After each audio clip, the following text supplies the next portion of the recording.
peg burn nerds mods have you locking at the sound. All of the gal go watch them when me boy I go drop them a coming. Murderous. Me a the burning fire and natural born killer. When me bust into flame, watch out some mics. You better turn it, I am make the bad boy bigger. When they come around, we all go on them. Listen to the word and the fire you caught in the middle. When the flames get higher, put up your gun fingers. Return all of the fire, it's a bad man signal, give a sign. Pull your gun finger trigger. Gun finger trigger. Gun finger trigger. Gun finger trigger. Return all of the fire, it's a bad man signal, give a sign. Pull your gun finger trigger.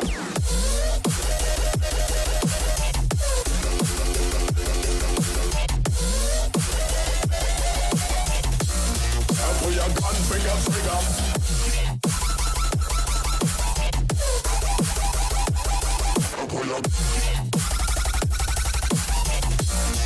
Pull your gun finger trigger. It's a bad man signal, give a sign. Pull your gun finger trigger.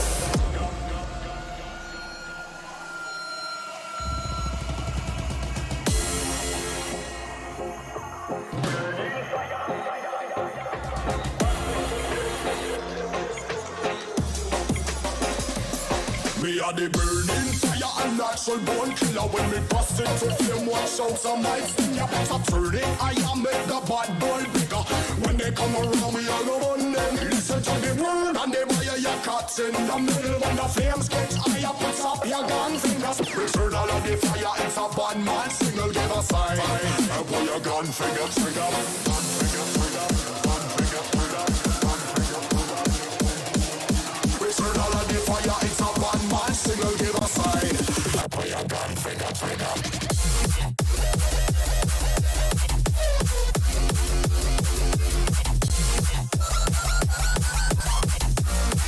Pull your gun finger trigger.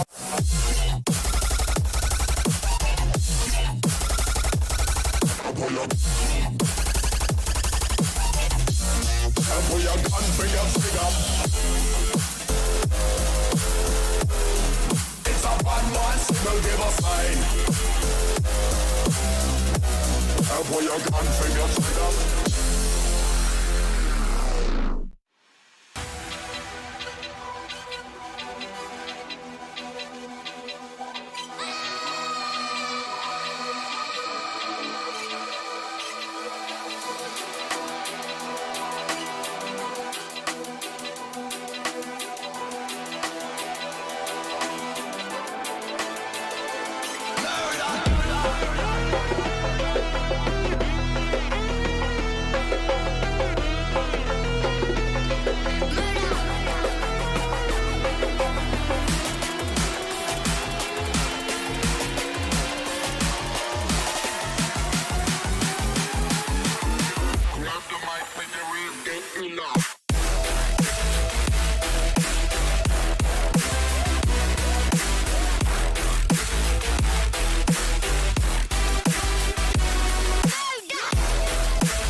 drop bombs here.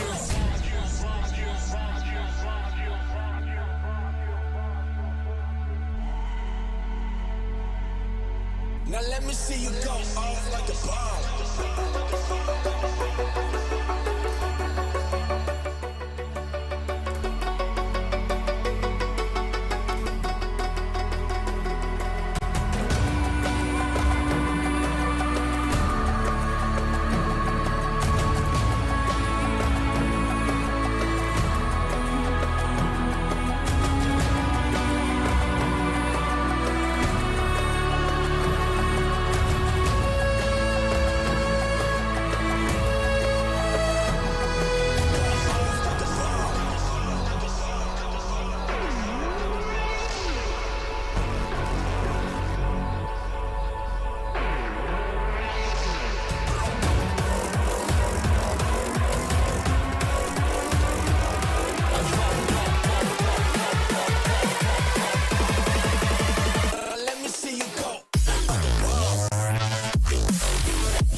Bombs.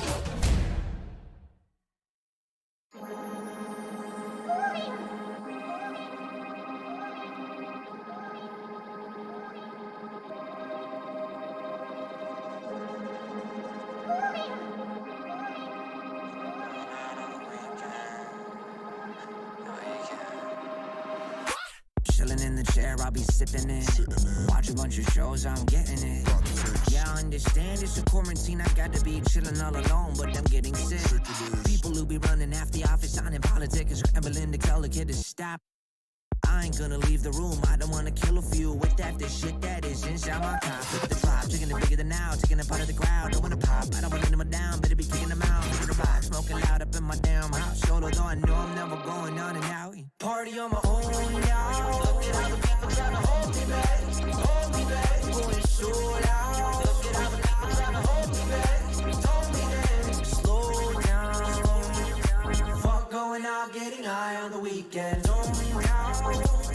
So loud, oh, party on my own. Party on my own. I'm doing what I'm doing, I don't got a lot to prove. And if I'm moving, then I'm grooving, cause I wanna do it. Stupid, got my music and I lose it to another tune or two. If I don't get to move it, even real can do it. When I'm cooking, then you know I'm cooking bacon. You don't wanna check under the apron. Vacuum the whole room naked, facing windows so people who out getting the greatness. Telling me better to hate this, really though it ain't shit when you could compare to what the other people facing. So what I am drinking, still half full is true when comparing to the nation. Party on my own now. Look at how the people trying to hold me back, hold me back. Going so loud. Look at how the people trying to hold me back, hold me back. Slow down, fuck going out, getting high on the weekend. Oh, party on my own. Party on my own.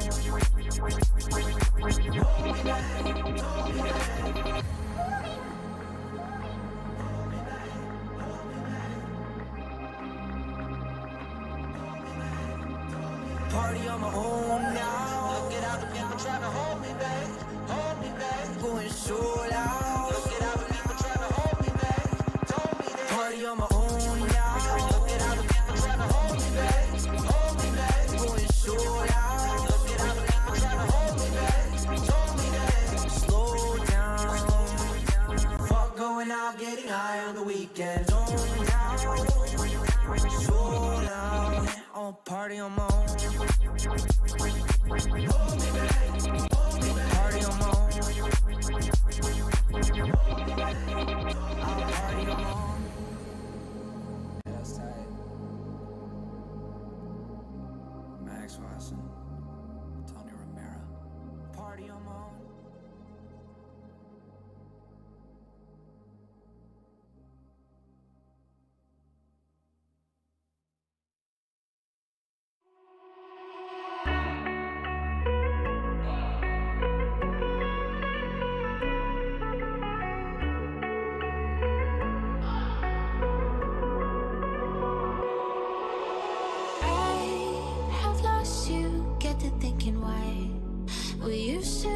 so high in life. Without you, I don't feel alive.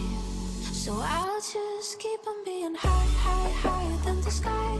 Tell me, are you there for me even when I try? Keep on being high.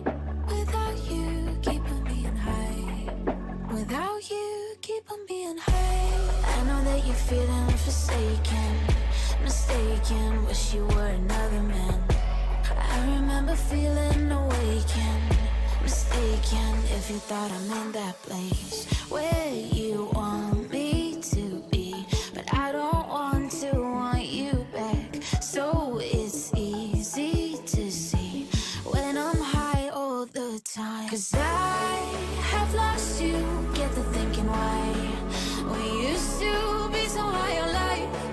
Without you, I don't feel alive. So I just keep on being high, high, higher than the sky. Tell me, are you there for me even when I try? Keep on being high.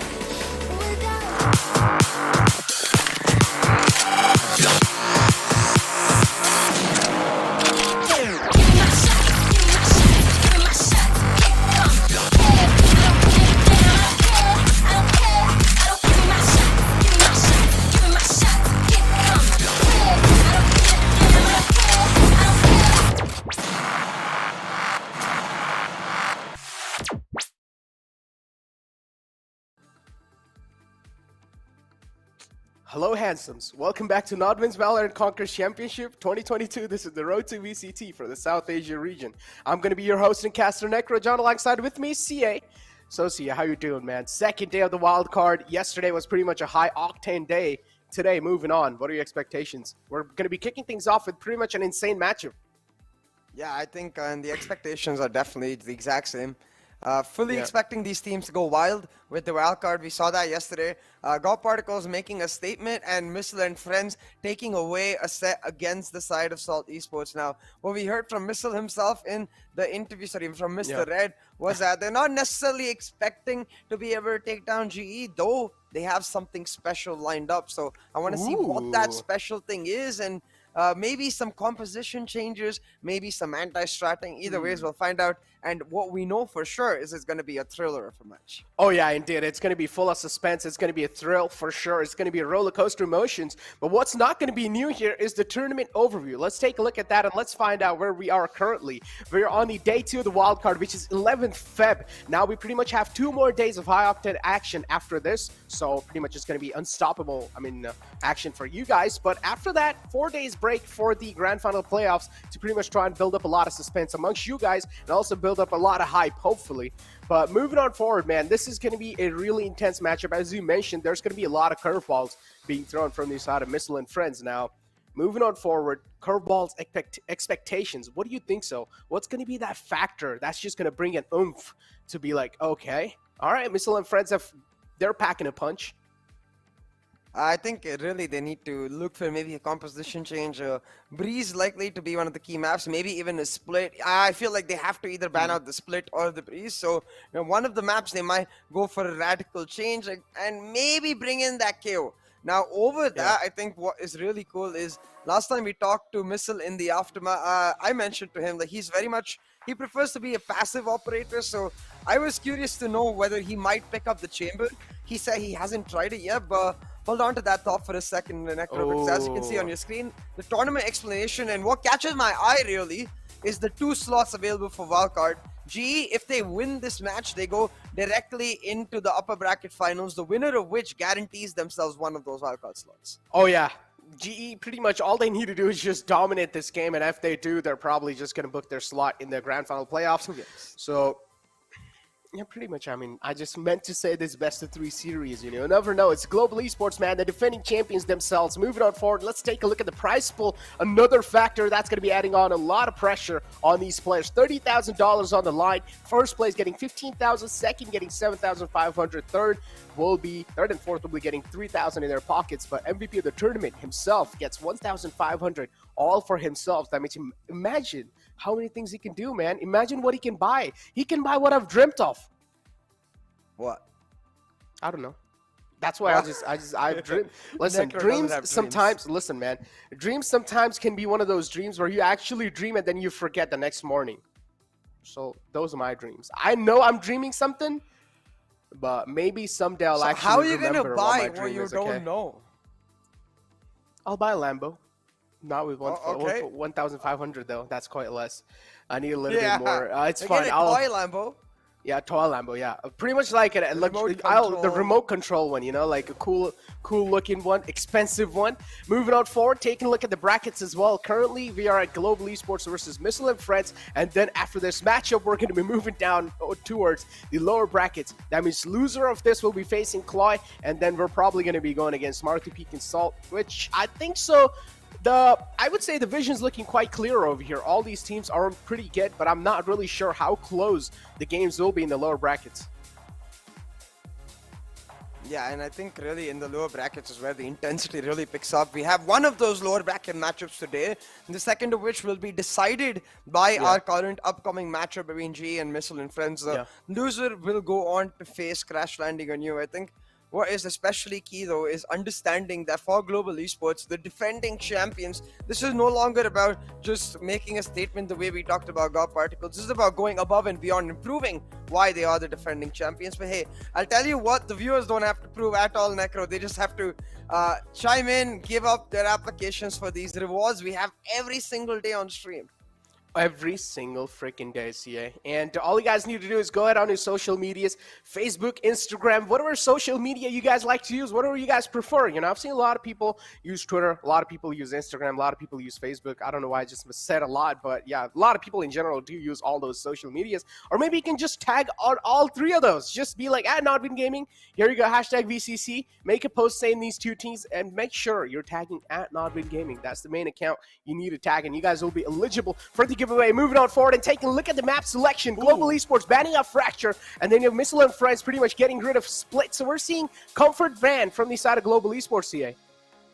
Yeah, and Breeze picked up and by Global Esports, followed by a bind, leaves us Ascent towards the end with the Haven Icebox bans, very much standard from either teams. Now, what I really want to see is maybe Missile and Friends go for that old Extend comp, the old Ascent comp on Breeze, go for that KO on the map of Breeze. I think it can be a really good way to throw a spanner in the works of a player like SK Rossi especially, and maybe do that without a Cypher. You can pull out a chamber for Missile himself. I think it would work out really well.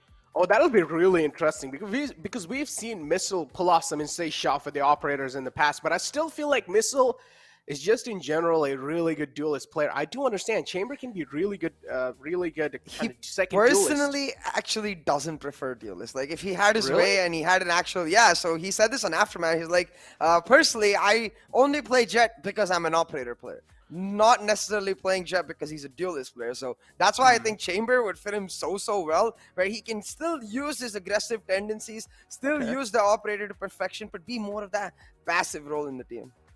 Makes a lot of sense, I guess, but still, I mean, from what I've seen, I feel like he does really good playing the Jet for sure. So I honestly feel like sticking to the comfort level against the defending champions themselves, especially when it comes to the Agent Select, that would help them out quite a lot because they're, of course, known to the fact. But now here we have Harmony. Missile pretty much going for the Jet as well. Mr. Red trying to lock in the Chamber, and then you have Kyojin going for the... what do you think? So is he actually going to lock in the KO or no? Yes, I think he is. This is the composition I wanted. The KO coming in. It's actually the one comp where I don't mind the lack of the Sky because of the KO. It's something that worked really well for Extend back in VCT Champions 2021. So I hope it gets locked in for, oh no. It's just going to be Kyojin on that Chamber, Mr. Red on the Sky. This is exactly what they played before. No changes. So, Mr. Red, did you lie to us? Where are there special changes? Like, come on. Maybe in terms of defaults? Yeah, that's what I think so. Maybe in terms of strats, there will be some special changes. But taking a look at this, I honestly said this as well. Sticking to your basics when it comes to the Agent Select, that has to be the best thing because you're going against the best of the best, right? So you want to make sure you're not really throwing yourself out there. You're not really trying to play mind games with yourself, instead trying to play mind games with the other team. So as you beautifully mentioned as well, maybe they're probably going for some chains or a little bit of curveballs in the way how they play. Maybe a change in the pace as well can be a really good thing. Yeah, and we'll have to see how those changes are able to come about because you can see GE, they're a team ready to get going. A couple of them do look like they've just woken up, not gonna lie. Yeah, but I Power think Ranger. even then, yeah. I don't want to name names, Necro, but you're savage. Oh, man.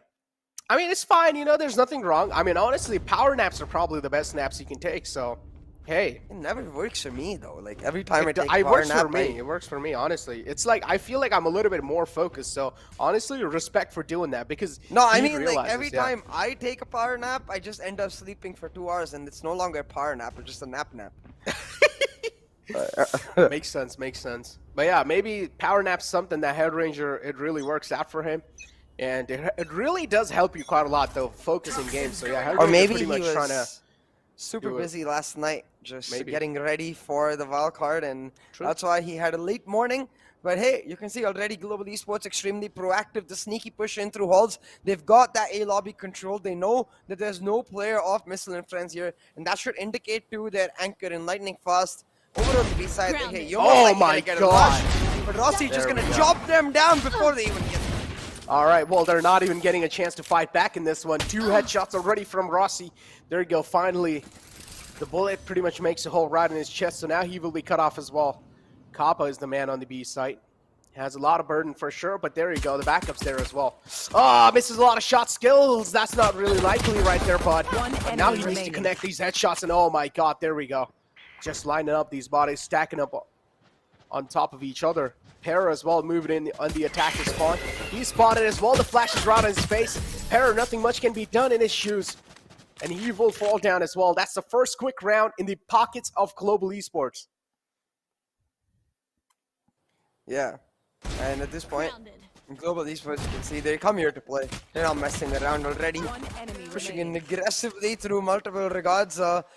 And this is a bit of an issue that has been consistent with Missile and Friends. They're not a team that is necessarily the most proactive team. You know, they're a team that likes to take a step back, play reactively. And yeah, it definitely works sometimes, don't get me wrong. It is a sound strategy. The issue with it becomes against teams like Global Esports, who are so damn good when you give them map control that you suddenly just lose control of the entire round. You can see again, Rossi's so aggressive with the Trailblazer, making sure that he has no one to mark towards the elbow side.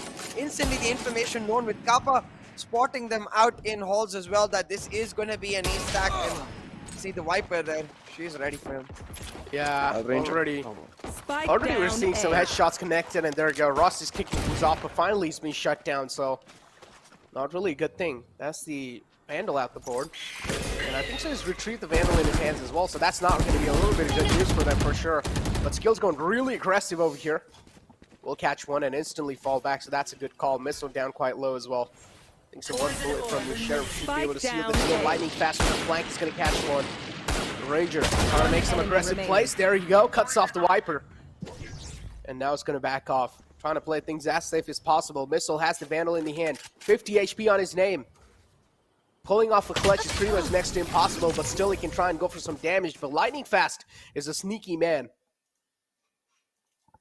Yeah, sneaky indeed. A comfortable round picked up for Global Esports as they now start to push the pressure onto the side of Missile and Friends. But hey, this was just the eco round. We expect Missile and Friends to be able to at least bounce back in this upcoming bye round. But it's going to be crucial here because you can see already Rossi inching closer and closer to that operator. He has a Vandal for himself now, but this is a bonus. So if they do end up even losing this round, as long as they do a significant chunk of damage, Rossi should comfortably be able to opt in for that operator by now. Oh, Very proactive recon, this time not combined with the Trailblazer, so Rossi gets caught out, and it's a little weird. They're effectively playing on assumptions, but Skills does manage to find the trade, and they are able to deny elbow control. There we go. Beautiful shot as well. We'll just make sure that now Global Esports have a guarantee that it's a B-side hit. Oh yeah, that was a great follow from Kappa as well. I don't know how did they not expect. The man still blinded and misses a lot of shots. And oh, that's a little awkward loading for sure. Oh my god, and Skills with a 4K to pretty much close things out. And pretty much Missile and Friends getting shut down in these rounds, and nothing much can be done to try and save the day for themselves. Missed a lot of shots there though. Pretty sure Harmony is going to be kicking himself after that. Look at that. needed a fresh magazine there. See, I feel so bad for him, but yeah, it was a really awkward moment. Yeah, it was quite an awkward moment, but I think partially influenced by the SI for Trapwire too. So well placed by Lightning Fast in that regard. And oh no, oh no! I was hoping Kyojin was just appreciating the view, but no, he's just DC. Oh no. Come back, please. We need the chamber. We just need the game, man. Okay, I mean, when the chamber will be back, the game will be back. Come on, man. Oh, maybe Seems Missile like- is on call with Kyojin. He's like, hey, yo, bro, what man." happened? He's like, yo, man, come on, bro. You forgot our plan? What are you doing? Look at his face too. Missile is kind of sad. Look at him. Maybe he's Oh, just no. kind of sleepy.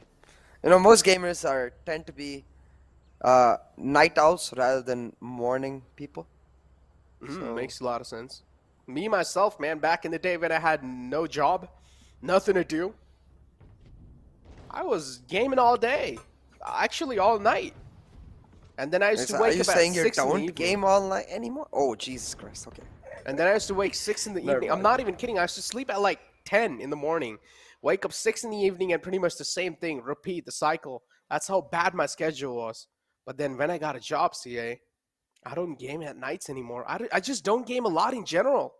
So, Yeah, such a is little the bit of life sad an moment. Esports caster. yeah, F's in the chat. We need to do a lot of research, man. Not gonna lie. So, yeah, don't really get a lot of time to play video games. Instead, if we just watch video games so much that when we go back home, we just don't want to play video games anymore. I mean, we do want to. Usually we're just 2 point out. No energy left. Yeah. I do play a couple of league games here and there, just to remind myself that Valo is not the only traumatic game out there. Oh my god. Refresh my trauma a little bit. I don't really play a league though. I play something else. I play so okay, yesterday I was playing Valo, okay? And last time my rank was plat 3. Okay. Oh, no, let's not. Oh my god, I'm gonna start going on a rant if we talk about how messed up the Valo ranking system seems to be. Okay, you know? let me tell you, okay? Last season my rank was plat 3, okay? Let me and guess. this You got season- silver, gold. I got gold 1. And I was so disappointed. I was like, are you kidding me? And I only lost 1 game out of 5 in my placements. How is that possible? How? I only lost one I game. do understand the logic that the developers provided, which is that every season they expect the meta to change and they want players to prove themselves again. But it's just a little sad for us casters because we don't get that much time to sit and grind. Yeah. You know, so when we've achieved a certain rank, we're at least hoping you open up somewhere close to it. So I don't really blame the Riot developers. It just feels bad, man. Like, what can It's we do? honestly such a sad moment. Like, I don't know, man. Yeah, as you mentioned, we don't really have a lot of time to play. And I mean, I'm pretty sure if I just played the game a lot, I would probably be in like some diamond deal or something. But now I'm in gold. It's like my motivation to play ranked is gone. It's like, come on. Like, Yeah, do I need 100%. to- Do I need to like grind all the way back to plat? No, I don't think have what that we much need to time. do is get ourselves a 5-stack going. Like 5-stack grind it all the way back, and I feel like a 5-stack is generally more fun. So maybe we should do exactly that. But right now we're talking about all this because Kyojin is not back yet. Missile, pull up your phone again and call that man. Like what Call happened? him. Is it a par cut? Is it an internet cut? I think it's a par cut. I'm pretty sure in the end of the day, the production crew is just gonna get tired, or the league ops, and they're just gonna mute the time, and they're just gonna be like, all right, Well, there are rules, you know, so there's Yeah. a certain amount of technical time available. And yes, of course, it's unfortunate that the player might not be able to make it before that technical time runs out. But it's also like if we do end up allowing that to overextend, we are not following the rules, which is a big no-no for me in any official event. Remember, this is not just a third-party tournament. This is not just, I mean, this is technically a third-party tournament, but this is a VCT qualifier event. You go towards the APAC Challenger playoffs from this event. So rules need to be followed to a T. And unfortunately, that does mean that sometimes life messes up a couple of players. We saw it in Sri Lanka, especially Deadshot not able to make it. We had to cast that 4v5. oh yeah, really it hope was that doesn't happen here. painful. It was painful. It was a painful moment indeed. I do not want to see a 4v5 moment pretty much repeating itself, because if that does happen, then pin. Wouldn't really be that. It wouldn't really be one of those great moments for sure, man. It wouldn't really be that fun because again, it would just be a one-sided complete stomp. And I do want to see a team like Missile and Friends try and give at least a tough fight to Global Esports. Yeah, exactly. I just want to see some sort of interaction with respect to how Missile and Friends have prepared for Global Esports. But oh, maybe we're back. No, Kyojin's ping is there, but Kyojin is not moving. Oh no, it's restarting. No, it's not. It's over VX. Oh, we dreaded Necro. Oh no. So, a 4v5 is there now as long as Kyojin's not coming back. So, SK Rossi, I'm pretty sure is going to run for the kill. Oh, sit down, Rossi. Pretty much said good night. Rossi now out the game. But it's fine. Skills has got the trade, so as long as the trades are there on the board, that's all going to matter. Head Ranger Kyojin is is well now cut a off. turret. Kyojin is now turret. That doesn't shoot. That doesn't shoot. But still, yeah, so over here, Global Esports got a little overconfident because they knew that the one man's pretty much out the game, so they tried to go for some aggressive plays. But they got pretty much slapped apart, but it's lightning fast with unstoppable killing spree. For now, it seems like he's going to be pretty unstoppable for sure. It's the final man, Kyojin alive, and he's AFK. He's not really in the game anymore, so he should be no problems. Oh, I can't. Oh, clip that. Clip that. F's in the chat.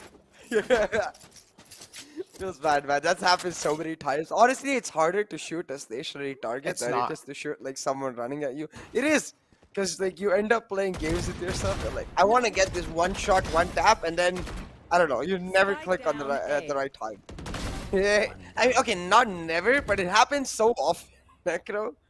But as you can see, I think Missile and Friends just trying to help Kyojin get some time, get him back. But I don't think it's in his control. I don't think it's a power cut because his camera is gone as well. Oh man. Technical timeout. They're just trying to go for everything. They're just trying to buy as much time as possible to get this man back in the game. They're just trying to buy some time off. They do not want to give free rounds to Global Esports already because Global Esports have already got a lot of rounds in their back, so it wouldn't really make a lot of sense to give them any more rounds. And I kind of feel bad for Missile and Friends, honestly. Came here. It's been a long journey for them as well. And now such an unfortunate affair to kick things off. Indeed, this is not what you want being a pro player. I feel kind of bad, man. But yeah, moving on forward, we don't personally know, ladies and gentlemen, exactly why Kyojin is not available in the game. But hopefully, whatever the issue is, it's being resolved as quick as possible. And we do want to see Kyojin back in the game because we like a fair competition. Not like GE versus Missile and Friends was a fair competition in the first place, but this is just adding salt to injuries. As you can see, Rossi is just going to take the same angle every single time. I'm glad this time he doesn't take fall damage. He get fall damage last time around, but with Red pushing in, shuts down Hell Ranger, makes it an even a fair 4v4 on the map right now, and the Seekers pushed out, gives a lot of information, and hey! Ye's in the chat. Let's go. And he's dead, never mind. Oh, no. Not anymore. He's not back in this round, at least for sure. Because he's dead instantly as soon as he's back. But now, still the indecisive nature of the side of... spotted him. Yeah, he did see him going back, so that's still a little bit of indecisive nature from the side of Missile and Friends. But unfortunately, Lightning Fast moves out in the nick of time, so he's not going to be spotting the guy in the back. There is a tripwire. Try and stop the aggression. Opening the floodgate. Nice flash to pretty much try and cover it out, but still, it's not going to be oh no, does not really connect to shots, and the final man falls down as well. So yeah, Global Esports, another round on the board.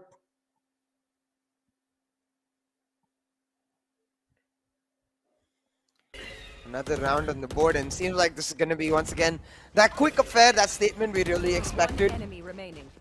5-0 now on the board for GE, and maybe Missile and Friends have something planned for the map of their choice, because we have to remember this is the map of GE's choice. It's a map that they are known to be phenomenally good on. And we'll have to see if Missile and Friends at this point can even take down a round. You can see the Hell Ranger is just like, okay, this is a scrim for me. I'm going to try lots of different walls, see what the issues with all of the walls are.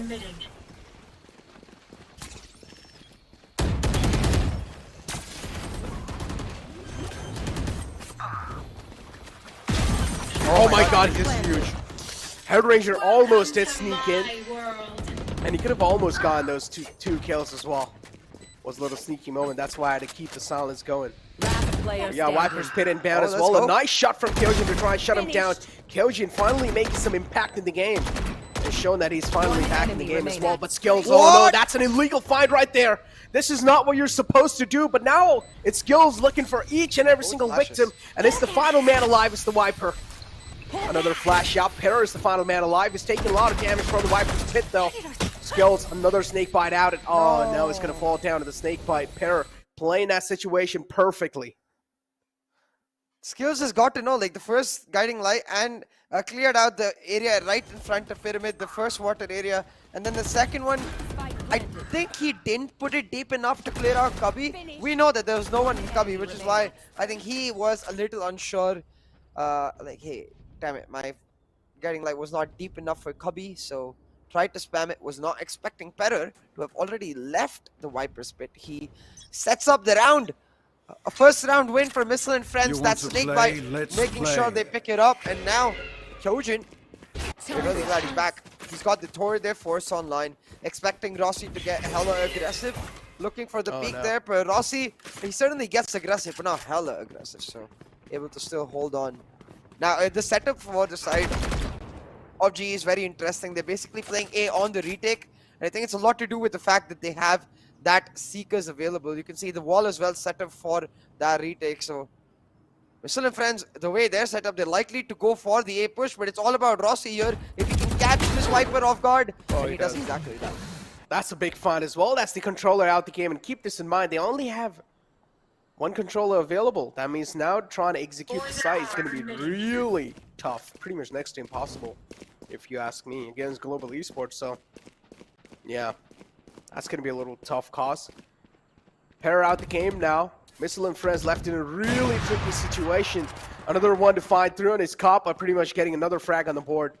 They do know what exactly is going on, what the game plan is here for Missile and Friends. And you do see 3 players stacking up on the A site, and then you have pretty much Skills playing the elbow area, making sure that even if the floodgates do come through from the side of Missile and Friends, he's able to shut it down instantly.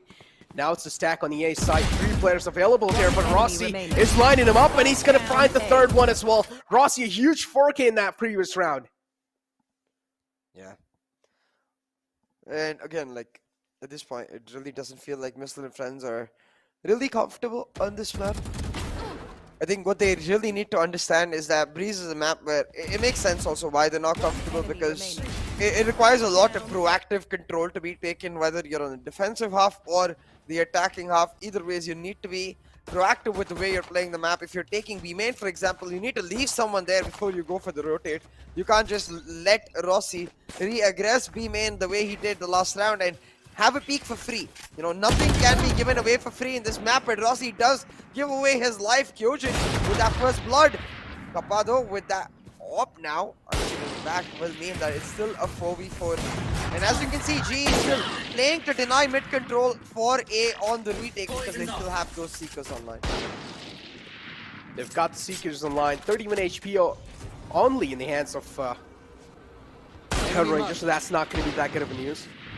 Mark coming through on mid, and Global Esports doing a really good job reading what exactly Missile and Friends want to do here. A huge fallback as well from the side of Missile and Friends. So Global Esports now are going to be left in a little bit of a confusing state, but it's fine. Pretty much backing out all the way to the B side. The B side's given completely open, but finally Lightning Fast is going to make his way in. Lightning Fast does have his, he does have his utility set up as well on the B side. But there we go. They're just able to pretty much get inside. No, scratch that. They've earned that. Trap bar was placed perfectly, CA. Yeah, the trap bar combined with the cage is just a beautiful stopper in terms of making sure that they, even if they get in, they're forcing through an area where you're able to get information, spam through and shut them down. That's exactly what Lightning Fast does. Picks up a 2K and Skills will chime in as well, leaving Missile the last man stranded. Does pick up a couple for himself before he goes down, but at this point, damage is not going to do anything to GE. You can see they're in cruise control, not even feeling the pressure. Like, I know they're usually game faces, but right now they just seem to be very, very relaxed. Yeah, they're pretty chill, man. They're having a great time gaming over here. But yeah, they don't really have happy faces either, so they just have the game faces on. 7-1 is the score. So that's because And, they're unhappy about being in wildcard. They're like, Makes a "Damn lot it." of sense. Makes sense. I mean, yeah, you're not wrong. It does make a lot of sense. Being the defending champions, no one expected them to be the wild card, but they're dominating the wild card. And this is what we wanted to see. Global Esports being back in style. And I'm pretty sure after this win, they're also going to be booking their slot in the grand final playoffs. So yeah, another team to be scared of in the grand final playoffs. The defending champions themselves trying to make their name again on the international stage. But we have lightning fast. Oh, with a nice flank, but the flank gets caught. Info being revealed as well. Hermione being pretty occupied right there. And that's why Rossi finds himself a little bit of floodgates. He's looking to get the ace, but he's not going to get the ace on the board. It's 4K Rossi again. Yeah, 4K Rossi for the win. Hellraiser did end up trading it out, and honestly, at this point, yeah, it's pretty hype that Rossi's going out and picking them off one by one, but it's kind of disappointing that they're, even in that situation at the start of the round, their attention is very diverted. They're still not expecting Rossi's aggression. I mean, they are expecting Rossi's aggression, just not covering the same angle together. I understand the general idea that you want to cover all angles, but against Rossi, it will always be fruitful to try and either take control of, say, elbow proactively and deny his rush from there the way he's doing right now, or just watch elbow together instead of watching separate angles so he doesn't get the 1v1, because now he's going to get another 1v1 there. Better though, down, pulls back, Missile will find one, but skill strays back and the spike is dropped, so that's all needed. They're gonna play around this area now. Yeah, oh no, they're quite low, and there you go. It's just a complete graveyard on that side of the map. Herr is the final man alive with the Sheriff, looking to connect some heads, but no connections being found just yet. It's lightning fast, putting the final nail in the coffin that previous round. 9 rounds on the board, and Global Esports with a dominating lead over Missile and Friends. Dominating lead indeed. A 9-1 for Global Esports, and at this point they just seem to be angry that they couldn't get the 13-0. Yeah. Hey, I'd say for Missile and Friends, the priority needs to be to try and find a solid base here on the defensive half, on the attacking half, so they can go onto that defensive half. Both of their players, Missile and Kyojin, phenomenal on that operator, the Jet and Chamber, so they can surely make a heavy impact with that. But talking about heavy impact this time, they push forward together, take mid control, deny Rossi's aggressive push, take down skills as well, and suddenly this mid to be pushed on for Missile and Friends. They figured out that there's only 2 players on that A site with the help of the Seekers, and since they know that the Viper's Pit was set up, they're just going to cut off that mid rotation with the Viper's Wall and go directly for the B side. Yeah, that was a really good capitalization from their side. Finally able to read through Global Esports and how they're defending their sites. And now Missile and Friends, they're showing some promising retakes over here. Spike planted. Missile out in the open. He will be taken down instantly. It's the Kappa. It's the man himself. Recon drones out, will be spotted. Kappa will need to fall back a little bit, but still, he's trying his best to go for those frags. Kappa being spotted. That's a nice piece coming out from the side of Missile and Friends. Hellranger's position known as well. Now they know one guy's in the mid and one guy's all the way back in defender spawn. They bounce out and try and force them out their spot. A nice shot from Kappa, pretty much shutting down Mr. Red, and now he's looking to find another one as well. But does he realize that there is the man pushing him? No, he doesn't. It's Hermione who pretty much seals the deal in that previous round. Another round on the board for Missile and Friends, so now they're looking really good. Spike planted. Yeah, absolutely. Missile and Friends definitely looking extremely strong right now. With that proactive push, right? Again, I feel like, that's the best way to punish Global Esports right now. Bring them to an almost serious no, because we know Missile and Friends are capable. What they're really missing is that proactivity. We saw that in the last series against Salt Esports as well, Necro. They're again a team that likes to play it on the slower side, and so far GE had been punishing that. But I love that 5-man push down mid. They shut out SK Rossi. This time again, they're playing on the back foot, waiting for SK Rossi to come to them, waiting for GE to come to them, and I wonder if that will backfire once again. It does. Yeah, it does. That's an early pick as well. And you do not really want to get those kind of rolling picks. Rossi missing shots with the operator, not really likely to see, but it's fine. Skills, I just love how Global Esports, if they're challenging an engagement, they will go for the kill, no matter what it is. And they're actually able to land the killing blow as well, so that's all that really matters. The Cabbages were out too, the Cabbages now instantly being shut down. The Seekers invested, that's quite a huge investment. One enemy remaining. This still has the operator on the board, but it's a two-man push from the flank. Another flawless round. Global Esports, they're just dominating. No matter what you guys do, Global Esports, they're just looking unstoppable.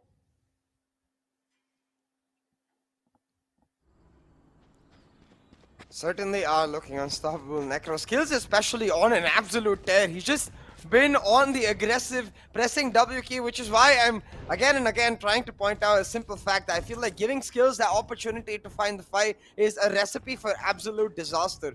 But hey, now they're on the defensive half, their focus needs to be on the pistol. You grab this pistol, you build up for that operator, and then you try and play around Missile and Kyojin on their cracked aim to try and find a comeback, because GE, I don't think they're going to bother trying any special defaults, any special moves. They're just going to press the W key, take Hall's control here, and look for a split mid to A, split A push. Oh no. 10-2, the 9-3 curse does not flow through, so it's fine. Global Esports, they're going to be chilling right now. But the opening pick is being found from the side of Missile and Friends, actually 2 picks. So that's a little sign of worry. In the second half of the pistol round, and Lightning Fast is being really aggressive with the Cypher. Has already opened the floodgates, found the entry on the side as well, but it's Terror who's going to stop the domination for this time, and it's Mr. Red as well. Getting a nice 3K in that previous round. A really nice 3K picked up here. As we talked about, this pistol round is crucial, right? So Mr. Red's performance here ensures that they get to go on to the next round with the anti-eco. Though I wonder if GE just end up forcing for the sake of it. They don't, which I'm really glad. But Rossi kind of does. Goes for the Marshal with the light shield Necro, which is a little weird. Now we know Rossi does Rossi things. Look at right? skills. Like oh my able god. to pull it off. 1-3. Yeah, skills is popping off, just exactly what I was talking about. But right now, Rossi going for the peak, he gets tagged instead. And if he's not able to find value with that Marshal, they're going to pay a heavy price in their actual buy round. Now Rossi getting spotted again. It's actually the counter Jet and the counter Marshal to get a couple kills each, but Lightning Fast responding in emphatic fashion. Finds one couple for himself. And that's all she wrote, like a couple taking damage done, even though Missile is able to take him out. 3 weapons denied for Missile and Friends. Lightning Fast's job is done. Yeah, Lightning Fast did more than enough, actually. Now it's down to Kappa. All eyes on Kappa. Let's pull out the cap here, Kappas. Ooh. Blow him off with your cap. If he goes for the B-side rotate, throw it like a slots out boomerang. the rendezvous, maybe he can try and surprise Kyojin. Instead, just trying to find a peek for himself. Gets caught out by Kyojin, and the round picked up for Missile and Friends now. It's fine, though. It is, but I wonder if they're able to afford the operator now. I don't think so. So Missile is most likely going to have to go on to either a Marshal to play a bonus, which they can afford since it's just 10-4, or if they want to push pedal to the metal and keep this win streak going, I think the more easier and the smarter buy would be to just go for the full buy with the Vandals. But hey, they believe in themselves and their capability to play the bonus, and I do appreciate that. They're going for the full bonus, a Marshal, light shields for Missile, a couple Sheriffs on the board, Kyojin Spectre carrying over, while Hermione again picks up that Marshal. We'll have to see if it works out though, because it seems like Skills was like, hey, I'm gonna pop off in the defensive half, now Lightning Fast, it's your turn, you pop off in the attack. I want to see Kappa pop off. I want to see some Papa moments. There we go. Peeks out. Oh, okay. No, Rossi. Sit down there, bud. Missile as well follows it through. And what's going on? Now it seems like Missile and Friends have activated themselves. Is it the 10-2 curse coming true? We did see one of those teams in the VCT pull off some insane shenanigans from the 10-2. Make off a comeback. But it's Skills missing a lot of shots. That's not really expected. Coming inside the second half, Skills was the man who was looking really crispy throughout the game, but he missed a lot of shots there. Hermione's able to follow it through, and now it's all down to the final man alive. Hellranger, okay, is able to keep his nerves with the gun. He will shut down the final man. SK Rossi having a little smiles on their faces, did realize it got a little Honestly, too though. close for comfort.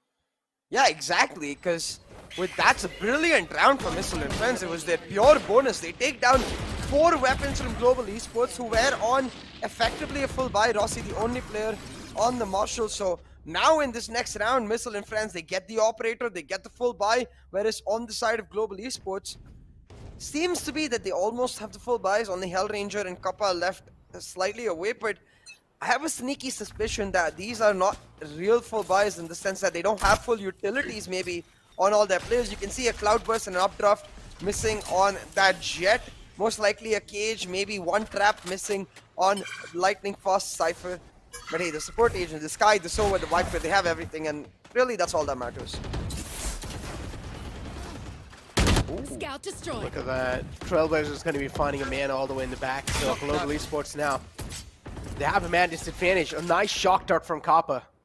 All the way back into Deploying his drone. own side. Kappa now, the out drone's out as well.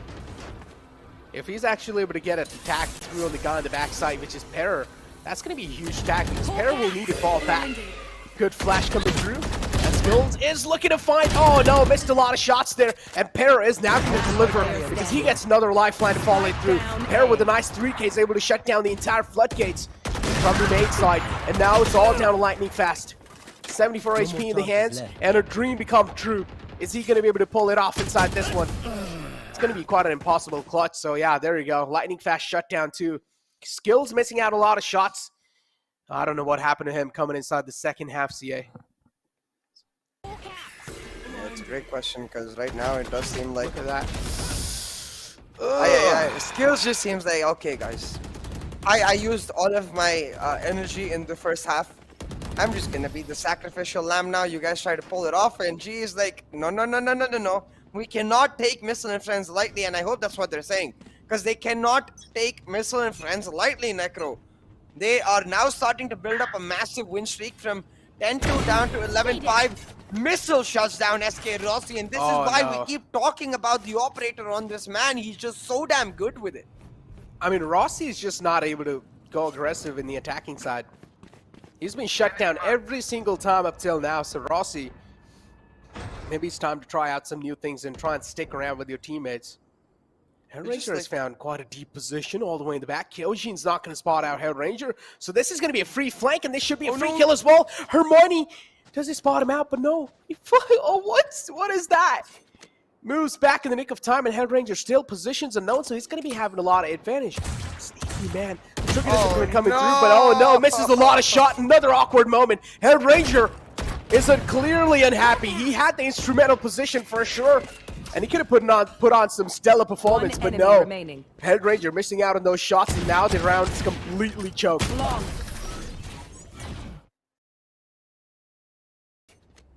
Bit of a yikes clip that, someone please. Then maybe we can attach. So on Hellranger's stream, if you put the exclamation tilt command, there's various levels of tilt.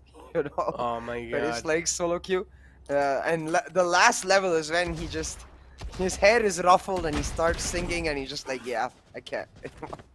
I wonder if Hellranger is gonna start singing songs now, because I would be pretty tilted after missing that. But hey, I know. Oh my god. That's just his stream, and this is pro play. I doubt he's gonna care. Let's see how G is able to bounce back. That was just the Eco Necro. Now they have. I mean, he did clearly care though. Did you see his webcam? Yeah. He was so mad. He almost smashed his table when he missed those shots. Makes a lot of sense as well because the observers caught it. Red-handed too. He had an instrumental position, as I mentioned. He could have been the game-changing player for Global Esports. Oh my god, that's a quick shot. Kyojin has found himself in such a good spot right now. And the stars have lied as well. Kyojin's able to connect those shots, and that's all they need. Kyojin, the man himself, if he's able to activate himself, he's going to pull off some insane plays for sure. All the way in the back is Missile with the Operator, and they need to watch out from his bullets. One single bullet connecting on the chest, and that should seal the deal. Snake bites out, trying to force him out the comfort spot, but still there are two players available in the mid, but Armani's just tapping on Skulls, and now it's two players alive from the side of Global Esports. Make that one. Skills caught on the site, on the pillar, and will be shut down.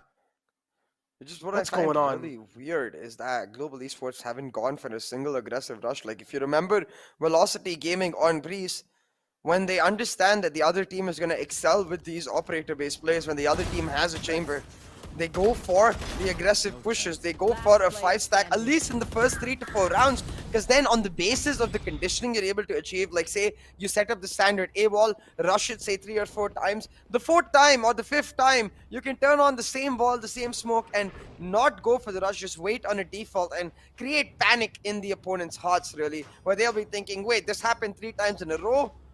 Are they not going to do it now? Are they going to do it now? That little bit of doubt, the little bit of hesitation, it goes a long, long way. I mean, instead, gee, they're playing exactly like Missile and Friends did. They're almost freely giving away peaks. oh my god, no, map Rossi, control. no! Oh, why are you playing with our emotions like that? You're giving us a lot of emotional damage. Oh, peeks out. Misses that shot again. Missile. Now it's going to line him up. No! Skills is just standing out in the open like a turd of Killjoy. Will be shut down too, and they're just lining up. They're just peeking out in his crosshairs. He has the operator. Please don't give him dry peeks like that.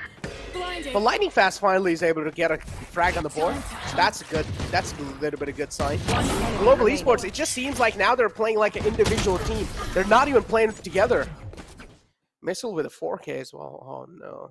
And a lot of ego peeking, Necro. Like, this is just Yeah, like, hey, this we will is- kill them.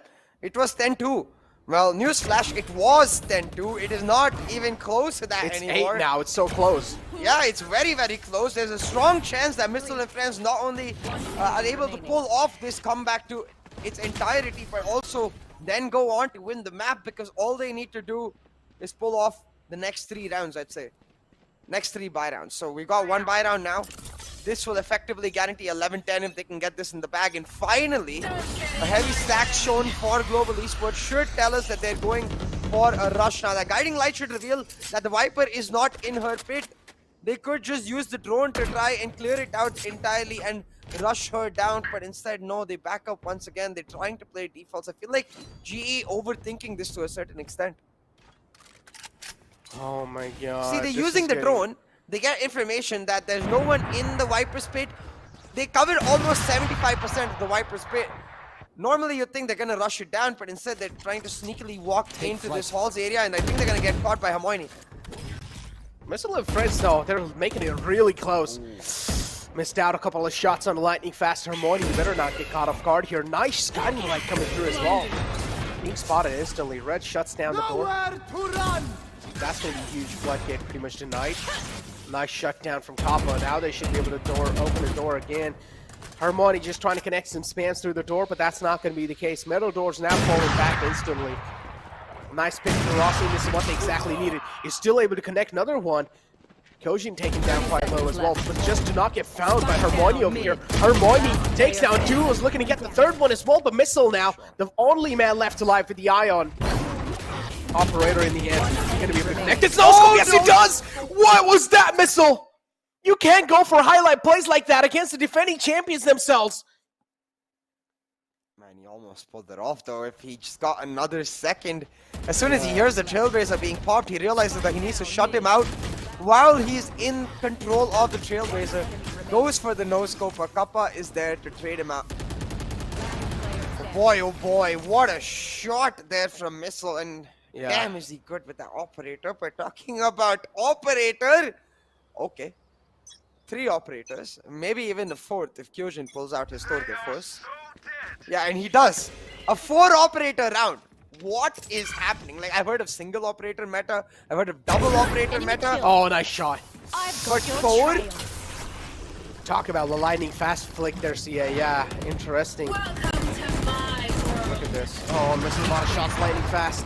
Global Esports, they're just not finding their sweet tuning over here.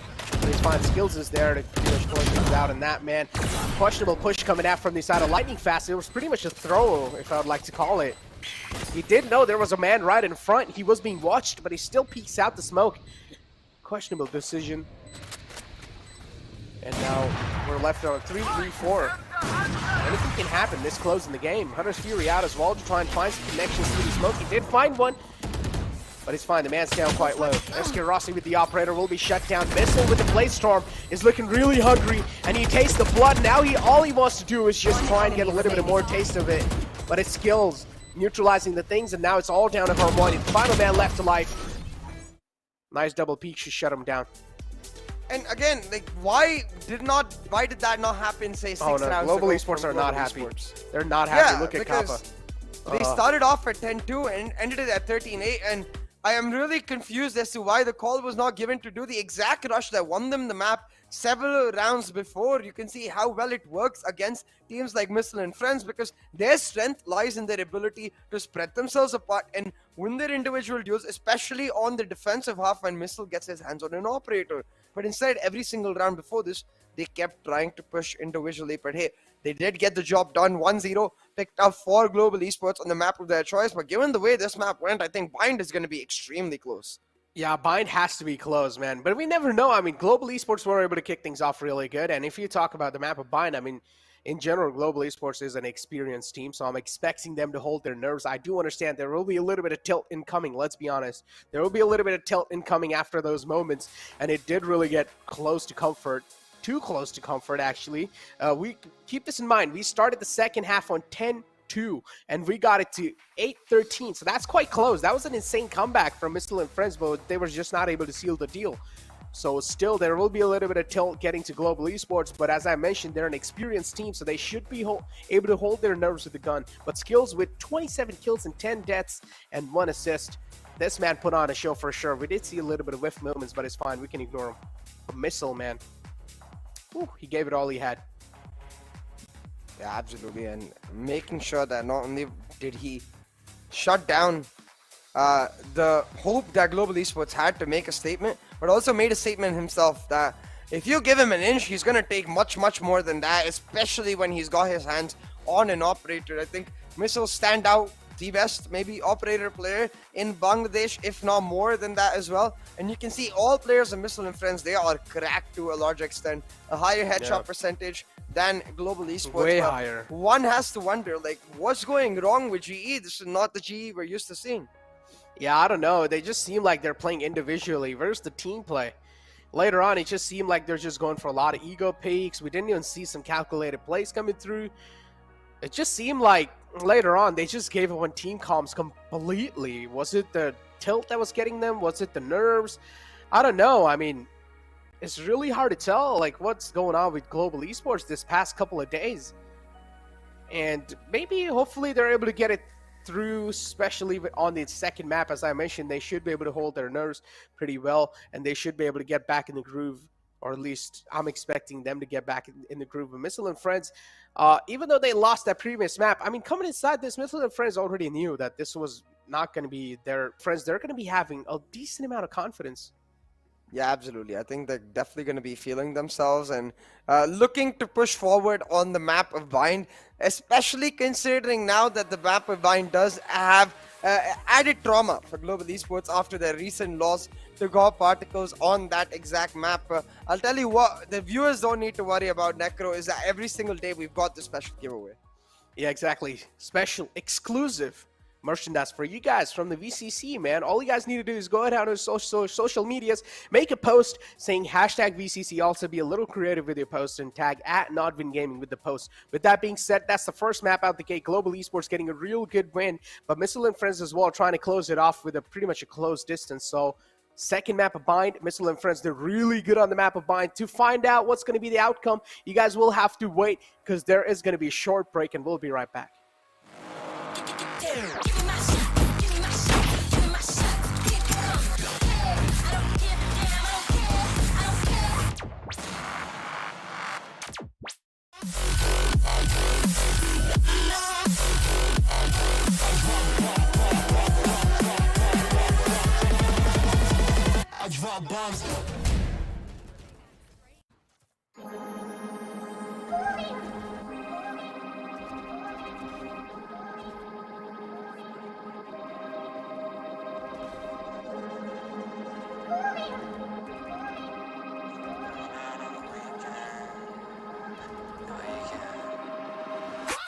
chilling in the chair, I'll be sipping it. Watch a bunch of shows, I'm getting it. Yeah, I understand it's a quarantine, I got to be chilling all alone, but I'm getting sick. People who be running after the office, signing politics, and scrambling to tell the kid to stop. I ain't gonna leave the room, I don't wanna kill a few with that the shit that is inside my top. Look at the drop, chicken it bigger than now, taking a part of the crowd. Don't wanna pop, I don't wanna let them down, better be kicking them out. Look at the rock, smoking loud up in my damn house. Solo though I know I'm never going on and out. Party on my own now. Look at how the people trying to hold me back, hold me back. Going so loud. Look at how the people trying to hold me back, hold me back. Slow down. Fuck going out, getting high on the weekend. So loud, oh, party on my own. Party on my own. I'm doing what I'm doing, I don't got a lot to prove. And if I'm moving, then I'm grooving, cause I wanna do it. Stupid, got my music and I lose it to another tune or two. If I don't get to move it. Even real can do it when I'm cooking. And you know I'm cooking bacon. You don't wanna check under the apron. Vacuum the whole room naked, facing windows so people who out getting the greatness. Telling me better to hate this, really though it ain't shit when you could compare to what the other people facing. So what I am drinking, still half full is true when comparing to the nations. Party on my own now. Look at how the people trying to hold me back, hold me back. Going so loud. Look at how the people trying to hold me back, slow down. Fuck going out, getting high on the weekend. So loud, oh, party on my own. Party on my own.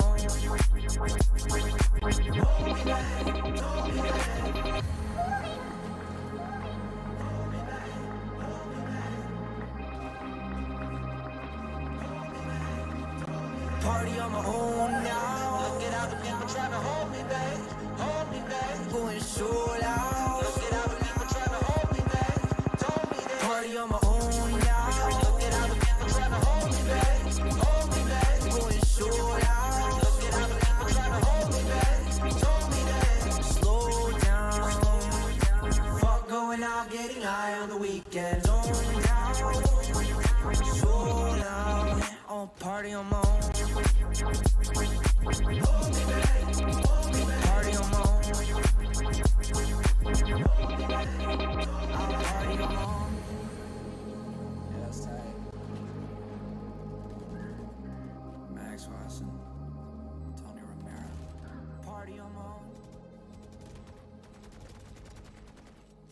One enemy remaining. Grounded.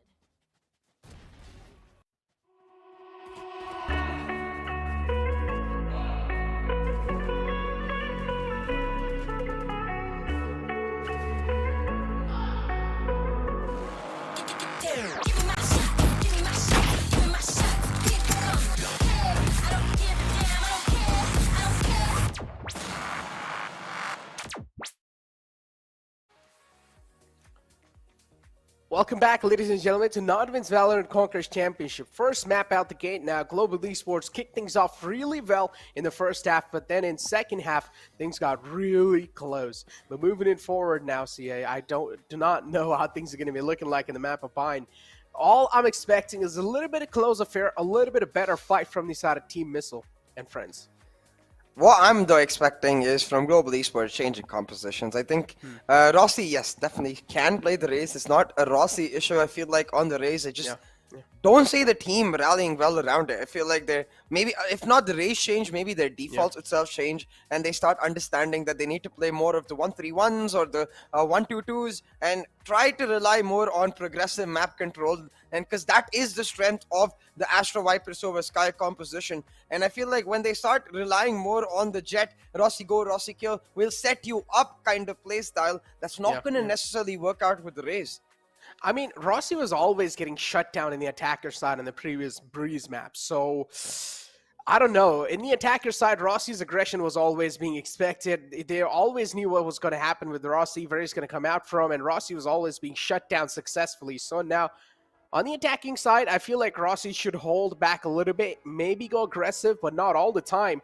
Now, what we saw previously was Rossi was just going off aggressive all the time. He was like a man unleashed, but now this time there needs to be a little bit of leash put onto Rossi when it comes to the attacking side. Or at least that's what I think. That's my opinion, because I do not want to see Rossi. If they're playing the attacking side, I do not want to see Rossi get picked off early. Yeah, definitely, especially on the map of Bind, right? They've had a big comeback happen to them before on this. They've lost several match points against God Particles, so what they really need is solidarity. But having said that, Missile and Friends, they proved that they're extremely strong on this map. They have the capability to adapt against all odds. They took down Salt Esports yesterday. So now we're going to have to see if they can maintain that same adaptability, push forward and try to take down Global Esports. If they get this map in the bag, it's going to give them a huge boost going into that final map. I mean, talk about boost, man. They definitely need all the odds, at least with them. On the other hand, Missile and Friends, they're having a great time playing over here. Let's be honest. They're able to get those kills. And as long as they're even able to get a decent scoreline, I'm pretty sure they're going to be really happy with themselves. So Global Esports, I feel like if they do want to really win in a stylish way, they need to go for a complete domination, because even if they do give a close scoreline for Missile and Friends, that in itself will be a huge statement for Missile and Friends. Yeah, absolutely. I think Missile and Friends, not just a close scoreline, but they'll definitely be hunting for the map win. Now, I do want to know, I want to see if Missile and Friends still stick to their primary composition, keep Missile on that race, because we saw even yesterday in the map, he was opping time and time again, and I do feel like maybe the Chamber, maybe the Jet will enable him to do that a lot better. But yes, of course, the discussion then becomes can you play without a race on Bind? And for most teams, the answer is no. Yeah, it makes a lot of sense, man. Again, Raze is needed there for sure, but again, I feel like honestly Rossi should just be, let him be in his comfort level, man. I honestly want to see Rossi with the Jet no matter what. So, I mean, I do understand Raze is a must pick on the map of Bind. She's really good for the paint shells. Again, you can go for a double duelist composition here. Both these teams, I mean, Missile is probably going to go ahead and play the Raze if I'm not wrong. But moving on forward on the other side of Global Esports, I honestly just want Jet being picked for Rossi. I do not want to see him step out of his comfort zone. Yeah. And at this point, what's really important is for Global Esports to try and find some consistency in this map. As you can see on the agent's pick rate as well, the only standard picks we see are Sova and Astra, and then Bind gives you a wide variety to choose from. Now, even on my Twitter earlier today, I was having a discussion about whether Viper is outdated on this map or not. My personal opinion is that she's not. I think Viper adds a lot of value on the attacking side, even more so than the defense, and her capability to deny information, to set up these lurks, set up conditioning, really. Because without Viper, suddenly the map becomes just heavy hits on a particular side. You can play defaults, but even mid-round, you're going to have to just heavy commit. But with the Viper, you get a lot more options. But I do think that what teams can try to change about, and that is maybe bring back the Breach. I do remember the older days where those hits were very aggressive, very strong with the Breach in the lineup. And even for a good example, maybe a Breach Sky, the way Vision Strikers or Newton used to play, or even the oldest meta when Sky had just come out and you'd replace the Sova. Though honestly, I don't think the Sova and Astra are going anywhere. I honestly feel like Global Esports should not really have that much of a difficult task to win the map of Bind, let's be honest, but let's be a little brutal here as well. But again, if the scoreline does get really close though, Missile and Friends are going to gain a lot of confidence in the lower brackets, and they're going to come back even stronger than ever before. So I'm pretty sure, because in the lower brackets, the only strong teams that are over here, let's be honest, over there as well, are Missile and Friends and Salt. These two teams are really strong.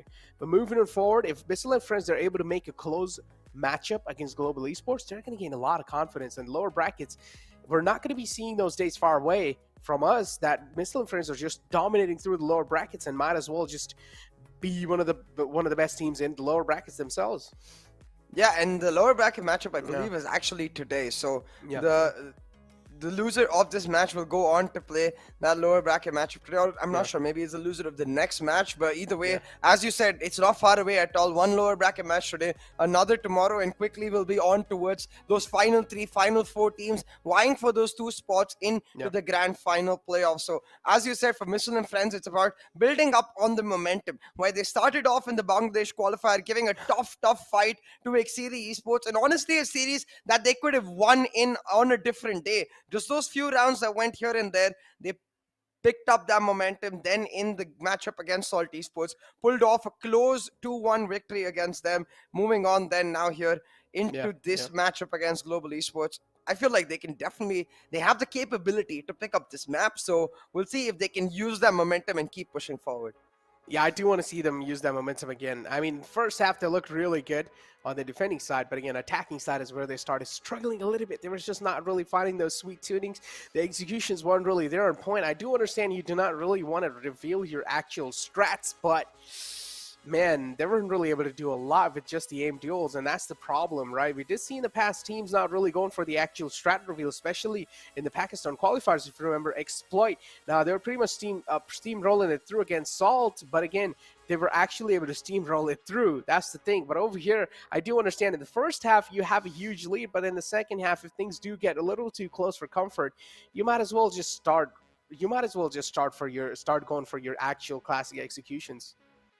Yeah, exactly. If you are going to play it simple and fundamental, I feel like you need to start the halves off with some heavy executions, play on one default for at least 3 to 4 rounds, and then use that default to gain information about what the opponents are doing before you switch it up. And a very simple thing that we've seen in this regard is from Enigma Gaming. They like to set up the narrow wall, like to take early UOL control in the first few rounds, and play around what they learned from that. If the opposition is committing heavily to denying them U-Haul, then they understand, hey, that means Showers is most likely free. We're going to send someone to wrap there while keeping the same wall and forcing the opponent to commit heavily into U-Haul. And these are the kind of things that go a long way. They're not any kind of special strats that you might use later against bigger teams. They're just fundamental Valorant. Yeah, exactly. It's just some basic stuff. But in the end, you know, it's the heat of the moment that really gets to the player. At that moment, are you able to realize what's going on around you? And that's what usually really does make things trickier than it is supposed to be. So these kind of strats as well can really work out. But again, it does really matter how much fear you have in your opponent. And the fear plays a huge impact. Oh, yeah, absolutely. I think the fear factor is going to be a big deal. I didn't see much of it in this earlier map. For Missile and Friends, they did seem to be playing their game. But at the same time, I will say maybe it does influence them on the attack, where they themselves are not necessarily strong. Maybe not scared of Global Esports, but definitely scared of the possibility that they're not comfortable going for those heavy executions. And I wonder if Global Esports can actually point that out and exploit it themselves. Yeah, exactly. But I think so the wait is over, and we're probably going to be moving in forward in the Asian Select soon to find out what kind of things are really going to be. Oh, push to break. Okay, seems like we just got a little call. Okay, my bad. I heard it a little bit wrong. It seems like a producer did give us a call to throw onto a break. A little bit of technical issues, I guess, going on behind the scenes. But we'll be right back after a short break.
Now let me see you go off like a bomb.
Welcome back, ladies and gentlemen, to NODWIN's Valorant Conquerors Championship 2022. This is the road to VCT for the South Asia region, and currently this is the road to the upper brackets, the finals of the wildcard for Global Esports. Now, first map is out the gate, and now moving on forward, in the second map of mine, we had a little bit of technical issues, but I'm pretty sure we got it sorted, and now we're pretty much ready to go in the game. So, CA, man, tell me, what do you think is going to be the outcome here?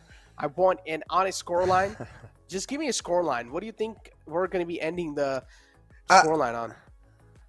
I'll tell you at the agent select. I'm really curious to see what GE pulls up. Scoreline. I don't care. I don't No. need scoreline. Score. I don't care either, Necro. No. Score line. Come on. Just say 13. I want to go with 13-5 GE. Okay. 13-5 GE on bind. What about you? You need to give it as well. I am not giving one to you, Necro. I am not a person who makes uninformed decisions, so I'll tell you at the agent select, which is coming right about here. And since it's that race, I'll happily tell you it's going to be at least 13-9, 13-10. I don't think it's going to be a fast one. I think it's going to be a close one for GE because, hey, I'm happy to be proven wrong about this, but I don't think it works with their proactive style. I don't think it works with the way GE normally play. Like, if you think back, for example, to their recent change on Split, the Breach Sky composition that they picked up, it worked so well for them, not because it was meta, but because it fit around the style that every single player likes to play.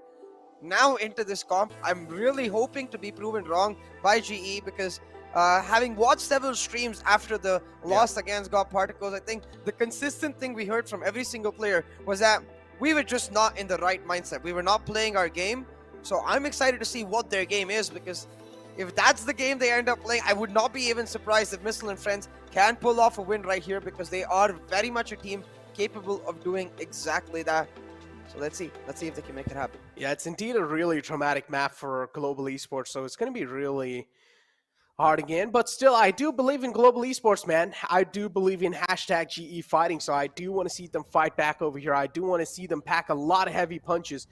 at the start of the first half. And well, we're going to be kicking things off on the defending side for Global Esports and attacking side for Missile and Friends. Missile and Friends as well have been looking really great since the previous map. Are they going to be able to continue the momentum in forward on the map of Bind? That's the thing that I'm really questioning here.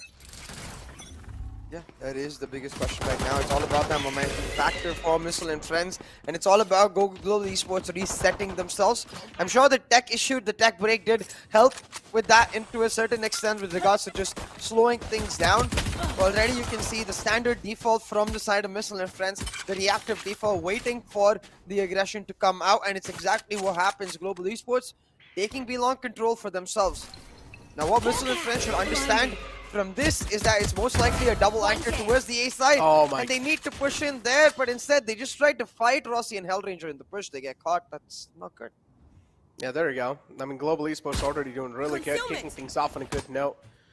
Hellranger able to follow through, Mr. Right shut down as well. And what's going on? Seems like Global Esports, they hit the range in that a little bit of technical timeout. So now they're connecting some crispy headshots. Final man in the front of Terror. There we go. Perra will pretty much shut down Lightning Fast. Lightning Fast this time not really finding the mark. And nice shot! Perra! Oh, that was a nice shot. That's going to set in a lot of terror for Global Esports. Perra is just able to get these frags. I don't know how, but somehow is able to connect a lot of headshots. But it's going to be Hellranger closing things off in a nice 4K. Yeah, absolutely. A really nice 4K picked up. And Global Esports starting this map off on a great note, Necro. Again, Missile and Friends, we've been pointing this out for a couple days in a row now, to the point where it almost feels like banging our heads against the wall, you know, because you have to start wondering when they're going to realize, because even yesterday, when you think back to the Sol game, the first 7-2 losses that they had, the initial win streak that Sol built up was because they kept aggressing B-Long, they kept taking control, and Missile and Friends kept trying to fight them there. Eventually, they adapted. Yes, 100% they adapted. They pulled off the victory. They played beautifully. But you have to wonder, if they've adapted once, why would they reset and come back to this mentality and be forced to adapt again in a map? Evolution is all about inculcating these things into your entire repertoire, making sure that you're learning map to map and becoming that much better off of it. So I want to see some aggressive rushes from Missile and Friends, especially after this pistol. Maybe not in the eco.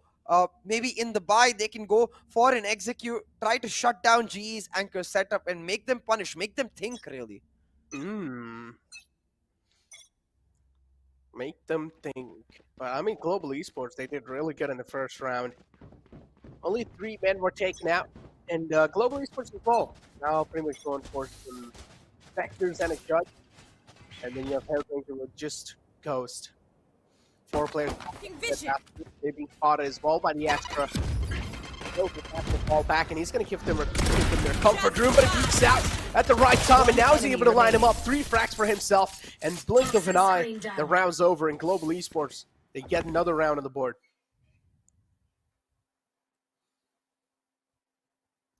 Yeah, and at this point, Missile and Friends, they try exactly this. I do appreciate the thought. A 5-stack into Showers, they look to play for the trades, but a really nice trailblazer from Hellranger. I feel like he reads into this perfectly. Gets a call from his Showers player that, hey, I think there's a push happening here. Gives the information with the trailblazer and traps them. But again, I appreciate the initiative, because that's what I want to see from Missile and Friends. Initiative, Necro, trying to take the map into their own hands. And now with the buy, they have the opportunity to do exactly that, because look at this. Global Esports getting very aggressive down A short, but Perrer gets caught with his pants down. That's going to be a free Vandal or Phantom. I'm not sure which one he has. Picked up for them. Yeah, but now Skills as well is left in such a questionable spot. Rossi's being spotted as well. Pain shells out on the long to try and put a halt to the push as much as possible. Did delay quite a bit, but now the shock dart from Kappa should deal a decent amount of damage on the RE. And now a double satchel boost coming out from the side. Rossi as well. He should be able to catch the man in the front. Spiking the control of Global Esports. They're looking really good. This round is under control for them for sure. Kappa peeks out the teleporter as well, and now it's all down to Harmony. The final man alive, the final string alive for Missile and Friends to try and pretty much get the round back in their backs, but I'm pretty sure he's trying to go for some exit frags, but he will be shut down as well. Kappa, the beast is awoken.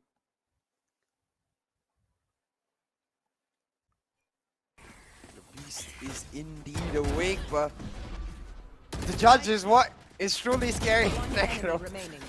It's gonna leave some traumatic memories in their minds, you know, for Missile and friends. Because every time I face off against the judge is exactly that. Like, Mo, bro, I'm not going to that angle anymore.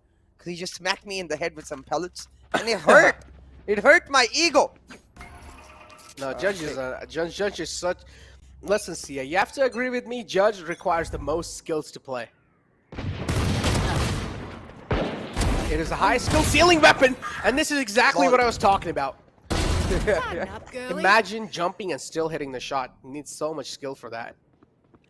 But Outranger as well is able to follow it through. Man advantage looking heavily in the favor of Global Esports.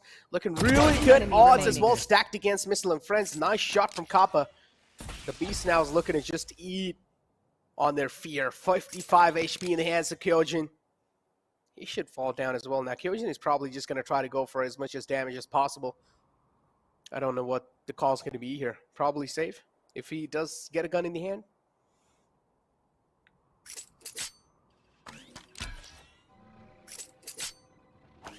Yeah, he could definitely try to push forward into B short and try to recover a weapon. He's got the audio cues, barely hearing out, especially with the shock dot that the Shova is over there. Can look to isolate this duel against Kappa, but as you said, Beast does seem to be unleashed, and he will unleash himself on Kyojin, shut him down, and pick up the round for Global Esports. A 4-0 lead for GE. And remember our conversation yesterday, Necro, where we were talking about how at 7-2, we expect bigger teams like GE to be able to close out from that point with such significant leads. Well, I'll tell you what, 4-0 is a very similar tale. A significant lead picked up for GE, and now this is a test of their strength in their capability to continue on this lead. Now, what I'm personally liking, what I'm seeing is an Odin coming out for lightning fast. I wonder how they're going to utilize this. I think it's just a gravity well and spray and pray. Oh my god. Obscuring vision. There you go. Already do see the sprays coming out. You do shoot Odin as well. And it's just kills to kick things off. Nice satchel as well. And just look at Rossi. He's just giving them a lot of trauma at this point. Kyojin is able to stop the Odin. But hey, look, already a lot of damage done. Yeah, what's up? Remaining. You saw that Viper one way, right? Yeah. I mean, not the Viper smoke. It's not one way, in my opinion. I wanted to ask you. So you notice how, like, just on the bottom right, hold on for that top for a second. Kyojin is trying to push forward for the win, but he's got a boombot in his face and a bird pop in his eyes. Pop in his Skills eyes. will make sure he picks up the round. But hey, back to the Viper smoke, right? So back when the double box existed on A short, it was an actual one-way on any agent with the smoke. You could set that one-way up, and you could see throughout the A short push their legs. But now there's this small, tiny area, like on the right-hand side of the smoke from the defender's side, where that small, tiny area alone you can see their legs. Does that count as a one-way for you? Because it doesn't for me. And I mean, it's like it really does depend, right? You do see the toes before the actual enemy even sees you, so that's still a little advantage. only in like 1% of the smoke. A one-way is supposed to show you in every way. Like, for example, on Astra, on A main, there's a one-way. You can see them throughout. I mean, as long as you're getting the advantage, yeah, that's what a one-way is. If you're gaining an advantage over the enemy, if you're seeing the enemy before the enemy sees you, that's a one-way in itself. But that's my point, Nakro. That if you're seeing the one-way only for 1% of their, for a very basic example, if they stick to the right near the boxes and walk straight up, you're never going to see them. That is true, but again, the advantage will still be in the hands of Global Esports, because if you're going to be moving out the smoke, of course the guys Oh yeah, that's not the point. The smoke is great, but is it a one-way the way it is? Not it used to be, but again, it is really the play of the crosshair placement at that point, how you're placing your crosshair on the smoke, or outside the smoke. It does really come down to the crosshair placement in the end, because again, as you mentioned, the toes are exposed for a millisecond. Or pretty much a little bit more, of course. So you do get a little advantage. You see, he's playing on that toes for sure. As soon as he spots some toes, he's going to start shooting them. So that does give him a sort of advantage. And then the crosshair placement comes into play if he's able to find the headshots or not. Fair enough, we're back to the round right now. Oh, nice shot. Hellranger getting caught up, but it's all about the time here for Global Esports. The showstopper coming out as well. But he doesn't actually yield any value. Lightning fast, he tries to make the Odin go burr. He finds a couple kills, but ends up fighting a bit too much and getting shut down. Missile and Friends shutting down the momentum that GE had. A last minute push, a bit of RNG and luck involved, but hey, as long as it works out, the round is what matters. Oh yeah. The round is what matters, and the Odin was just able to mow him down, but still, unfortunately, he stopped pressing that left key on his mouse, so Lightning Fast was not really able to follow it through. Oh man, still 5 rounds on the board. In Global Esports, they were looking really good. This is what they really needed, a dominating start, and they're able to get some. And now they're pretty much trying to isolate the mid as well, CA. So mid control now will not be given to the attackers that easily. The Viper is going to be the one to block it through, and that's quite a nice block with the Viper's pit. Talking about the Viper Spit itself, though, he's alone in that, and the way he set it up in aggressive position, notice he only has this narrow choke angle to play on. So Lightning Fast very much relying on his capability to have a faster reaction speed, essentially, and use the advantage. But talking about advantage right now, look at this. A proactive push from Chavez has got Hellranger on a huge flank. Finishes off Kyojin. Relieves pressure from Lightning Fast and should know that the rest of the players are towards B long, but he's not expecting a flank on himself. Come on, Hellranger. On the flank, you gotta expect a flank. Oh, there we go. Pero, though, from the back now, trying to set in a lot of terror in the hearts of Global Esports, but it's fine. They have Lightning Fast to try and equalize some things. Nice snake bite will force Pero out of his comfort zone. He gets forced out, and now it's all down to Missile. The man, the myth, the legend. 30 seconds left. Is he going to be able to clutch it out? Has the Vandal in the hand. The Glitch Ball Vandal, not really a fan of his skin. That's why he falls down. You need a Reaver in that situation to clutch it out. Yeah, I'm not sure about the Reaver part. You know, recently I have started using a lot more of the Prime, and one of my friends bought the newer one that a lot of the pro players are using. I believe it's Protocol, or I'm not sure what it's called. I'll point it out to you when I see it. I think Skills was using it on Breeze, and that one, I don't know, like, it's not like the Reaver. It's not satisfying, you know, but the taps feel really, really, really good. So maybe the Reaver has some competition finally. I still think Reaver is the big daddy, but talking about big daddy right now, Lightning Fast getting a little too aggressive for comfort. Still, the trade comes out, but this is not an advantageous trade for GE. But they're pushing from every single angle. They're trying to overwhelm Missile and Friends, and I love this personally because we've talked about this. Missile and Friends, they like to play slow. The more you overwhelm them, the more you get aggressive with them, the likelier they are to just stop functioning with respect to their thoughts and their comms. Yeah. 3 HP hands Para. And yeah, it's pretty much going to be really tough to clutch it out. So Skills pretty much aggressing in forward and shutting down that man. Global Esports looking really good and dominating again in the first half. And hopefully they're able to continue it on. Rossi as well having a lot of smiles on their faces. And this is what I like to see. Have fun playing. It seemed like in the previous game, though, at the start they were having a lot of fun. But in the second half, the smiles started fading away. And this is what I don't like. When you're not going to have fun with what you're doing, you're of course going to start choking. Yeah, and we'll have to see how Missile and Friends are able to adapt, because they're at a very similar scoreline as their match against Salt Esports. 7-1 they were down before they started pulling back, made it 7-2, and then found the win. Now Boombots will kiss each other, and Rossi might just kiss death here. The gravity well as well as the... That's true, but still able to hold on. A lot of utility committed towards him. Think about it, 150 credits on the gravity well, 150 on the guiding light. No, that's 250 on the... Yeah, I forgot the guiding light price. A nade and another guiding light as well, and a Trailblazer. So still, he doesn't end up dying, but they do get value on the other side of the map. They shut down the Shar's push from Global Esports, and now they're going to look to attack this B side. I mean, Rossi has literally just been using Judge this whole bind game. And I don't know what has got into his head. He's like, all right, you know what? I'm fed up. I'm done. Just finish this already. Stop judging him for using the Judge. I'm not judging him for using the Judge. I've done it as well. When it's like the tilt getting me, I'm like, all right, you know what? Screw you. I'm gonna start using Judge and Odin. What's up? You having a lot of fun? 30 seconds left. No, you're not, because I am. Spike planted. Now look at this. should be a simple enough round for Missile and Friends, and I talked about this yesterday also. They were 7-1 down. They won a round. They started pulling it back 7-2, and then they pushed it all the way back to win the map.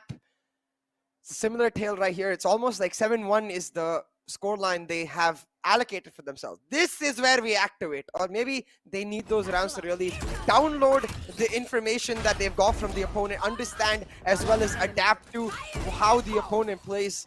So we'll see if GE are able to establish themselves away from what we saw from Salt, which is an incapability we saw from Salt, to try and change the way they play, to try and adapt quickly to what Missile and Friends were able to punish them on, and prove that GE indeed, there's a reason we keep calling them again and again that this team is scary. They are the defending champions. Now look at this, the wall has changed. They're going to go for the pop flash peek down at B long, but Missile and Friends backing up. I love the discipline from Missile and Friends.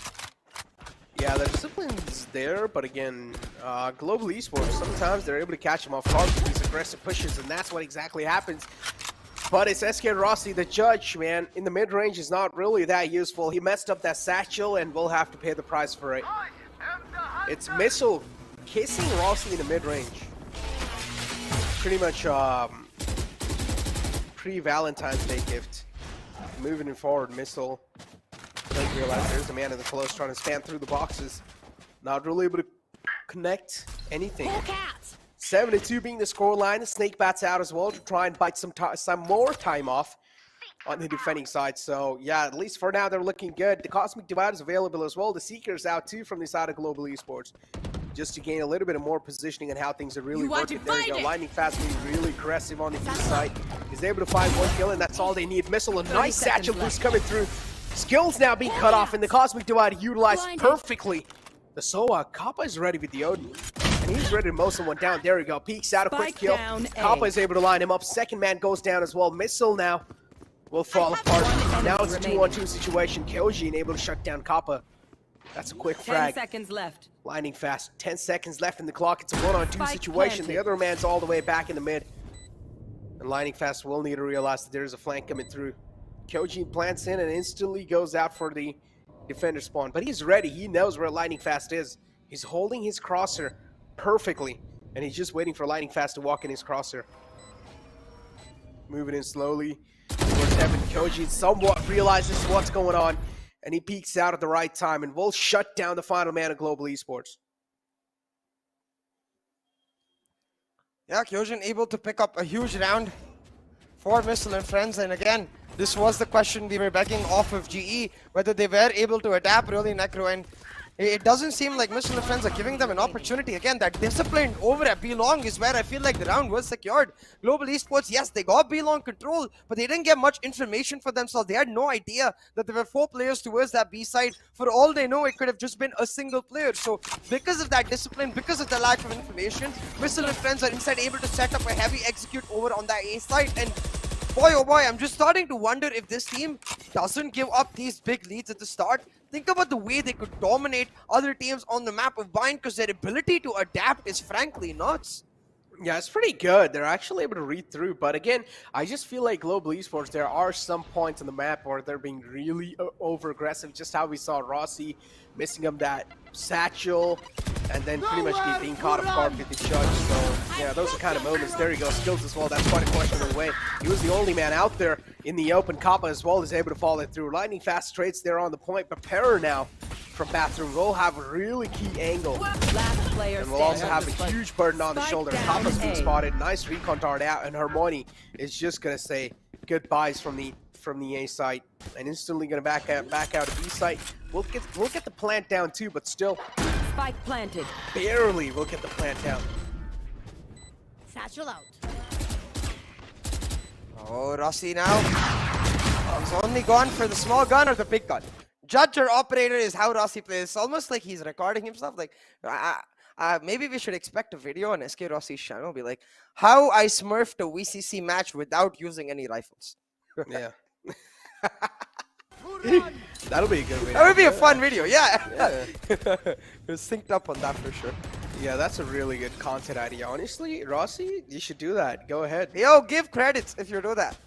No. Rossi, why don't you hit me up, you know? Sometimes maybe carry me to Diamond. Maybe Mortal I think too. he has better things in life to do. CA, listen, okay? Like prepare for VCC. I mean, in his off time, not of course in the team time. Necro, come on, we're professional casters. Do we get off time? Kinda, sometimes. Sometimes though, but I'm gonna hold on. Oh! Oh, those are 2 quick kills on the start. And Usually Mr. the hips Rossi. don't lie, but oh, Yeah. what is that lineup? The nice one, Cup Up. There we go. Hold on, talking about lineups, the showstopper trying to hunt down this. That's So, a run but and gun. I've got That's your that's illegal. Send that man to jail right now. You're not supposed to do that in the game of Valorant. You cannot run and gun with a Phantom. But he's still able to pull it off somehow. Now the Odin enhances a Kappa CA. Slowly the old Hika ult meme is now turning into the Rossi ult meme because in this map, that's 2 out of 2 showstoppers that he's been killed before shooting. Yeah, it's the Rosa ult. Yeah. So it used to be the Hika ult for India, and then he fixed it, and then it very rarely happened for a while, so it went away, and now Rossi is bringing it back as the Rossi ult. Oh, man. feels Oh, good. that's a Spike nice down, shot, though. attacker spawn. Feels good, man. But look at that. Oh, Para, nice shot again. Held Ranger shut down this time. It's a 2-on-3 situation, still 30 winnable. seconds Global left. Esports, do not give them single peaks. Do not give them a lot of dry peaks, because if you do, they're going to capitalize on it for sure. One Bunch enemy of remaining. situation, try and play it off with each other, but okay, that's not even going to matter. It's just the gravity oil combination with the lightning fast snake bite. And he's going to easily mow him down. Another round of the board, and Global Esports looking really dominating CA. Absolutely. Looking extremely dominating and starting to run away with the map. But hey, the defensive half is where usually Missile and friends thrive. Missile will look to get his hands on an operator. Albeit on a raise is going to be that much harder now. Rossi continuing his trend. Only shotguns and rifles. 9-3 Has a curse. shorty for himself. Shorty does mean that, hold on, 150, 300, 450, 700. Yeah, so he gets to buy a boombot, a satchel, and a shorty. So this is just going to be Rossi W key. He'll go like, Yeah. probably use the boombot to clear out hookah and then satchel into sight and boom boom with a shorty. We'll see if it works out. Rossi's Oh, literally no, he's like, got the drone. What is see, that? Ross is literally just doing a shotgun challenge. Like, he's not going to use Oh, anything no. else other than a shotgun. Wait, did you notice that though, Necro? He's not bought any boombot, which is very rare for a raise in my opinion. gifted. Instead going for the double satchel. He wants to get into sight real quick. There we go. The Boom, boom. aggressive note is on and all the way in the back sight with the satchel. This time he's not going to mess it up. Second time is the charm for Rossi. And the man is just looking to go on some One aggressive enemy notes. He's going to remaining. catch another man. What's going on? How are you not hearing that aggressive push from Rossi? He's able to catch Missile as well, and now it's all down by the man. Oh no. Para will fall down too. CA, listen, I made a prediction before the match even started saying 13-5. Okay? Yeah. If it actually comes true, what do I get? A verbal trophy. Oh man. Thank you so much. I'll tell chat to put thumbs up in the chat for Necro. Okay, that works too, I guess. That works. Alright chat, you heard it. If it ends up being exactly 13-5, even if it's 13-3, you put thumbs down. Okay, that's not how it works. Nah, I'm kidding. So if it's anything below 13-5, we'll give it to Necro. Yeah, yeah. Anything below Right now, 35, yeah. Oh, okay. it certainly seems Oh, like Lightning yeah. Fast is on a mission to make your prediction come Spike true. But down Hermione A. with the slaps on the Marshall. Man, I was saying this on my stream a couple days back too. I feel like this guy should just play only Marshall. Should do an only Marshall. Oh my like, god. What is he doing? Someone stop him! Please! You're giving them a lot of trauma, Rossi. Oh my god. Global Esports, they're trolling. They're literally trolling this. They're trolling! Stop! What do you mean? This is meta. It's not trolling. Rossi be like, this is how you play race, man. Oh my god. Rossi be like, hey CA, you wanted to see us change up our tactics slightly? Well, watch me shut people down like- while I feel- jumping up and down. Bunny judge for the win. Rossi right now is literally me in an unrated game. Not even lie.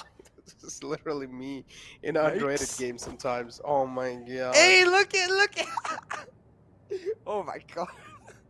Look at the side of Missile fence. Four judges picked up. They're tired. Rossi Oh my has God. given them trauma. They're like, yeah, we can't beat it, so we will beat it. If we can't beat it, if you can't beat him, just join him. But this time, it's the enemy judge making it work. Oh, no. God. What is going on? But still, Global All I hear is Esports. judge voices. Yeah, all I hear is just pow, pow, pow, pow. I don't think it's power. Like pooch, pooch, pooch. Yeah, That more sounded like like a bark. broken car rotor or whatever. Yeah. Like, it sounds weird as heck. But it feels satisfying as hell when you're able to pull off shots like Terror. He's like, I will not join this trend. I will be a normal person and What work is with this shots." though? What is going on? Player standing. What is this? What am I watching? One You enemy can't be remaining. serious at this Oh my point. God. And now Kappa, the old man, has to judge again. Oh no, this time the Papa shut down. 2 HP in the hands of Red. Let's go, a clutch. The judge wars come true, ladies and gentlemen. The battlefield now will only ring with judges. I'd be so down if they did that. They can be the judges, we'll be the jury, and whoever wins the round is the executioner. But we get to decide who wins the round, because we're the jury. Yeah, that's No. Kappa's like, nah. You guys want to see cringe? Well, I'll show you an Odin. Not that Odin is 3 cringe. judges. And an Ares in the hands of Red again. So yeah, oh my Let's God. go, I love this. Yeah, I love This this, actually- honestly. This is fun. This is fun. This is what we like to see. 13-5 is what I expected, and are they going to be able to close it out 13-5? Oh my God, Boombat's out as well. The shorty straight into the close range. This is going to be quite devastating. Look at Red. He's just waiting. He's like, all right, just walk in. Walk in my crosshair. What's up? You got a little bit there to do here, buddy. But no, this Oh time my- it's Rossi with a quick reaction with the judge. He's like, pow. Pow, pow, pow. He's just all over the place. And Missile as well now is able to strike Rossi down. It's Missile and Fred Summer down line, striking back with style this time. And it's just the judges ringing all over the place. And I personally love it. Let's go. That's a lot of emotional damage. Welcome to my world. Talking about damage right now, Kappa's got Oh his my crosshairs God. trained on the Psych. defender side spawn. Push shuts them down and will now join his friend in the Viper's pit. Using the drone to make sure they don't get pushed out unnecessarily. He has the Odin and he will make them pay. Better is taken down insanely low, and that's without going into the Viper's pit. But hold on, Kappa. Counting his chickens before they hatched, ended up giving away his position, so Lightning Fast is gonna have to clutch out this round. Oh my God. He's given away his position with his Vipers. Oh, Snake Bite no. coming through, but He's running just and play gunning. and play better as 1 Oh. HP, but Lightning Fast not able to land No his time. shots, but No he got time. enough time. That's No the round. time. Yeah, that's the round. There's literally no time. Unfortunate pair. But yeah, oh my God. This is literally Valorant in a nutshell. This is literally Valorant, dude. This is the new meta. Just start doing this, ladies and gentlemen. What do you say, CA? I love it. I honestly, I'm serious. I Yeah, love me it. too. It's a nice change in the pace. I mean, we're seeing serious gameplays all the time. And this thing as Wait, well what do kinda you like mean? This brings- is serious gameplay too. Okay. All right. This is what actually this is the most serious as it gets. This is the most serious. Like literally, these are both teams giving it all they have. They're tryharding as much as possible. They're using the guns that require the most highest skill ceiling in the entire game. If you're a normal person who just started playing the game, you cannot use these Honestly, guns. though, I think you'd agree. Don't you think? Like, at least for me, it's way harder to use the Odin than it is to use a Phantom or a Vandal. I'm not even kidding. Like, I No, never it's land not. my shots on an Odin. I do. I too. work. Do you land your shots more on an Odin as compared to a Phantom Vandal? Not more, but I just feel like Odin is so strong that it's really easy to mow Then enemies why don't down. you use it? Because I just don't like. I feel like whenever I use the Odin, it's just little, you know, it's just not the same feeling. Wait, CA. hold on. Right now, in a 2v4, I think the map might just be over. Your prediction very close, but Oh my God, what is this? seemingly not close enough. They just one round, satchel ladies and and walk gentlemen, into come the on. round crosshair off skills. He shuts them down. You can see smiles all the way through.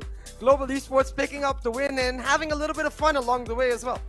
Yeah, it's literally a complete troll game. What was that? Global Esports, man. Oh, this is what we like to see. Look at Lightning Fast as well. They're just so happy. This is what I like to see, man. Let's go, Global Esports.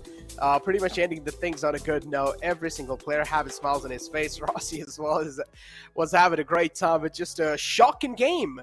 this whole the map behind, and pretty much proven Mr. and Friends unparalleled in the game of Shotgun. They're like, all right, Shotguns, we're way better than you guys. What are you talking about, Judge? You're not even matching us.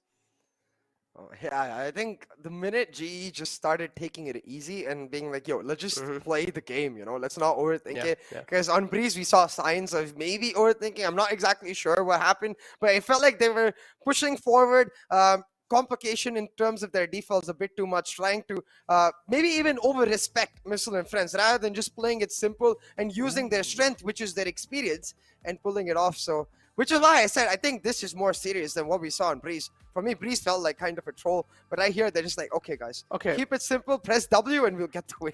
See, yeah, but listen, man, my predictions were pretty close, okay? You got to tell the chat to put up thumbs up in the chats. Oh, yeah. Thumbs up in the chat for Necro. Only one round. Come on. Like, you guys got to give it that. I mean, come on. I'm not a person who just like knows the future. I need thumbs ups in the chat.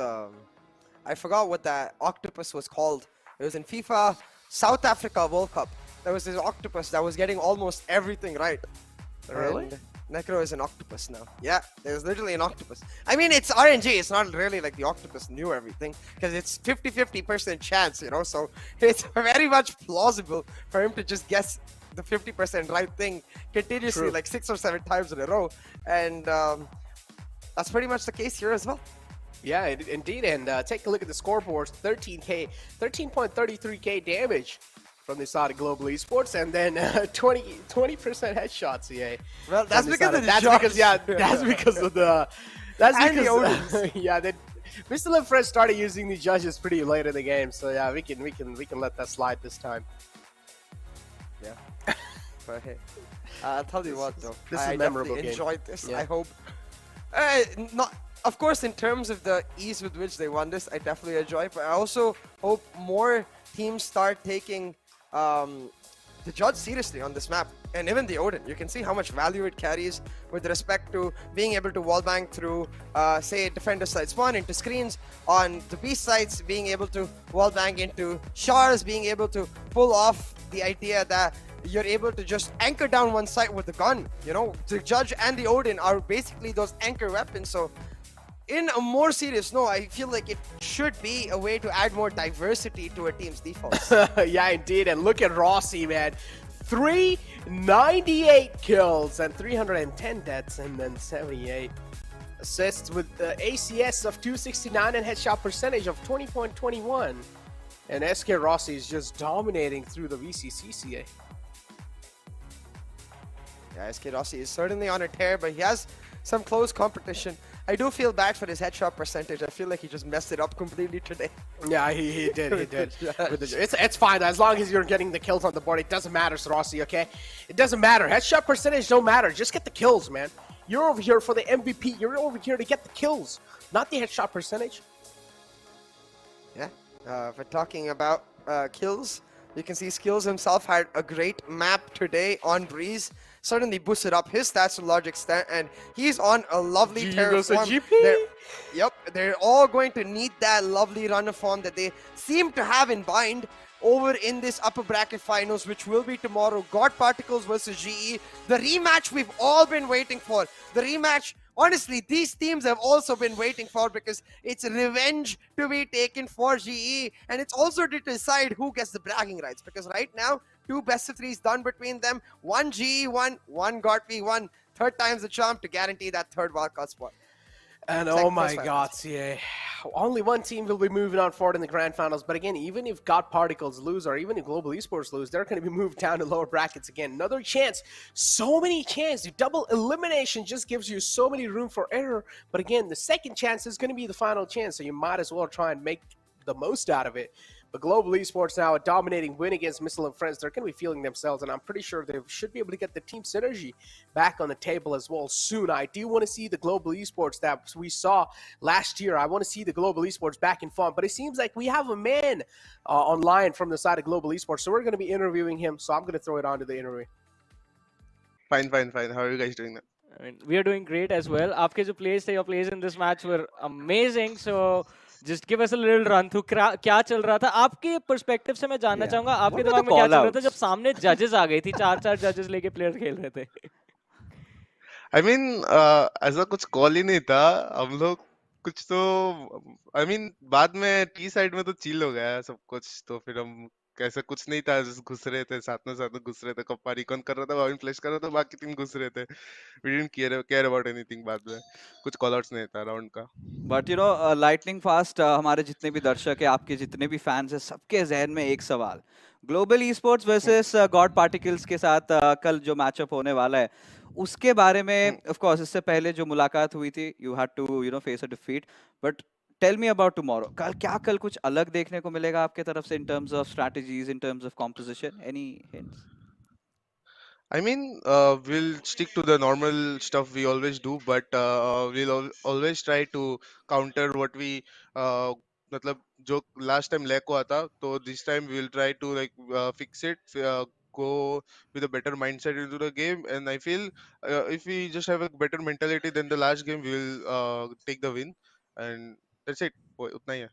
I think It's just about the mentality. Yeah. Exactly जैसा आपने mention किया वो mindset strong रखना काफी ज्यादा important है but इस match में आई मीन आप लोगों ने परफॉर्म अच्छा किया आपने अभी बोला कि अटैकिंग साइड पे बाइंड पे कोई कॉल आउट्स नहीं था मैं ब्रीज के बारे में भी जानना चाहता हूँ ब्रीज पे भी सेम चीज थी क्या आज आई मीन ब्रीज पे सिटी साइड में ऐसा कुछ कॉल आउट्स नहीं था सब अपना ही पुश कर करके खेल रहे थे तो हम लोग सब चिल थे but then again T side में जब थोड़ा टाइट हो गया था I am not gonna like कि टाइट हो गया था सिचुएशन एक पॉइंट ऑफ टाइम में देन कि 11-7 ऐसा कुछ स्कोर था तब तक सब चिल था तब जब भी 11-7 स्कोर हिट हुआ आई सो लाइक अरे गाइस हारने वाले हैं ऐसे चलेगा तो then Bhavin gave 1 or 2 calls and then we closed it out I think वो भाविन और कापा के चेहरे पे इंस्टेंट एक्सप्रेशन स्विच होता है सीरियस हो जाते हैं दोनों अचानक से और तब होता है कि हाँ अब खेलना है but वही सीन था ऐसा ही yeah lightning boss thank you so much for joining us for this interview congratulations इस जीत के लिए and good luck for your match tomorrow thank you so much man cheers thank you so much bye bye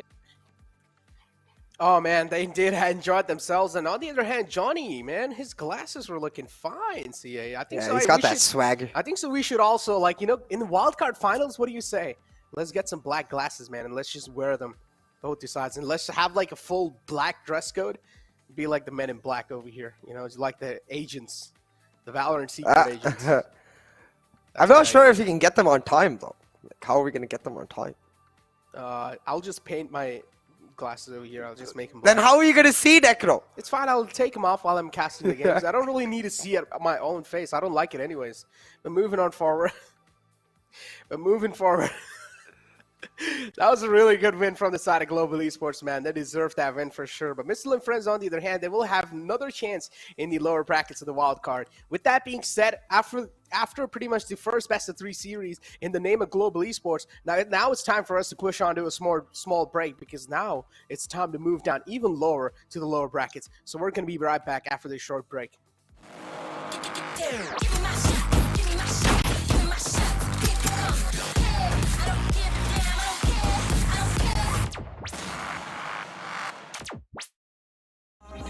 Party on my own.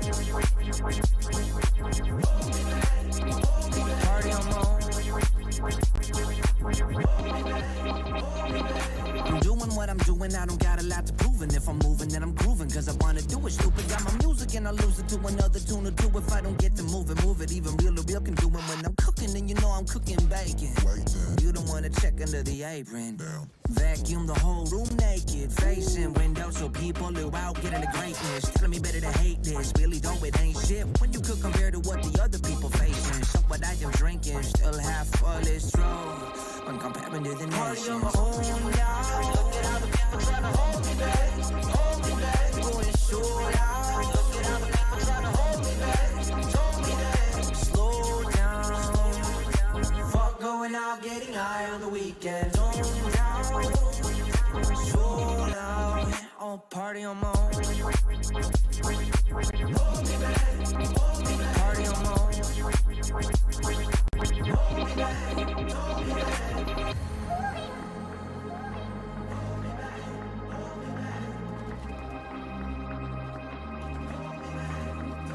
Party on my own now. Look at how the people trying to hold me back, going short out. Look at how the people trying to hold me back, party on my own. Going short out. Look at how the people trying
be so high in life. Without you, I don't feel alive. Give me my shot, give me my shot, give me my shot. Keep it coming. Yeah, I don't give a damn, I don't care, I don't care.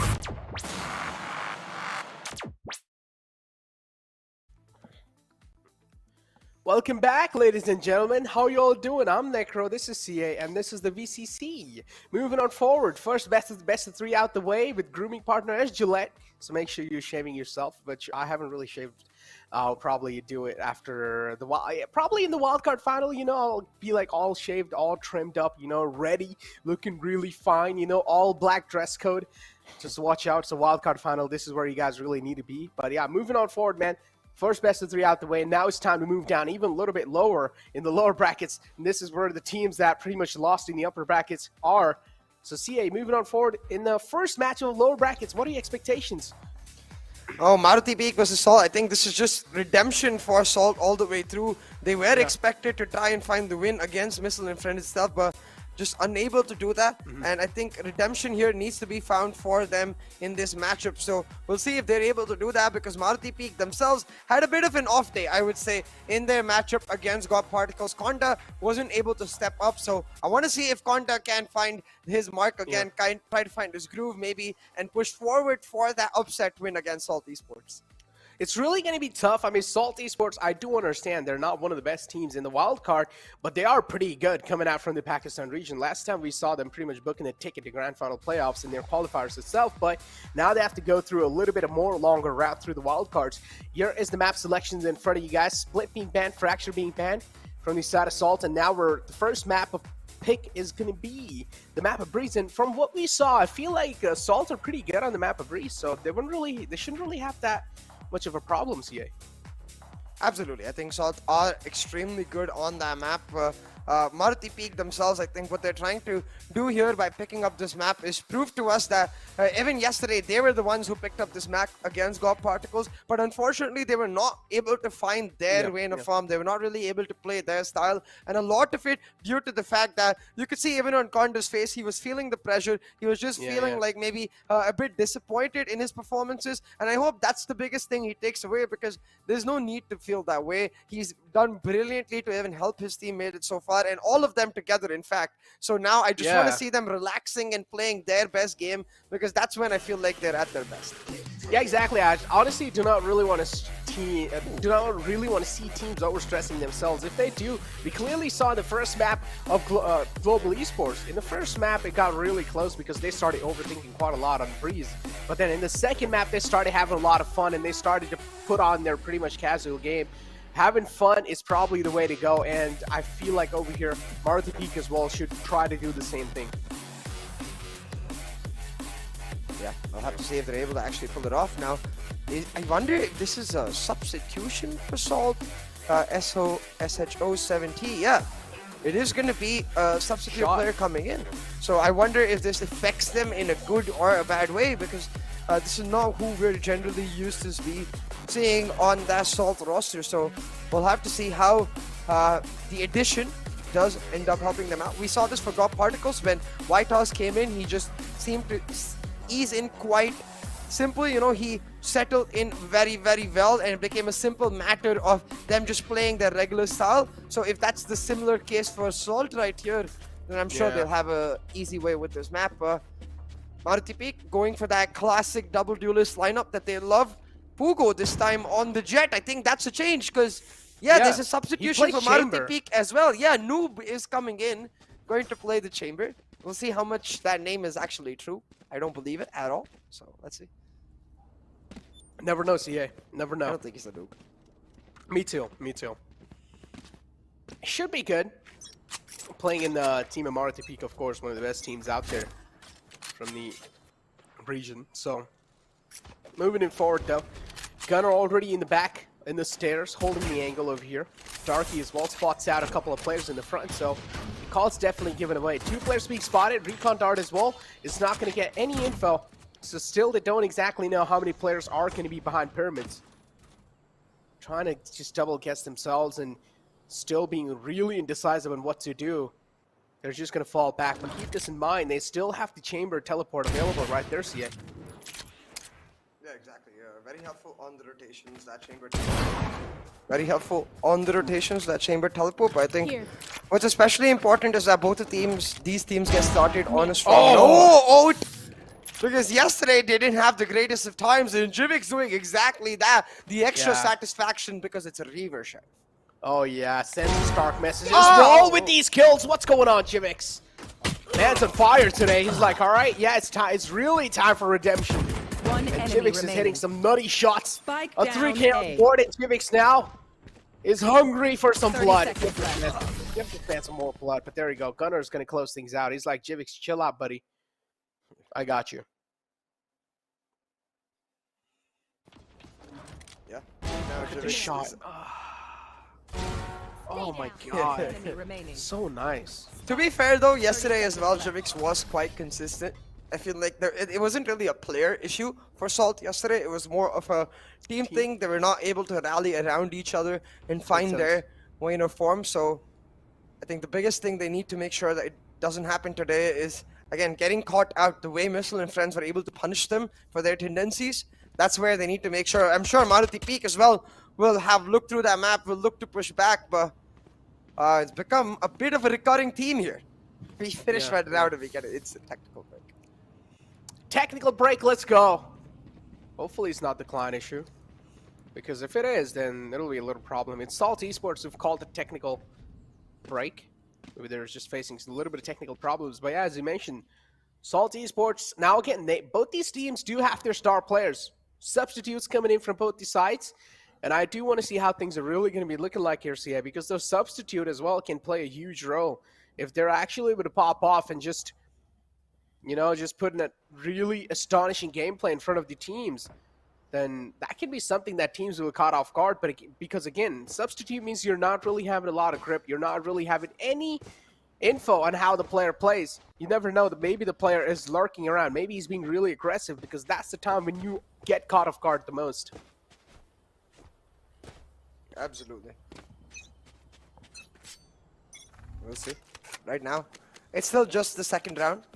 The anti-eco for the side of Salt Esports, the eco round for Maruti Peak, and you can see they're playing standard defaults, trying to sneak up and take elbow control, while their duelists look for the presence to be created towards that A side and look for some control. But Jivix just popping heads like it means nothing. Yeah, just another kill found. He's absolutely on a tear, and this will mean that he's effectively guaranteed an operator in the next round. Jivix on an absolute tear right now. He doesn't even need an operator. He's just using the Sheriff as an operator. Spike down He's just A. sniping their heads out the game. Nice shots as well from the side of Jisan. Now, this is the Sheriff that I personally love. The Iron Sheriff. Who in the chat has the Iron Sheriff? Raise your hands. Gun here. Do you have the Iron Sheriff, CA? I do not. I Come don't on, have. man. I have like a battle pass, a couple skins from a battle pass that I think I won it in a giveaway or something. I'm not sure. Oh Actually, no. I actually think it was. Yeah, it was in a giveaway during some early access, as in like the Astra early access, if I'm not mistaken. There was a giveaway and I won the battle pass, and it had the Cavalier Ghost. If you guys know that skin, I really like that skin. Very smooth skin. You're literally a millionaire and you don't even like to put money in Valorant? Are you serious? I don't know why you think I'm a millionaire, Necro. Similar to why, I'm not sure why Maruti Peak right here think that there's multiple people on site. But hey, I'm glad that they check it. But they are getting flanked right now, Jivix! Oh my, no, he misses shots this time though. That's okay, Demon will find the trip. Yeah, there you go. As long as they're able to get the trades on the board, that's all that matters. Still a 3-on-3 situation. Maruti Peak a little bit shaken. They should also be able to get their guns back in their hands, and yes, they do. There we go. Demon now on Demon time for sure. 3 kills in his hands, and he's looking really unstoppable. Vandal in the hands of Demon, as I mentioned. He's going full Demon time. He's going Demon mode. Talk about making a statement. Salt going far and beyond, at least in the first few rounds. But I will say, we take this with a grain of salt. Pun not intended. In the sense that right now, Salt, they showed even yesterday, they're very much capable of starting off strong. Where they did falter was in their ability to stay strong towards the mid parts of the map and close it out after they've got a significant lead. So that's going to be the biggest question today. But definitely step in the right direction, winning their bonus, getting themselves in massive control of the economical situation in this map, as well as into their minds of their opponents, because you have to remember, with this double duelist lineup, really, attack is where you have to thrive. If you're not going to be able to use that Reyna to its maximus potential on the attacking side, then on defense, you are going to falter. You're going to miss that Sky, you're going to miss the simple fact that you don't have that extra bit of utility to shut down a site, and you're going to have to rely on duels, and that's where I feel like Salt will just take the cake. Ooh, talk about cakes. It's been a long time I've had one. But moving forward, he has the dagger in the hand as well, so Gunnar can try and go for a little temporary suppression to try and bite some time off. Meadows Lord, the pushes came through. Yeah, he's found himself quite deep in there. Found my wire. But still, Salt somewhere down line. I'm pretty sure they're going to start to get the grip on what's going on. Cage triggered. Exactly, the gate should be open. And a nice shot through the cage. G Solid finds himself a little lucky over there. And Jivic's not really able to get out, but he's still going to find some skulls. And yes, he is able to find some skulls. Oh, runs out of bullet, needs a fresh magazine, but still finds another dink with the classic, and that's a huge dink as well. Gunnar now looking to flow through, and there he goes. Going to find himself right outside the Viper's wall. 4 bullets in the magazine of Vandal, and Gunnar looking to shut down the man. One last bullet available. Needs a fresh magazine. Will get one. There goes Salt. Pretty much shutting down. Oh my god, Maruti Peak. Maruti Peak at this point, they're just not able to do anything, no matter what it is. And that was a combo, right? Like, he meant to get out of there, but he couldn't, and still found a double kill. I don't think that was a fake. It looked a little too elaborate. No, he failed. You see that little bit of pole on the top? He accidentally headbutt the pole while he tried to updraft. He actually wanted to fall back. That's why, but like the way he settled into his crosshair so quick is what made me doubt it for a second. Like, did you? I don't think he intended that, but I'd like to actually ask him and confirm. But either ways, what that does establish, Necro, is that Jivix is on an absolute tear right now. He's feeling himself today. He's hit the range in advance. He set himself up, but a bit of casting curse. This is the first shot. Let's see if he can find Pugo right here. Oh, he still goes for the peak. Oh my god, this man's confidence right now. Oh, no. Talk about salt. That's a lot of salt on the body right there. Fugo slapped out the game. And that was a right click too, CA, from that range. Yeah, that's why I said slap. Like, he could have easily gone for a left click and pulled the knives back, but he's like, nah, I don't need them. Yeah. I got my op. And look at how he's laughing. He's just looking at the radar. Yeah, and he's laughing. I think so his cam's stuck. But yeah, that's a really funny moment to be stuck on. Oh, he's back. Oh, there we go. Now he's back. He's looking at the map. Crossing straight as well, looking for a little bit of shorter peek, and there you go. Konda peeks out the shoulder, but a nice shot from G Silent. Silences Jivix. The aggression now silent. And now Salt Esports, they're looking really vulnerable too, but still they have the man advantage, so not as vulnerable as expected. 30 seconds left. Will Silent clutch this out? That's the question. 1-on-3 situation, operator in the hand will also get the spike back in the hand. So 85 HP. Oh, you best believe he can clutch this out. 69 HP now left. The magical number will make some magical plays happen. Will it though? Oh, but the audio cue is given away to Demon. He knows exactly where he is. Replay. And, okay, I guess the production knew in advance that that round was gonna go towards Demon. I don't even know if it went to Demon though, to be honest. Okay, production. Spike down. What was that? Kind of took the fun out of that, honestly. I want to see what was going to happen there. But yeah, just a replay Demon just coming in. Huh. Weird. Wait, he won? Yeah, I mean, it's 5-0, so yeah. Yeah. They won, yeah, of course they won, of course. He didn't really have a lot of HP too, only 69 HP. Yeah. I just wanted to see it end though. I completely agree with you in that regard. But hey, Necro. But this is the Reaver, I believe, once again. So Jivix clearly on the same note, as you said, believes in the dominance of that Reaver. We're talking about dominance. While Gunnar is shut down, he's still continuously suppressing the foes. They can't use the utility, and this will allow Darky to shut them down piece by piece. Gunnar effectively working as the bait, suppressing the heck out of Maruti Peak and allowing his teammates to come through. Oh my god, the shorty as well to close things out. What's going on, Salt? There's just sprinkling a mountain of salt at this point. They're just burying them down in salt. Salt graveyard. Yeah. Hey, I'll tell you what though. Right now, if this does end up going the way it seems to be going, and I say seems to be because, again, we've seen Salt falter. We've seen teams come back against them, though I feel like we have to give props to Missile and Friends for making that happen. And we have to wonder if Maruti Peak can do the same, because right now, Salt are dominating on this map 6-0 as they keep pushing forward and they end up lining up. Spike Darky will down, find a mid. couple. Trades are One found, enemy but remaining. it's just the eco, and they're not going to be able to recover the weapon, so I'm not really sure what else they can do right here. Kind of stuck.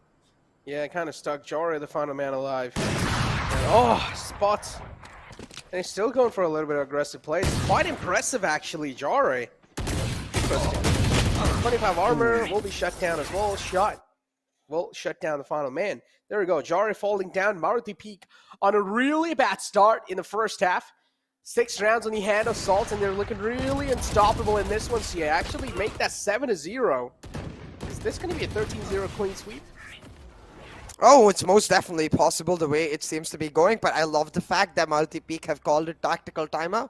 If you remember, even yesterday, one consistent thing that we saw in this team was they almost always had smiles on their faces and a positive mentality to boot. So one of the biggest things I love in any underdog upcoming team, when they're positive and they're looking at the game like, hey, it doesn't matter if we're losing. What matters is that we're going to try our hardest and learn our best from it. Understand that we made it to a phenomenal stage itself and come back, because, again, I say this so many times, but this is just the start of the year. But yeah, the smiles are what I mean. You can see a couple of laughs exchanged as well. Maruti Peak, I really like you guys. And your logo. And your logo. I got to maybe contact them about who their designer is. It's a nice logo. I don't even think so there's any designer. Someone just probably sat on a drawing tablet. Nah. You see it's so clean. If one of them actually did it on a tablet, then maybe I need to commission something from one of them. And because they're damn good, man. Right? It's so clean. Like, that's the thing. Missile and Friends logo is also super cute, but it's not necessarily clean. It's clearly It's obvious made on the MS paint Paint. thing. Yeah, exactly. But this is so clean and cute. Yeah, it's pretty nice. It's like Jet, Omen, and Viper, if I'm not wrong, peeking out. Yeah. Maybe get rid of the Omen and put the Astra, though, would be my feedback. That's fine. Omen's cute. I feel like when it comes to the cute little plushies as well, Omen has one of the cutest plushies, so he deserves to be in there. That's true. But moving on forward. Oh, nice shutdown. And now Maruti finally seems like the tactical timeout somewhere down the line is able to make a lot of impact. G Solid, a nice flank from the back, 2 quick kills on the board. And now Maruti Peak, it seems like they're finally able to get themselves back in the sync. Demon Time now looking to pretty much go back into Demon Time. 1-on-3 situation. Oh, Peak's out in 2 players. And it's G Silent with a nice 3K. That was a nice flank from G Silent right there, CA. Yeah, absolutely. A huge flank. Making sure that the tactical timeout leads value. And I think this is the biggest discussion in the tactical timeout, that, hey, guys, we're going to have to try to up the pace in terms of our flanks, because we saw it from Konda, right? Like, he was able to take down the trap, but he never actually went for the aggressive push in. I think relaying information to each other that whenever Salt seem to play on that A side, they play heavily around pyramids. They like to stack it up. Maybe a player in container. So rarely ever is there a player playing from bridge trying to mark both angles at the same time, so we can try to punish it. And they do exactly that. A round picked up for Maruti Peak. The adaptability is here. And now the test remains for Salt, where from a scoreline like this on Bind, Missile and Friends found the comeback. Can they deny the same comeback for Maruti Peak, or will they just give these peaks and die? Well, they give the peak, they don't die. Okay. That's another possibility. Oh, wait, what? Perfect. Huh? What did I just enemy witness? remaining. And Demon with 3 Spike kills down, as B. well? What is going on? What am I watching? And I gotta say, I mean, Jivix's camp freezes on the most right times. It's just really good. Another things that can be flipped and make it a meme. Oh, that's a leg shot. Taking him down quite low. 70 HP still in the hands of G Silent. Maybe pull out a classic and just put an end to his life. Operator in the hand slowly will peek out into Jivix crosser, and Jivix is not going to miss that opportunity. Certainly not. Very well done over there from Jivix. And throughout this map, I think he's been on a tear, but yeah, at this moment, his quite funny. Of course, we know what happened because we can see everything. Demon was going for the jump peaks, and in that distraction, Shot was able to sneak up under window. Pugo ended up becoming a pogo stick and jumping in front of him. And Shot breaking that down. We'll pick up another round for Salt Esports now. Getting very aggressive here. Jivix towards the Halls area. I thought he was going to get aggressive inside a passive angle held. Will mean that he can't really help his teammates. They're going to have to just play Oh on the my ladder God. once, but what a shot. Yeah, He that went was a quick left, right, shot. left, right for a while, and then he found a head. Yeah, the skull literally cracked, and I heard the sound. The Reyna layers are just not coming through that well. Able to peek out again. Jivix has a lot of confidence for sure. Defeated. There we go. Shots ready in the close range. Spike And he's going to down connect A. those shots on the head. Of course, only need one bullet with the Vandal to pretty much seal the deal on your enemies, and he's able to do that. Landing those bullets on the skulls, and Viper's Pit still available in the hands of G Solid, but again, should he go for that? That's the question. One enemy Nice shot. remaining. Gunner is there to try things out, but Jorah as well tried his best to make equalize things, but again, a little too late because the man advantage has heavily been shifted to Salt. Man advantage, momentum advantage, and certainly maybe even the map advantage now starting to shift towards Salt because Maruti Peak, it just the simple thought that I feel like they haven't got enough exposure, right?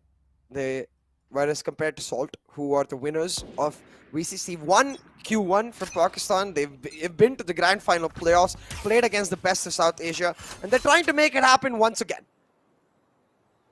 Now Salt Esports moving on forward, quite aggressive here. You can see Jivix starting to push up. He's going to catch out Silent, but just before that, Silent was able to land a key shot on shot, so it just ends up being 1-for-1, and given the fact that it's eco, not so bad. Now the judge is something we saw a lot of in the last series, Necro, but on Breeze, it's not as useful.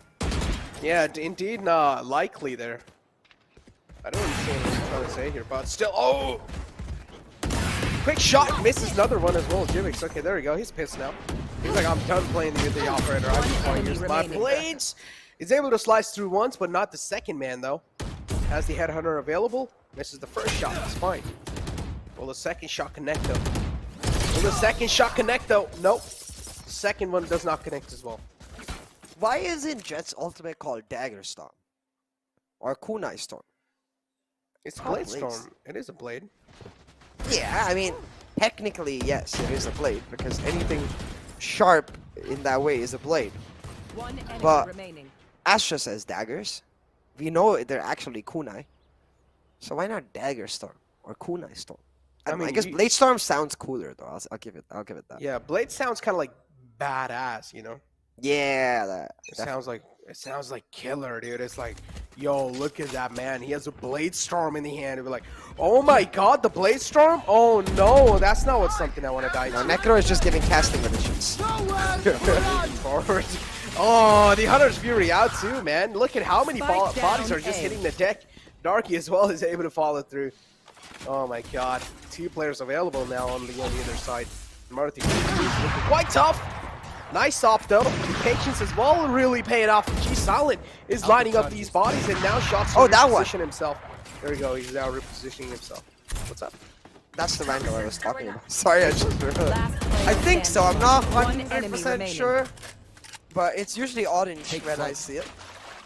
Oh, okay. The Sova drone bombed, I guess, stuck between Sova and the pyramid. Doesn't matter. Shot will still land his shot. That's happened to me several times. So that's basically a case when the drone literally just gets stuck between Sova's body and an obstacle. I kind of want to see the eagle eye view replay of that, but I don't think we're going to. Yeah. Honestly, what was? Yeah, wait, that wasn't even between his body though. Yeah, it's a bug. It was just their drone running out of fuel or malfunctioning. I don't know. I could 100% imagine a pause being called if Shot lost that round. Be like, bro, bug, come on, why? Not okay. He'd be like, Riot, fix that. Come on, please. Yeah. Replay that round, and then we'd have. How am I supposed to be a hunter without my utility? True. Shot be like, nah, I don't care. I have my gun. That's more than enough. Talking about guns right now, the headhunter pulled up for Noob. He's bought a trap too, so that tells me he has a sheriff. No, sorry, a ghost in the back besides this, because he's only got 2 bullets. Pushes in and gets shut down. Oh no! Darky just lining them up, and wow, he's stacking them up on top of each other. There you go, the attacking side as well. Salt's looking really unstoppable. With this, they will also get the match point in the hand. Does have the sheriff in the hand though, still. Maybe something is possible, but I don't know. Whips both the shots, Fugo. Today is not the day for this, man.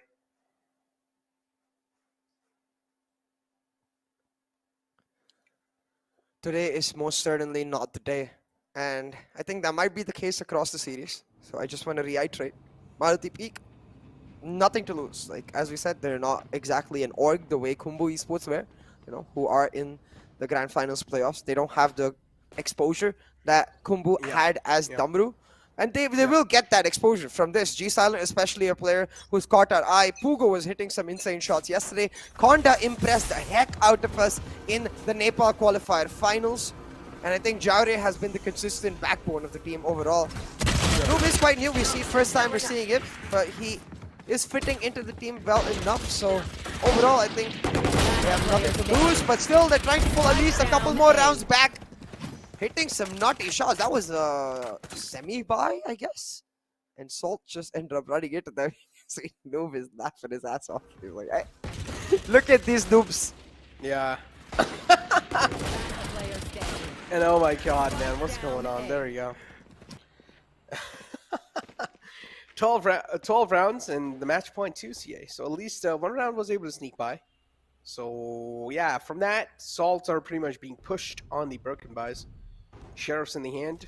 And still, the chance of Salts winning this round are pretty huge as well, because we saw what they can pull off with just Sheriffs.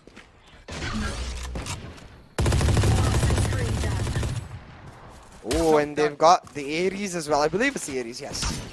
Didn't sound like they ordered. Already, 2 frags picked up. They've denied that mid control and got Salt stuck in a very bad position. Gonda seems to be coming online. He's found 1 frag for himself, and suddenly Maruti against all odds with their back against the wall. They're fighting back, Necro. But still, it's going to be a long and hard and arduous fight back if they're to actually make it happen, because they need 9 back-to-back rounds after this. Oh yeah. I believe. 1 enemy remaining. It's unlikely, but I believe. Indeed, I mean, pretty much, but still, flawless round. Looking really good. Now the rifles are going to be on the board, and this is where trouble will knock the doors of Maruti Peak. 3 rounds. Oh, look at the pinks. Look at the pinks from Salt Esports. I think they're going to go for a heavy execute while they wrap around that right side pyramid, because that's what the pinks seem to be like. Recon not revealing anyone so far. A drone to start themselves off. And yeah, it is going to be exactly that. The heavy execute coming in. The suppress detects that the chamber is the solo map playing. I don't think it detected the Reyna though. So maybe Konda can pull off an insane. I can't believe Noob just missed so many shots on the drone right there. Oh, a little bit hard to watch. And oh, Darky's not going to miss though. Konda shut down Darky, following it through, and he's just opening the floodgates now. At this point, he's just abusing Maruti Peak, and yep, it's over. Nothing much can be done. Final minute. It's Fugo with the operator. The final string alive to try and flush things out. A nice shot, though, from Fugo. Great shot. But still, the Crackman is just going to buy so much time off. And Fugo cannot go for a save. He needs to go on the aggressive note, Fugo. The time's taking off, and the spike's planted as well. He only has 2 smokes available, CA, and that cannot really make anything happen. Oh no, Salts, please stop. Stop! Just finish this one out. And there you go. Fugo is done. Fugo knows it's done. There's nothing he can do. So might as well just try to play for a little bit of pride. Knife pushes in. He's going for a knife, but oh no. A little too close. A little too far away for the range. And there you go. Salt, a flawless win on the first map. Moving on forward to the second map, I do want to see how things are going to be looking like, because Maruti Peak completely proved unparalleled. Yeah, absolutely. And I think Salt also proving one simple thing. Yesterday was a one-off, you know. It's something that we rarely get to see from the team. And that shot has settled well into this role. Seems to have just come into the team with no issues whatsoever. settling into this position, and it's a key role because if you think about who he's filling in for, it's Stranger, one of the best players from Salt Esports. So big shoes to fill in, and he's done so comfortably, and let's see if they can continue this momentum onto the next round. Exactly. I mean, Stranger, yeah, again, it's a big shoes to fill in. Of course, Stranger's a man, even though he doesn't really play the duelist role, but still he's able to play so good. And that's what makes Stranger stand out to us in general, because we saw last year as well, Stranger, he was probably one of the leading the charts on this side of Salt. So take a look at the scoreboards as well over here, CA. Darky's of course going to be the man who was playing the Cypher, but still is going to be top fragging. Jivix as well put on an insane performance for sure. But on the other hand, G Silent was able to do a decent amount of damage. G Silent played really, really well, especially on the operator, and I feel like that's one of the biggest drawbacks of Maruti Peak right now is I feel like they're not necessarily entirely comfortable on all of their roles, because G Silent to me doesn't feel like a controller player. You know, the way he handles the operator especially, maybe he switched onto the controller role recently because he definitely has the discipline to be a controller player, but in terms of the entire team working around it is what is missing. But you can see they have the aim. I'm sure throughout this year they continue improving tactically and come back stronger for it, but hey, let's not count them out just yet. They've got one more map to go, maybe two, if they're able to pull off the next.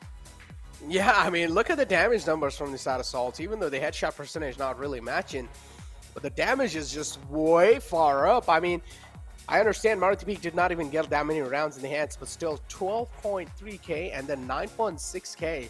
Pretty much just 9k if you say. MVP comparison as well in front of you guys is Darky and G Silent. Now, both these players were doing really good on their side, but Darky is just a little bit more consistent if you take a look at it. On the other hand, G Silent, look at him. Since 3rd to 5th round, he wasn't really able to do that great. And then from 9th to 11th round, he was completely dead over there. So, Darky still, but G Silent on the other hand, he was just able to be really consistent. Yeah, absolutely.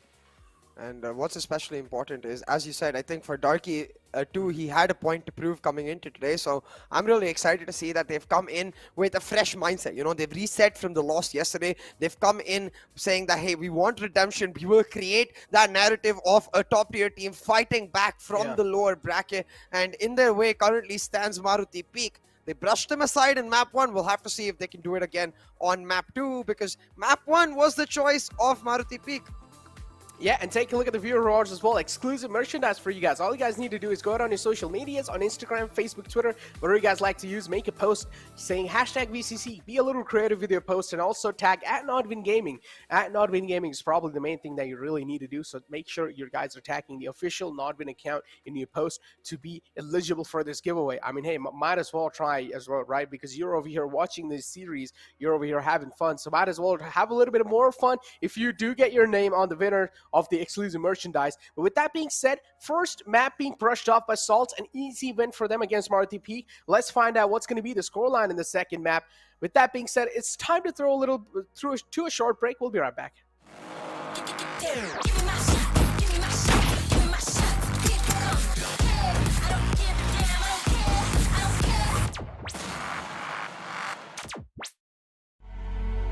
Now let me see you go off like a bomb.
chilling in the chair, I'll be sipping it. Watch a bunch of shows, I'm getting it. Yeah, I understand it's a quarantine, I got to be chilling all alone, but I'm getting sick. People who be running half the office, signing politics, and scrambling to tell the kid to stop. I ain't gonna leave the room, I don't wanna kill a few with that the shit that is inside my cop. Look at the drop, taking it bigger than now, taking it part of the crowd. Don't wanna pop, I don't wanna them down, better be kicking them out. Look at the rock, smoking loud up in my damn house. Solo though I know I'm never going on and out. Party on my own, y'all. Look at how the people tryna hold me back, hold me back. Going so loud. Look at how the people tryna hold me back. Give me my shot, give me my shot, give me my shot. Keep it coming. I don't give a damn, I don't care, I don't care.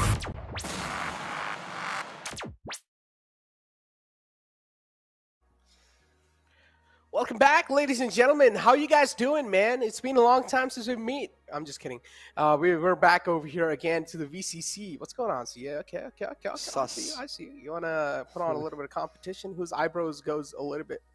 I think so. I'm leading the charts. But yeah, moving on forward. Welcome back to the VCC 2022. This is the road to VCT for the South Asia region, and with of course grooming partner Gillette. Now moving on forward. First map, pretty much a clean sweep from the side assault. Moving on forward on the second map, CA. Tell me what's going to happen. Predict the future. I think it's going to be a clean sweep once again because as we talked about, Breeze was the pick of Maruti Peak, and now we go on to the pick of Salt Esports. Should be a simple enough map for them to close out. But what I do want to see is Maruti Peak fighting back. A clean sweep maybe in terms of the map, but in terms of the rounds itself, maybe we can see them going down to the wire, give us some intense moments, and create some clips for themselves maybe in the same time. Oh yeah, clips. That's what we really need. You know, go for some flashy plays, man. Try to have a lot of fun, just like how Global Esports did in that previous one. I'm pretty sure that that is going to be one of those games that's going to be clipped quite a lot on YouTube, and it's probably going to be, you know, played all over the place where people will just have a lot of laughs. And one of the most memorable games, maybe try to make something like that. You know, just try to have fun in general. So moving on forward, it's going to be probably a clean sweep as we expected, and that's what I'm expecting too. Especially Salt Esports, they're finding their groove. Each and every single player seems like they're able to activate themselves, even though Stranger's not really playing their roster. Yeah, exactly. Every single player on another level. They seem to have made up for Stranger's absence, and props to be given to Shot as well. He seems to be fitting into the team very, very well, and I always appreciate a substitute who's able to continuously keep himself up to date, you know, and I think that's where the biggest advantage lies, because you get to make a mark for yourself when you get those small opportunities, and he's certainly doing that. Exactly. I mean, the upcoming map is going to be Haven, so that's going to be quite an interesting things to see, because we saw Solid just dominating really well on the map of Haven in the past. So that's what I'm expecting to, because Jivix, again, he's able to connect those headshots with a deagle. So I'm expecting him to actually go ahead and carry on forward with the same momentum. The Sheriff, again, in the pistol round is one of the most it's kind of like heavy investment you can go for.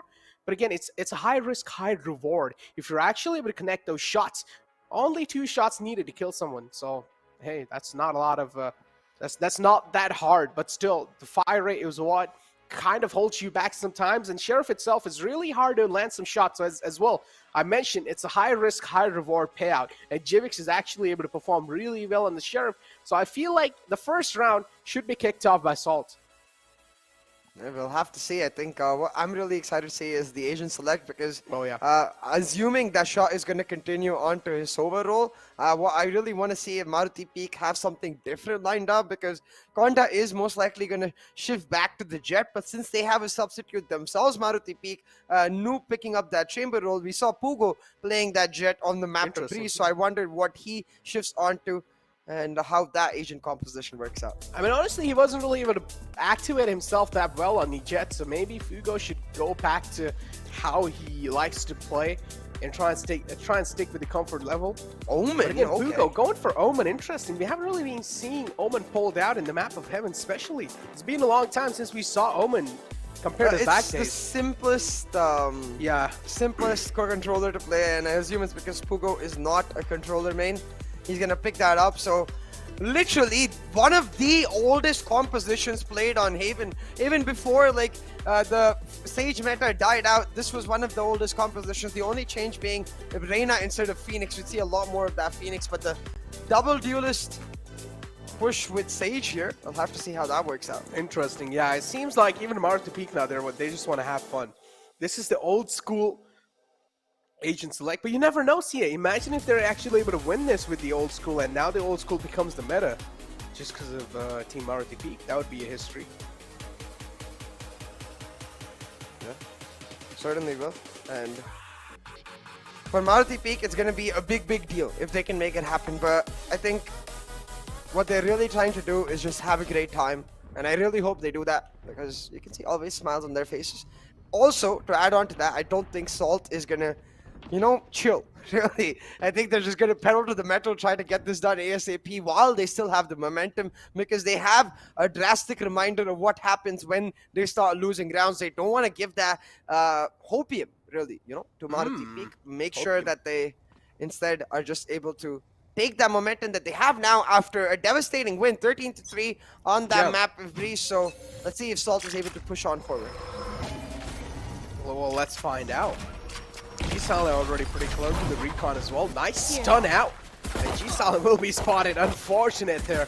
Got isolated pretty quickly on the site. Fugo getting spotted out as well, and now we'll need to fight back, or at least fall back and try to fight back. Down quite low, but still the site controls in the hand of Salt, and that's all they really needed. Jivix this time is not really opted out for the Sheriff. Instead, trying to play a little safe with the Ghost. Gonna go for a little bit of safer buys coming through. HP not really favoring over there to the side of Maruti Peak, and still there you go. The bodies will start hitting the deck, and now it's all down to the final man, Jare. And Jare is playing the Jet this time, CA. Interesting. Jare picking up that Jet role. I mean, we talked about this. I feel like I don't think we're seeing all of the players of Maruti Peak on their comfort roles, like as in the roles they would insta-lock in solo queue. And of course, that is a little bit of a disadvantage. But I'll tell you what, with Konda and Jare each picking up a kill each, at least Konda seems to be off on a strong note on this map. It's what we expected in the pistol. A good start for Salt Esports, and they're not going to change up that strat whatsoever. Just push C very aggressively till it stops working, and then they maybe think about a change. And I think that change most likely going to come in round 3 or round 4. But for now, just an aggressive rush in, the Cloudburst and the Tailwind to create the space, and an easy plant with the site. Yeah, they're not even sweating it out this time. Easy C-side control all the time and nothing much. No efforts being shown from the side of Salt. And what was that, Noob? You're not supposed to play it out like that. He also had a knife in the hand, CA, when he did that too, so it's kind of like he knew that he was going to die. Just beat out with the knife in the hand. Got shut down, and Jivix again with the aggressive push with the Ghost is able to catch one man off guard. Look at the crossless train. Nice flash to follow through a Demon now. Going on a Demon time. Shorty was in the close range. He will be shut down too. And a flawless round from the side of Salt. Yeah, a flawless round. Salt able to now continue on with a pure bonus. I don't think the execute aspect is going to change, but I have a feeling they might just go for the B-side. Execute right here in this round. Try to fully utilize the power of their Spectres in that close to mid-range battle. And let's see. It doesn't seem like they actually are. It's not a B-side. Instead, I feel like the way they seem to be set up right now, it's going to be a split C execute. So back-to-back C-side straight executes now. Going for mid control into maybe a split C execute. Just waiting on some pushes from Maruti Peak. Instead, the turret spots out Jare. That's going to give them some decent information. But this read from Maruti Peak is quite interesting. You could see the Sova had started rotating very early, as if he expected them not to come to C at all. Could have paid the price for that, but he's back. So he might be able to hold on. We'll have to see. He's back on the site, holding a little off angle on the logs, playing the headshot angle. But again, this is the bonus round, so maybe they will have a clear chance to move in. And still the stun of the breach is going to stun out the man. And nice follow through again from Jivix. These close range duels, man, Jivix is going to win those with the Spectre. And now also gets a Phantom in the hand, so now they're just looking really good. Free guns in the hands. And Jivix as well, it seemed like he was just vibing to some music. Oh no, getting spammed through. Nice spam coming through from Konda. Good read as well. But Darky's able to get the trade, so that's all that really matters. Shock dart out from shots. To try and at least do a little bit more chip damage. Konda does not really spot out Darky sneaking in here. Konda still pretty much thinks that Darky's on left, but now, there he goes, spots it down. 6 bullet in the Vandal and 6 bullet in the Sheriff as well. Whips out the Vandal again. Only has 1 bullet available and will connect that crucial bullet. It's almost like he was testing his crosshair placement with the Sheriff, and then as soon as he missed those 2 shots, he's like, oh, okay, and now I remember where I need to place my crosshair. Pulls out the Vandal and tap. Easily done for the side of Darky. Continuing on his form, he was the top fragger in map 1 on Breeze, picking up a 3K, trying to make that happen here on Haven as well, and doing so in spectacular fashion. 6-1. He's got that lockdown ready for his team. They could just change up their style and go for an A site execute now with that lockdown available, and I think they might just do that because Darky has a spike. And while they are pushing down C long, feels like more trying to get Jivix into this position and then rotate on over to the A site. Yeah. And again, they're just not even playing this game. There's nothing really much to be said over here. They're just finding easy C-side control. Yeah. There you go, 2 players just flooding in. At this point, it's like they're not even able to win those individual aim duels. There you go. Look. Nice. They're just not able to win those individual aim duels, and Maruti Peak are just proven unparalleled in all the aspects of the game. Absolutely. And unfortunately for Maruti Peak, they don't even have their main 5, you know, so it adds on to that discomfort a little bit more. Pugo having to play that Omen. Just don't seem to be able to land on a strong note in any round. But they've got a double operator set up now. Kind of unlikely that it works out because the Breach is one of the best agents in shutting down those angles an operator likes to hold, but Shot might just give him a dry peek.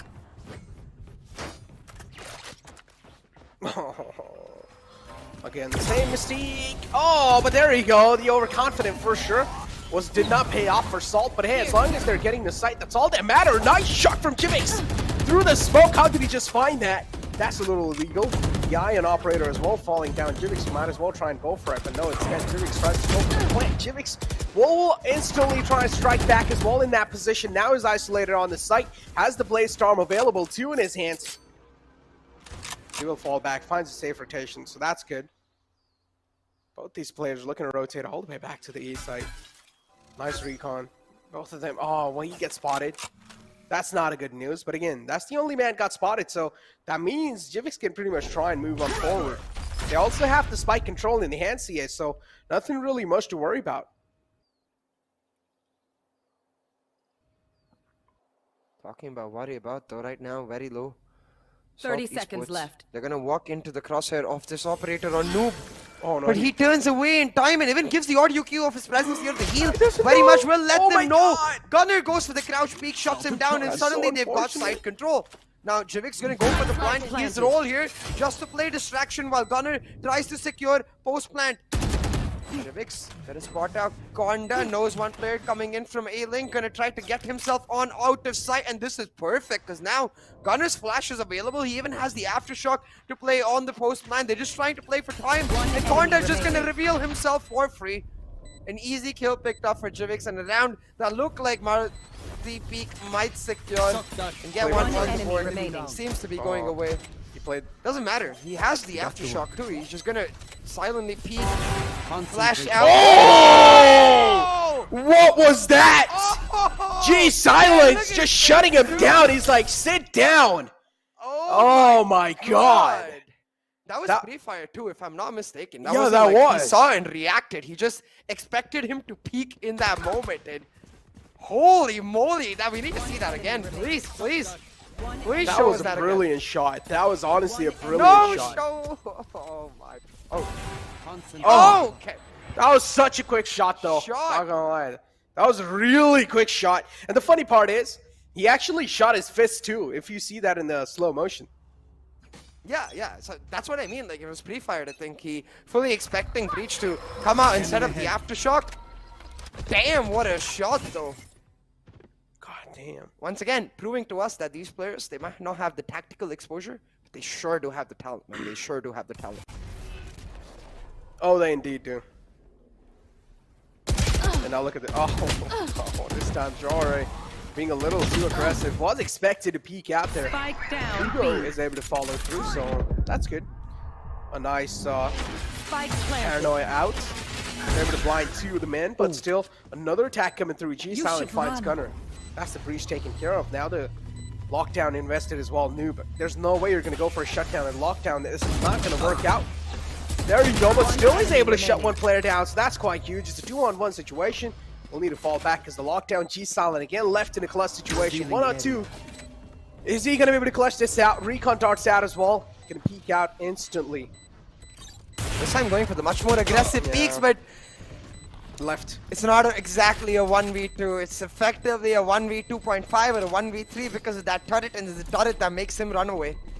Not going to be able to find the clutch this time. Like, G Silent, guys, I'm sorry.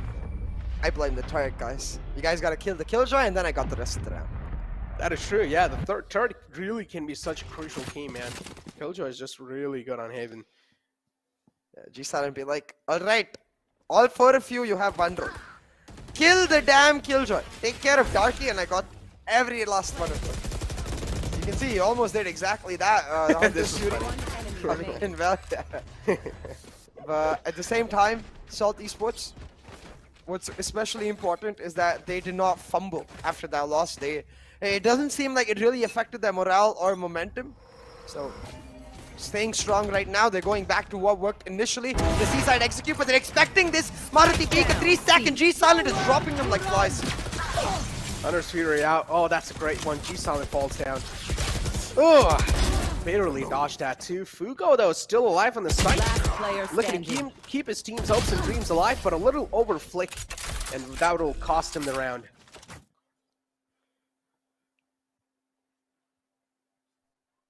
Most certainly will. At this point, a decent round though, I'd say, for Maruti Peak, considering the fact that it was their ego. G Silent was the only one on the operator that he saved from the last round. So, again, this player is nuts. Like, I understand that he's the way he seemed to filling into every single role. He plays controller, he plays initiator.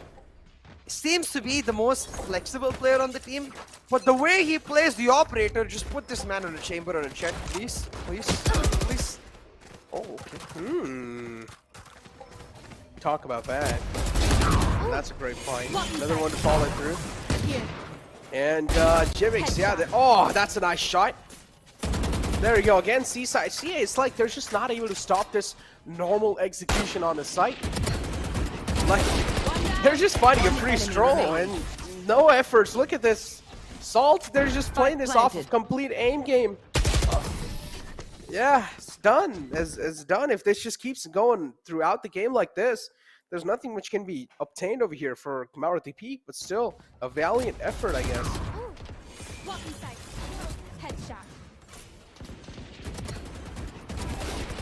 Talking about this execute route, I think maybe an Ares Odin would do a lot of favors, because you can sit in that garage position as soon as the cloudburst and the tailwind comes through. Just spam the heck out of that cloudburst. Don't give Jivix a moment to peek out of it, because you see, the moment he gets a free peek out of that cloudburst, he just pops heads. It's not even that. I just don't understand. Why is there always only one man playing on the C site? You guys need to realize the C site's being executed quite a lot of times, so at least have 2 players on the rotate. Maybe even wall it off. Yeah, now look, they just gave away the garage control too, CA. Like, I do understand 3 players are on the C side, but look at the garage controls given away. Yeah, the garage is walled off. At least that's good. Jara taken down quite low. Finally, we're seeing a little bit of proactive nature from the side of Maruti Peak, and this is what we wanted to see a little bit before, a couple of rounds earlier. If this would have happened, then scoreline wouldn't have been 7-1.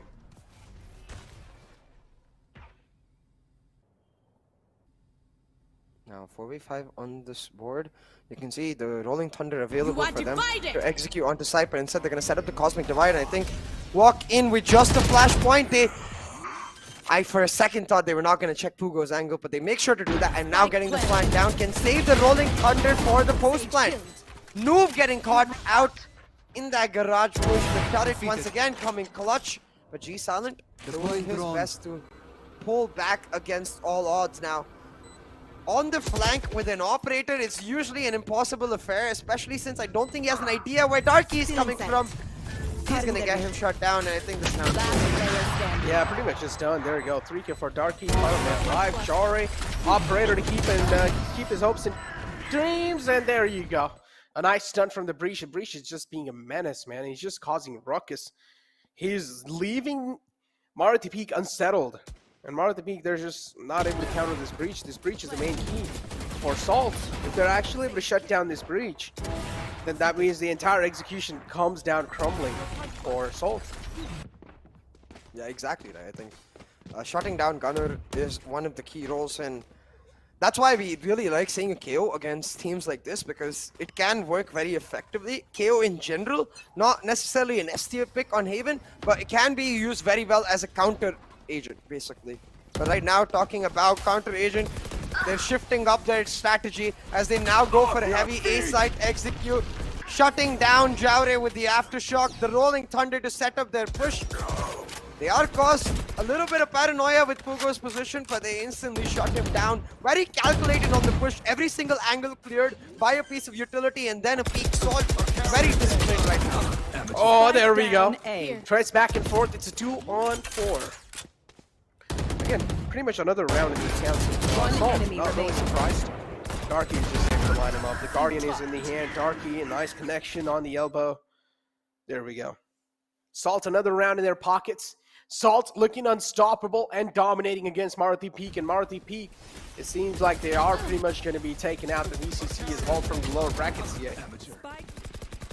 Yeah, exactly. It doesn't seem like Enemy remaining. Maruti Peak are going to be able to rally back, and that's sort of what we expected, right? Because Salt is, I feel like, one of 3 teams that is heavily contesting for those 2 wildcard spots. We have GE, Godp, Salt, now Missile and Friends as well. I'm going to count them because they were able to take down Salt. So those are the teams that we are believing will try to push for the final spot. Crash Landing on You, definitely a dark horse, and we expected Maruti Peak to be the same, but this might just be the end of their journey. But I will say it's been a heck of a journey. Yeah. But unfortunately, it's going to end with some salt in the woods. It's definitely been a pleasure to have him here. Yeah. G-Solid as well. Able to open the fray, and now shots. Finish 4 players alive. It's a 4-on-3. Man advantage again in the hands of Salt. Classic execution working out again. And talk about the stop. It's Maruti Peak. They're just not able to get the read on this classic execution. So I don't know what's going to be expected in the future, though. Bladestorm spotted out as well. Demon looking to shut down this man with the Bladestorm. Already, oh, this is a nice one. But again, the right click, that means the entire Bladestorm's being invested. Demon, yeah, catching a little bit of forehead is like, oh no, it just happened with me, but it's fine.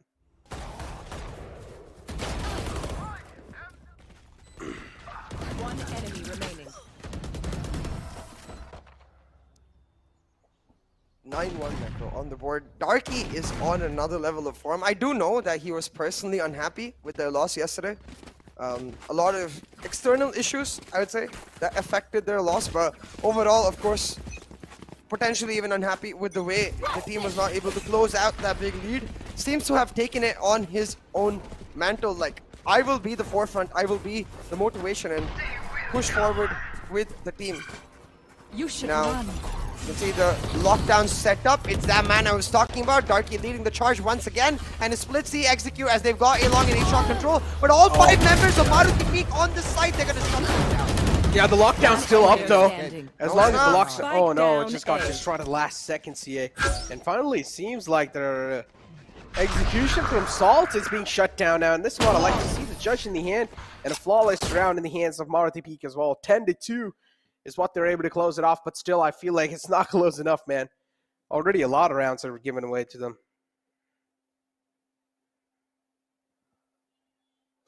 Wait, what? Why is he silent wearing swimming goggles? I don't know. Just to have a little bit of, you know, new thingies, I guess. I don't know. Something unique. I mean, he knows. Swimming goggles? We talked about this here, okay? We talked about this. I mean, Maruti Peak, okay, now the lifeline's fading away. So he's like, all right, you know what? Might as well try and have a little bit of fun, you know? And G-Solid is actually the man from Maruti Peak. He's doing really good, too. Yeah, G-Silent has been playing phenomenally, not just in this map. He was a consistent factor in Nepal qualifier finals, similarly in the first series, but Let's see here on the second half pistol. Jaure is going to be the one picking up that first kill. And Shock stuck in a very bad position. I was going to say Conda exploiting that to the max with a nice flick. He just didn't even know what just hit him. Spike's being planted as well.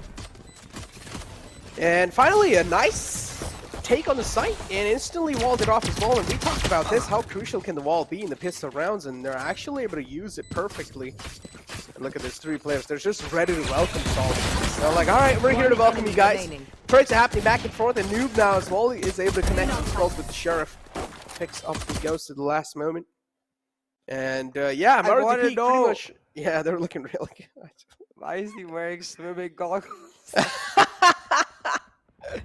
Is the swimming goggles buff, guys? Now they're gonna come back with the swimming goggles buff. Ooh, I wonder he sees, even though they don't have an Astra, with the swimming goggles, he sees into the astral plane and he knows exactly what Salt is gonna do. He can see 3 steps ahead. Those are his third eyes.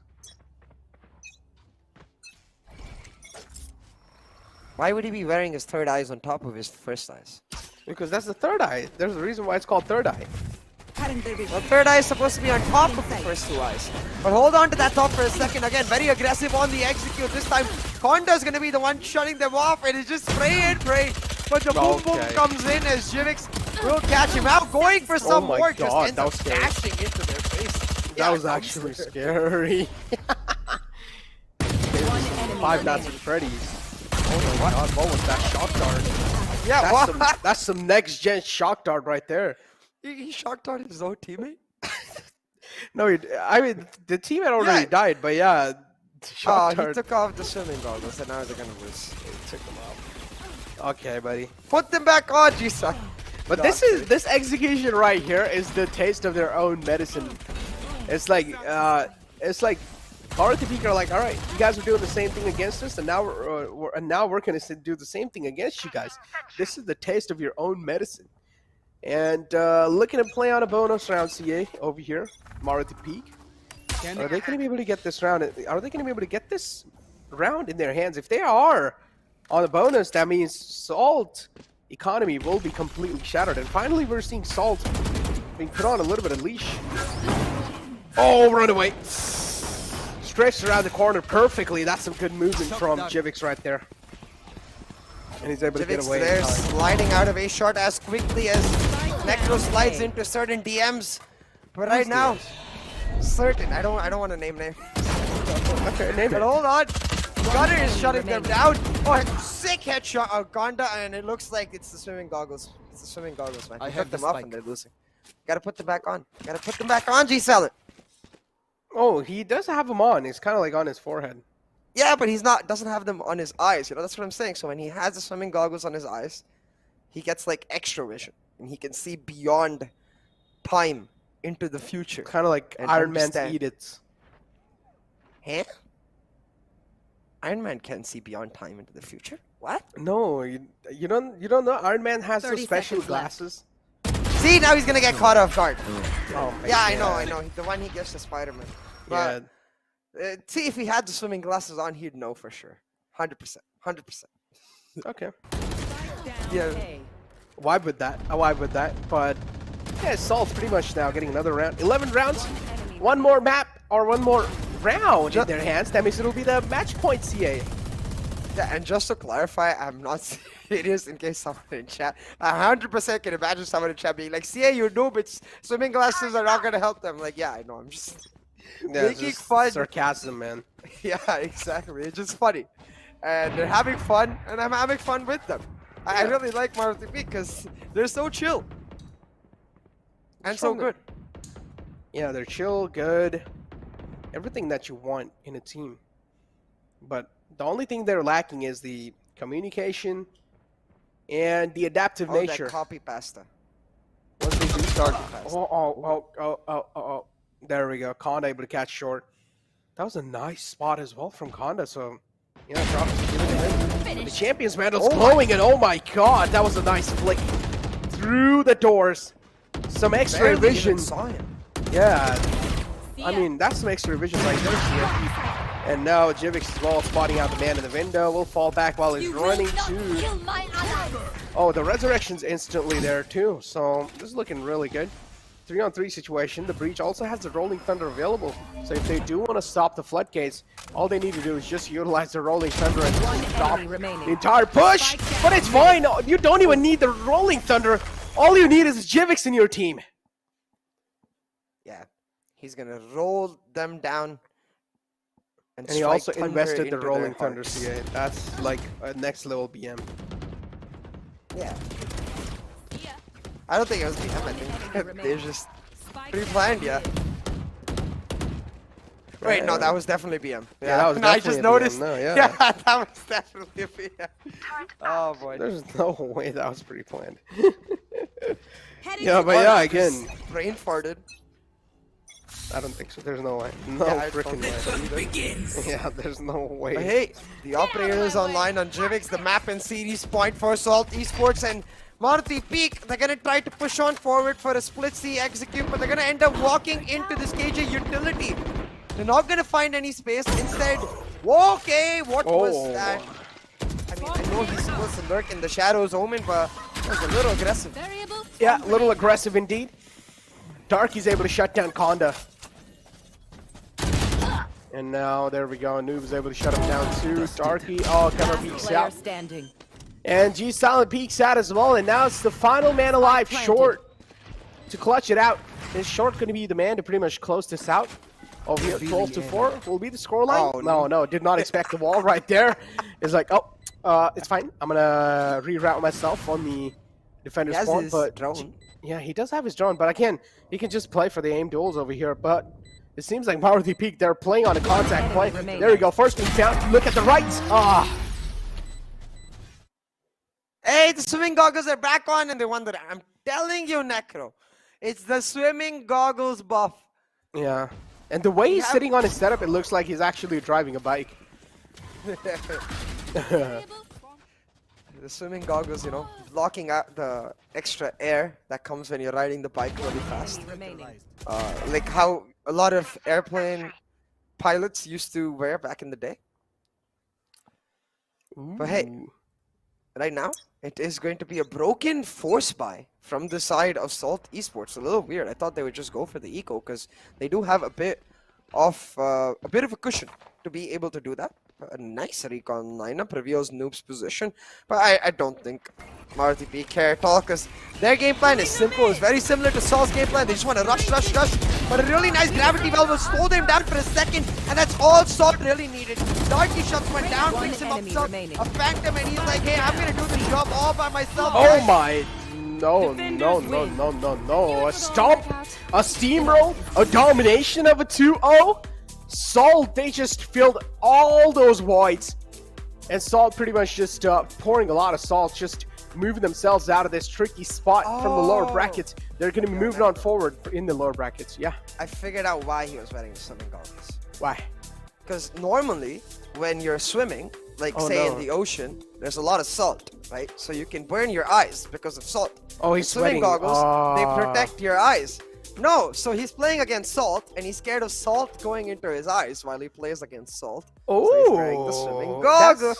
That's a really good theory right there. Another one I wanted to say was like, okay, they were really sweating playing against Salt. They were scared of Salt, so you know, the sweat coming through, maybe dripping off her forehead, so might as well just, you know, wear the swimming goggles to get rid of the sweat and not actually enter his eye walls. But moving it forward, the scoreboard will be in front of you guys soon. I'm just waiting for the production's call. But yeah, the previous game, man, it was absolutely insane. Today has been a day of quick games.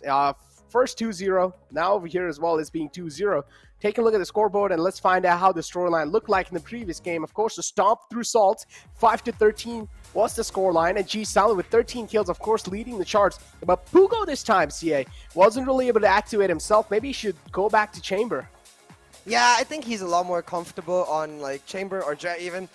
Prefers that operator role basically. And a lot of operator players on Maruti Peak. G Silent is great with the operator. Konda was great with the operator. Pugo seems to be great with the operator, but sheesh. Salt Esports, they came with a point to prove and they went beyond proving it. They dominated and established their point. Now a threat to, I believe, Crash Landing on You is who they're going to face next. So we'll see how that ends up working up. No, actually no. No, they're waiting for the winner of Crash Landing on You and Missile and Friends, I believe. Ooh, okay, so Darky pretty much 23 kills on the board, leading the charts over there. Now take a look at the damage numbers as well. It's just Salt proven Maruti P completely unparalleled, but at least, hey, the objective wins are there. They tied up. Ooh, at least tying up in some aspects. Yeah. Again, not much to take away from this, right? You have to remember that they're not necessarily playing what they like at all. And at the end of the day, I think they knew what was inevitable. For Salt, they were just a step in the way, and for Maruti Peak, this was at the end of the day just a fun outing, and they more certainly made the best of their outing in their Maruti. But I think it's time to retire their Maruti, upgrade to a Mercedes for the next Ooh, maybe Ferrari. Mercedes Peak, Ferrari Peak, like Lambo Peak, Rolls Peak. No, Rolls Royce Peak, because then they can run and gun and be like, they see me roll. Roll your opponents. Ooh. But moving it forward, Darky. We're just making so many cringe jokes at this point. Yep. We gotta stop, man, because the chat's definitely, the ears are definitely bleeding, I'm pretty sure, of the chat. So we're gonna spare them for now. Salty Ears might be Esports. bleeding, but I'm sure their faces are smiling. Oh, Good trade. Good trade. That's a good trade. Yeah, it's fine. As long as you guys are having smiles on your faces, that's all we want, man. We're here to entertain you guys. We're called entertainers for a reason. Salty Esports over here, though. Jivix, 226 kills on the board. He's looking pretty good as well. Pretty damn good, but I would say still far away when it comes to the MVP runners. Yeah, not necessarily been in an obliterating great form, like say someone like Rafael or say someone like Rossi. SK Rossi. Yeah. Or even someone like Deathmaker quite recently. But I will say that he has been very, very consistent and insanely disciplined. And that's my favorite part about Jivix. He is very, very disciplined, and it's very rare to see in a Jet player, especially when there's players like you establishing the W key Jet. Ooh, players like me, yeah. So you're basically saying I am the one who established W Key Jet. No. Then? What then? I'm saying there's players like you. I didn't Okay. say you. Listen, man, all right? Everyone in the chat who agrees that Jet should be W keyed and who is with me, just W key, man. Just have fun. Just W key. F it. There's no one there's cares. no issues with W key. Okay. You gotta watch Korea, for example. They W key with style, with flair, with tactical awareness. And that's the W key I personally like. What So, are you hey, talking about? What are you talking Korea. about? You think I got no style? You think I got no style? No comments. All right, CA. Okay, you know what? We'll play some we'll play some Valor games soon, and I'll show you the style. We should have a 5v5 land lined up soon, so in the future. So I'll show you what style is, because usually you are in the opponent teams a lot of the time. So I'll show you what We've what played style one is. time. Listen, we played 2 times. Okay, it was a 5v5 land 2 times, and I was dominating the charts most I of only the came times. once. Okay, you might be there just once, but I was dominating the charge from what I know. I was not really playing Jet all the time, but Reyna. most of the times, yeah, Reyna, Jet. I was switching over Reyna, Jet. Sometime I play Sage as well, but I'm really bad with Sage because I'm just a duelist main, and I'm just no brain, all aim kind of a player. So You can play yeah. Neon now. Ooh, I was also trying out Chamber in some competitive games, but I actually like Chamber. Not gonna lie, it's pretty good for some quick off peaks and just try to get some headshots with the Headhunter in the first pistol round. But moving on forward, it seems like we have a little interview lined up with the players of Salt. So without wasting any more time, let's find out what they've got to say. I'm good, thank you. आज stranger नहीं खेला था हमारे Yeah. साथ due to उसके exams चल रहे थे, Okay. बट स्टिल हमें उम्मीद थी कि हम जीत जाएंगे. अब आगे I think Missal and friends से हमारा रीमैच होगा शायद, तो अब उनको दिखाएंगे कि क्या मतलब सॉल्ट स्पोर्ट्स है. जी हाँ बिल्कुल. एंड इनफैक्ट उसी के ऊपर ही मैं ज़रूर आना चाहूँगा गनर. कल क्या गलतियाँ हो गई मिसल एंड फ्रेंड्स के साथ. आप बहुत ही बेहतरीन लय में चल रहे थे एंड सडनली मैच आपके हाथों से फिसल गया, जिसकी शुरुआत बाइंड में towards the end of first half में हम लोग को देखने को मिली. आई थिंक हम थोड़ा सा ओवर कॉन्फिडेंट हो गए थे, जिसकी वजह से हम बहुत अननेसेसरी गलतियां कर रहे थे, इंडिविजुअल पीक्स कर रहे थे, बहुत ओवर पीक कर रहे थे। तो ये हो जाता है अक्सर, हम मतलब कर देते हैं, शेयर कर देते हैं। तो अब इस पे हम वर्क कर रहे हैं थोड़ा, और अब जब दोबारा मैच होगा तो ऐसा रिजल्ट नहीं होगा।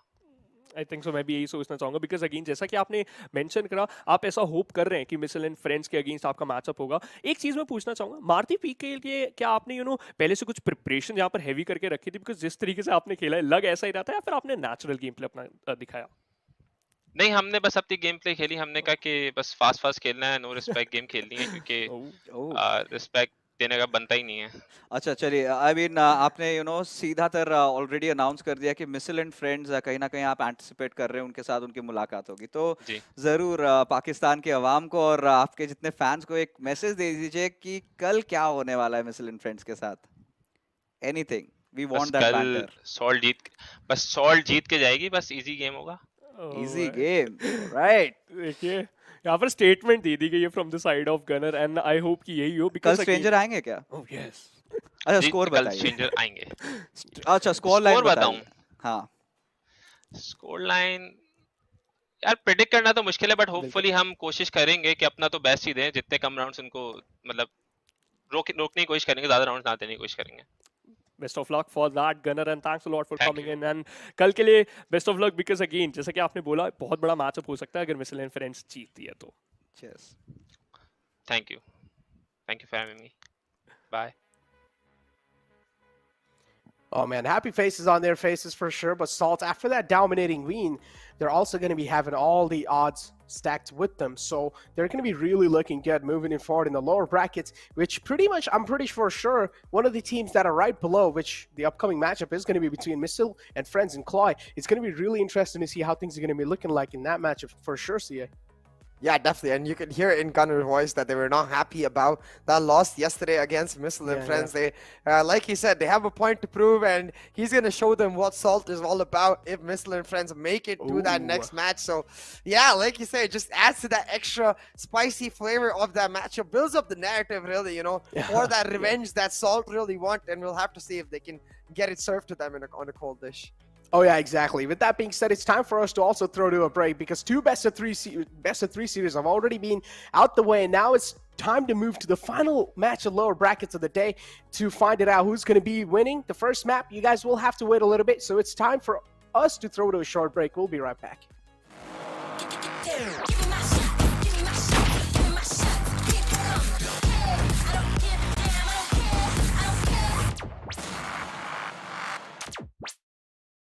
Without you, keep on being high.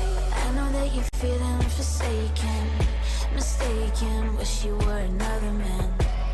I remember feeling awakened, mistaken, if you thought I'm in that place where you want me to be, but I don't want you back. So it's easy to see when I'm high all the time, 'cause I have lost you. Get the thinking why we used to be so high on life. Without you, I don't feel alive. So I just keep on being high, high, higher than the sky. Tell me, are you there for me even when I try? Keep on being high. Without you, keep on being high. Without you, keep on being high.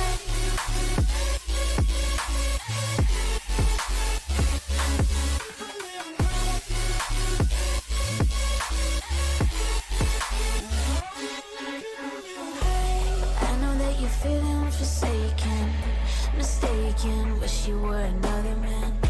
I remember feeling awakened, mistaken, if you thought I'm in that place where you want me to be, but I don't want you back. So it's easy to see when I'm high all the time, 'cause I have lost you. Get the thinking why we used to be so high on life. Without you, I don't feel alive. So I just keep on being high, high, higher than the sky. Tell me, are you there for me even when I try? Keep on being high.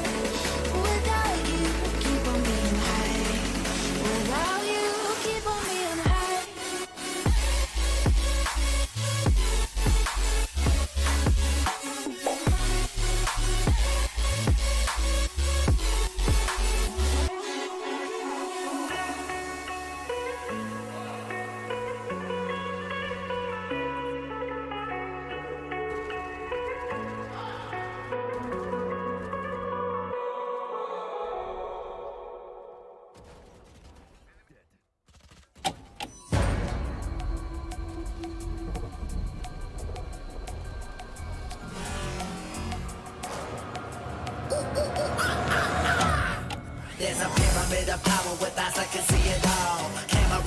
capture your image at City Hall. Realize they listen whenever you make a call. If you want a revolution, I'll really give it to y'all. Mine is the army that bands against bands of dead presidents, determining life of mankind of cancerous. How we breathe vapors, green colors bleeding in streets for cheap paper. Assemble the masses, melt the plastic compound, realign when the shit gets drastic. Lit the veil when the system's unmasked. It's just another pyramid scheme, a government racket. The line with the power, we charge Jurassic. Gnashing T-Rex with covert tactics. Rise from the ashes, get back to Atlas. Bring the madness.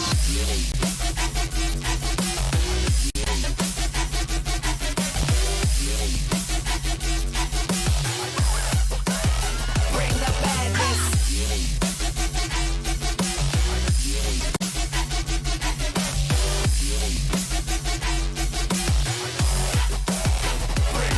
There's a pyramid of power with eyes that can see it all. The cameras to capture your image at City Hall. Realize they listen whenever you make a call. If you want a revolution, I'll really give it to you. Bring this the army that bands against bands of dead presidents, determining life of mankind of cancerous. How we breathe vapors, green colors bleeding in streets for cheap paper.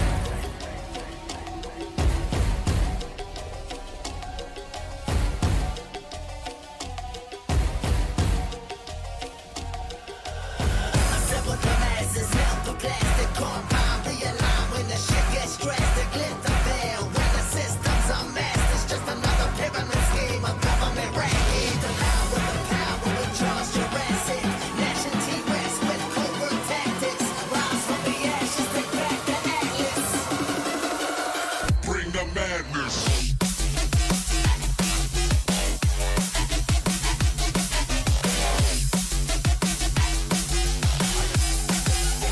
Bring the madness. Bring the madness.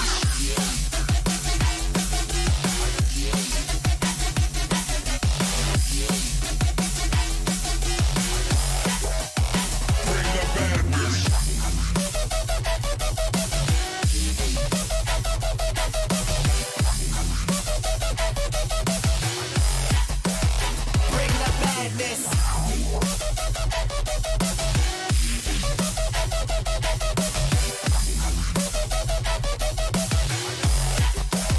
Bring the madness.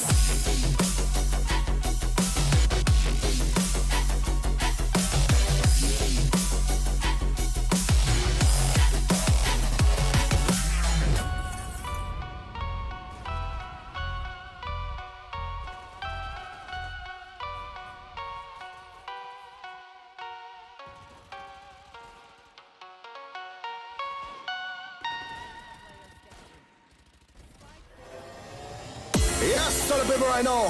Pegboard nerds, mutts, have you locking at the sound? All of the gal I go passing when me boy I go drop them a coming. Murderers. Me are the burning fire and natural born killer. When me bust into flame, watch out some mics. You better turn it, I am make the bad boy bigger. When they come around, we all go on them. Listen to the word and the fire you caught in the middle. When the flames get higher, put up your gun fingers. Return all of the fire, it's a bad man signal, give a sign. And put your gun finger trigger. Gun finger trigger. Gun finger trigger. Gun finger trigger. Return all of the fire, it's a bad man signal, give a sign. And put your gun finger trigger.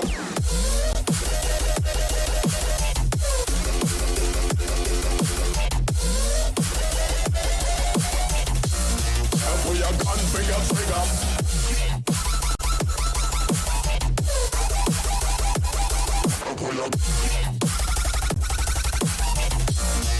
Put your gun finger trigger. It's a bad man signal, give a sign. Put your gun finger trigger.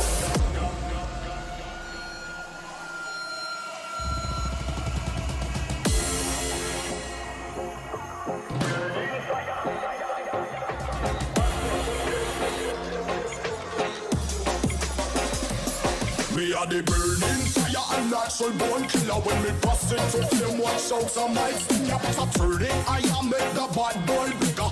When they come around, we all go on them. Listen to the word and they buy your cuts in the middle. When the flames get higher, put up your fire, it's a one-man single, give a sign. And pull your gun, finger, trigger. Gun, finger, trigger. Gun, finger, trigger. Gun, finger, trigger. Return all of the fire, it's a one-man single, give a sign. And pull your gun, finger, trigger.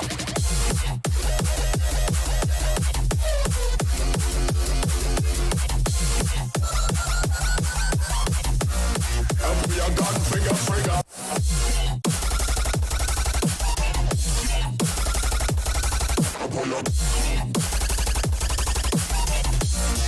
Pull your gun, finger, trigger. It's a one-man signal, give a sign. Pull your gun, finger, trigger.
Welcome back, ladies and gentlemen, to NODWIN's Valorant Conquerors Championship with Gillette as a grooming partner and Talk Esports, or actually, scratch that, not that. But yeah, moving on forward, now pretty much the first, or at least two best-of-3 series out the way.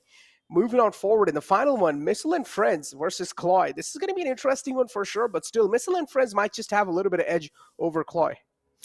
Yeah, I mean, they're warmed up. They've been really tested earlier on today, and it should be a close matchup. We've all made our predictions as talent, and we're all pitching and predicting that Missile and Friends might take this. But who knows? CLOY could throw a curveball and anything could happen. Nekra, I want to ask you, of all the games you've seen today so far, it's been a long day for you. What really stood out? What are you going to remember? I'm pretty much going to remember the first game, and pretty much what it is that all the games have been one-sided and a complete stomp, as I expected, as I predicted as well. So moving it forward, but still each and every single team deserves all the piece of respect, and they deserve that. They have proven that they've came so far up till wildcard. So please do not hate on any of the teams. Instead, please go ahead and love, show support. That's all they need, because again, the opportunities are going to keep on flowing through in future as well. But it seems like we got a little bit of call from the production side saying that there is a little bit of technical errors happening over here and there. So we're going to be pushing to a short break. We'll be right back.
I drop bombs, yes.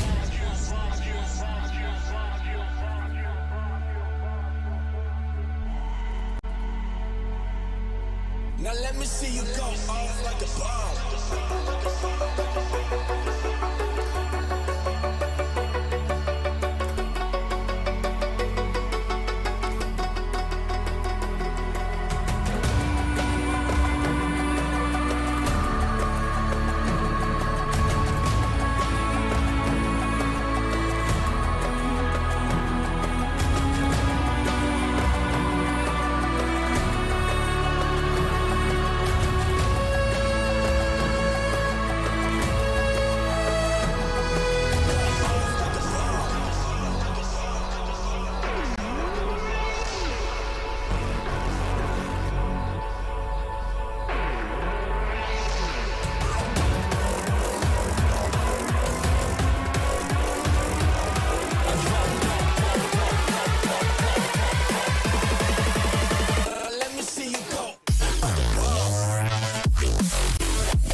Chilling in the chair, I'll be sipping it. Watch a bunch of shows, I'm getting it. Yeah, I understand it's a quarantine, I got to be chilling all alone, but I'm getting sick. People who be running half the office, signing politics, scrambling to tell the kid to stop. I ain't gonna leave the room, I don't wanna kill a few with that, the shit that is inside my top. Look at the drop, taking it bigger than now, taking it part of the crowd. Don't wanna pop, I don't wanna let them down, better be kicking them out. Look at the box, smoking loud up in my damn house. Solo though I know I'm never going on and out. Party on my own now. Look at all the people trying to hold me back, hold me back. Going so loud. Look at all the people trying to hold me back, hold me back. Slow down, fuck going out, getting high on the weekend. So loud, oh party on my own. Party on my own. I'm doing what I'm doing, I don't got a lot to prove. And if I'm moving, then I'm grooving, cause I wanna do it. Stupid, got my music and I lose it to another tune or two. If I don't get to move it, even real can do it. When I'm cooking, and you know I'm cooking bacon. You don't wanna check under the apron. Vacuum the whole room naked, facing windows so people who out getting the greatness. Telling me better to hate this, really though it ain't shit when you could compare to what the other people facing. So what I am drinking, still half full is true when comparing to the nations. Party on my own now. Look at how the people trying to hold me back, going so loud. Look at how the people trying to hold me back, slow down. Fuck going out, getting high on the weekend. So loud, oh party on my own. Party on my own.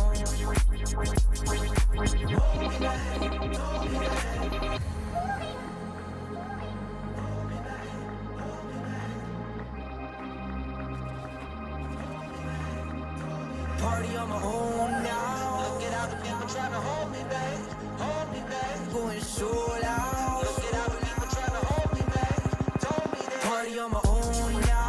Look at how the people trying to hold me back, going so loud. Look at how the people trying to hold me back, slow down. Fuck going out, getting high on the weekend. So loud, oh party on my own. Party on my own. Party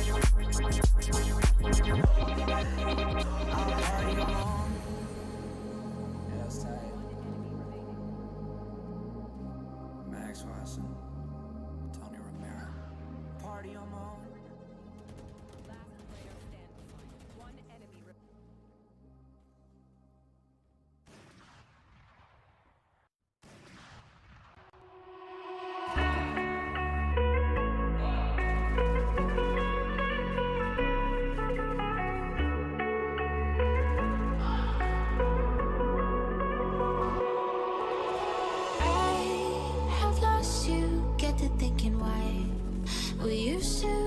so high on life. Without you, I don't feel alive.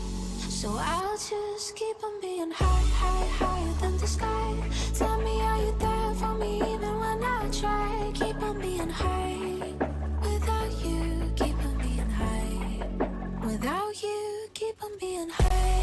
I know that you're feeling forsaken, mistaken, wish you were another man.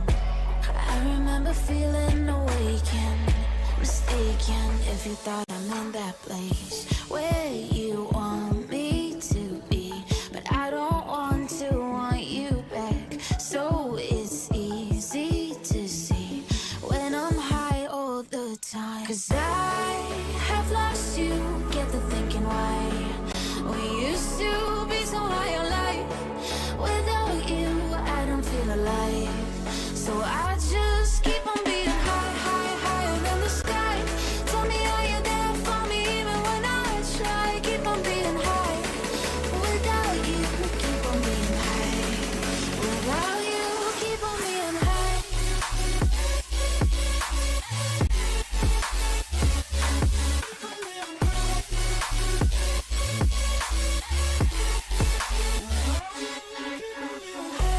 I know that you're feeling forsaken, mistaken, wish you were another man.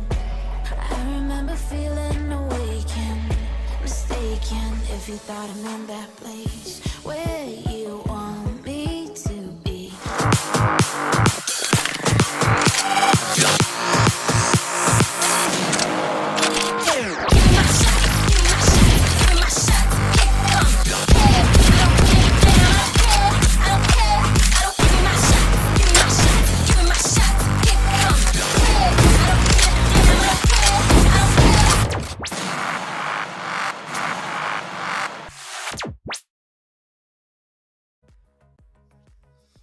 Welcome back, ladies and gentlemen, to NODWIN's Valorant Conquerors Championship with Gillette as a grooming partner. Today, we have a new face amongst me. You guys must have saw him yesterday as well. But yeah, Vivek is the man who's going to be casting alongside with me for now, because CA is taking a little bit of day off, or a little bit of rest off for this final BO3. Let's take a look at the brackets and let's find out where we are currently. We had to talk about this just before the break as well, Vivek, and we were discussing about Missile and Friends and CLOY. Now, of course, Missile and Friends have a little bit of edge, even though they got destroyed by Global Esports, but still coming inside this matchup, we know what Missile and Friends are capable of. Yeah, they're a very strong team, and especially Missile with the operator, with his jet, he just provides raw fragging power for his team. So I really want to see what Missile does, but the Friends have to step up as well. Otherwise, Missile can't carry the weight of his friends all by himself. I mean, that's...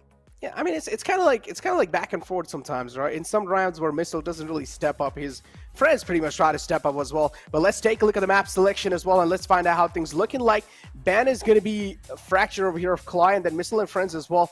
It's going to be the split ban, and then first pick is going to be the map of Bind, and then second pick is going to be the map of Ascent. So it's looking really great. Oh yeah, both of these are super puggish maps. Missile and Friends are going to be a little pleased that they're starting out on defense on Bind. They do not have that luxury on Ascent and Icebox. However, on Icebox, and if it does go to Icebox, what was that groan, Nectar? Oh, okay. So we just got a little bit of call as well from the internal group saying that the map 1 has been forfeited to CLOY by Missile and Friends. That means map 1 now in the bag of CLOY. Moving on forward in the second map, this is really going to be interesting. That means we're not going to be starting things off on the first map. Instead, we're going to be starting things off on second map, which is going to be the map of Ascent, because map of Bind was forfeited by Missile and Friends. Probably have a little bit of tech issues on his side, so just because they wanted to buy enough time and wait for the other player to come back. But this also shows the confidence that Missile and Friends have. They're able to forfeit the first map and instantly jump back on the second map. That means there has to be no room for error. They have no safety cushion anymore. Oh yeah, they have no safety cushion. They have to win this map. It's do or die for them. And you got to remember, this is the lower bracket. If you do not end up winning these games, it's going to be chop chop, go home, another day, another year, another VCC. So they need to win this map, and they're not starting out on defense. They're going to be playing Ascent, where they'll be starting out on offense. CLOY must be feeling comfortable because they've got a one map lead for free. Hopefully they don't get too complacent because they're still fighting for their lives in the tournament as well. So it's going to be really, really interesting to see who goes home and who moves forward. I asked you this question earlier on before we cut to a break, Necro, which is what stood out for you? And you were saying the first game between the first global esports game, and you didn't get to finish your sentence and your train of thought. So what stood out for you in that game? Pretty much just like the judge and overall how much fun we had in general. It's just that the teams try to have a lot of fun, instead just try to play the original game, because the team that was facing global esports, they pretty much knew that, okay, it's a GG, it's a done deal. So they were just trying to fight back, or instead not even trying to fight back, just overall have a lot of fun playing the game. And it was Missile and Friends themselves. So overall, Missile and Friends, they were just having a lot of fun playing against global esports. Yeah, they did get dominated through, but again, as long as they are having fun and as long as they're having their mentality in check, that's all you need as a team. So moving on forward inside this map, I'm not really expecting Missile and Friends mentality to be shaken or even shattered over here. So I'm expecting them to be intact. And as I mentioned, first map easily being forfeited by Missile and Friends. That means this shows their confidence in general against a team like CLOY. CLOY as well, they pack quite a solid punch. We cannot really back up from that. CLOY is a really brilliant team themselves, especially packing players like Deadshot underneath your sleeve. CLOY as well, this is definitely going to be a little bit of threat for Missile and Friends. Yeah, it is. It is scary. You got to remember one thing, though, that Missile and Friends on Breeze, they were down 10-2, but they did manage to claw back. They did manage to make things look a little dicey for global esports. So they've got that will to fight, even against the best, even after starting out from such a disadvantageous position. And that's what Valorant is all about, right? Making these great comebacks. We've seen some great comebacks in the past. It's the history, it's the very intrinsic nature of the game. And Missile and Friends, they have to make a comeback. What other option is there? They're down one map, Necro. They have to somehow win this and take it all the way to Icebox. I mean, this is what we talked about, the odds, right? And they are kind of favoring Missile and Friends, but just a little bit not really on their side anymore. It's just because the forfeit came through because a little bit of technical issues. And I'm pretty sure that's probably the reason why I was still talking on the screen. And that's why you guys are seeing us over here. So that is probably one of those reasons that is. And it seems like the wait is over. We're going to be moving on in the map second. And it's going to be the map of Ascent. The agent select is in front of you guys. And, well, pretty much standard composition on the other side as well. And pretty much on the side of CLOY too, we're not really going to be seeing anything interesting pulled out. But again, we have talked about this. I have talked about this with CA. The Sage being pulled out. On the other hand, you clearly do see the Sage is not being pulled out. So what are your thoughts on that? Yeah, I casted a game yesterday where we saw Sova Breach and Sova Sky and Ascent. Sage definitely has its benefits on this map. The wall is great on defense, but it's equally good on after plants as well. The heal, the res, all add a lot of value, especially the slow ops towards A main. It really buys time. They've got a one map lead. Missile and Friends, am I reading the HUD wrong? What's up? Like below attackers is like the two diamonds, and one of those is yellow. Okay, so this is interesting. So what the call that interesting. So it seems like Missile and Friends actually got a forfeit from CLOY. It wasn't CLOY who got the forfeit from Missile and Friends. Interesting. But it's still Ascent. So I'm puzzled as heck, and if someone from production can just fill us in and bring a little bit of clarity, I think it will help. Maybe it's also highly possible that was just a bug in the UI. Sinbad, he's cosplaying as the Invisible Man. Okay. We can't see him. It requires a tripwire to find it. But the entirety of Missile Fence is there. Hermione, red, smiling as always. Ferrer, big problem, especially when he plays his Killjoy and the other Sentinels that he does play. He's finding a lot of frags with those Sentinels. So Ferrer cannot go forgotten. Kyojin, like CA mentioned yesterday, he was a Reyna main back in the day. And now he plays the Astra, so he's still got that firepower within him along with that control. And yeah, let's see how Ascent goes. Do you think Sage is a must on Ascent? No. Yeah, the best teams aren't really playing Sage anymore. Sage is kind of like a meta that used to be back in the day on maps. But again, Sage has her own impacts as well. She has her own impact round, especially the resurrection coming through. That can pretty much try and neutralize the man advantage that the enemy team has. Overall, Sage is really good on all the maps, but still, there are a little bit of more better agents that you can go for. It does really come down to your team's comfort, though. So, yeah, Sage is overall a really comfortable character. It can work on any of the maps. As I mentioned, it does really come down to how you and your team thinks in the future. But yeah, over here, we had a little bit of forfeit, and it seemed like it was CLOY who gave the forfeit over to Missile and Friends. So this is quite interesting now. All the odds stacked against CLOY, and even our predictions as well were stacked against CLOY. So this is quite interesting. I do want to find out now what CLOY is going to do to try and survive in this game, because Missile and Friends is a pretty strong team. Yeah, they did get slapped by Global Esports, but you also need to understand that Global Esports are the defending champions. But hold on, maybe we're just underestimating CLOY over here. What was that? I mean, that shouldn't be happening all the time. But CLOY with a sweet shot with the Sheriff just gets away with murder and gets the man advantage for the defense, which is huge. The Sage Wall has been expended towards A main, so the offense is not going to be considering A main, at least not for now. They've got a little bit of presence towards mid. The Killjoy alongside her turret are watching B main, while the Sova and the Astra are creeping up. Fusion will equalize. Alvin, the danger man, dead shot finds one. It is a 4v3. The defense should still be okay with this. The recall, the net shot, finding another crucial kill and a third. Missed the red falls. It's just better, Necro. Just Para now. Para looking to take down the man to the front. There's 3 defenders in his front. There's going to be a lot of pressure stacking up as well. Para falls down. And there you go. The opening rounds in the hands of CLOY. And this is what they really need, especially after that forfeit. All the odds stacked against them. But this win should help them out quite a lot to try and bounce back, especially in the mental game. But that opening kill right there from Alvin, it was game-changing kill for sure, because that pretty much helped them secure that first round. We always do talk about the first kill in the first game, in the first pistol round, has to be the most impactful kill, and Alvin was able to pretty much close out the first kill in style. Yeah, he got the kill.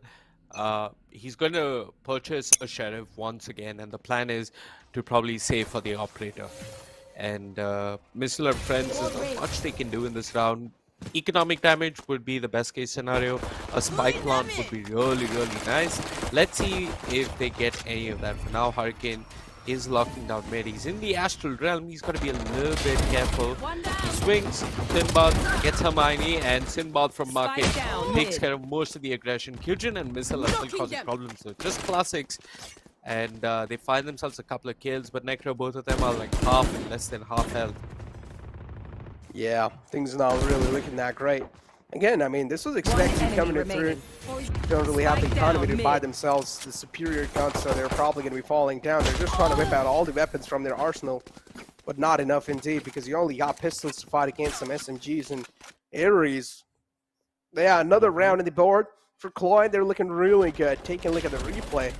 This position right here for Sinbad, and then pretty much the players in the defender spawn doing a really good job, just making sure they're gathering all the attention onto themselves, and then Sinbad from the back is able to do really good. First 2 rounds, and a nice way to kick things off on the map of Ascent, especially after that forfeit. So, as we talk about the safety cushion, that's not really available for CLOY anymore.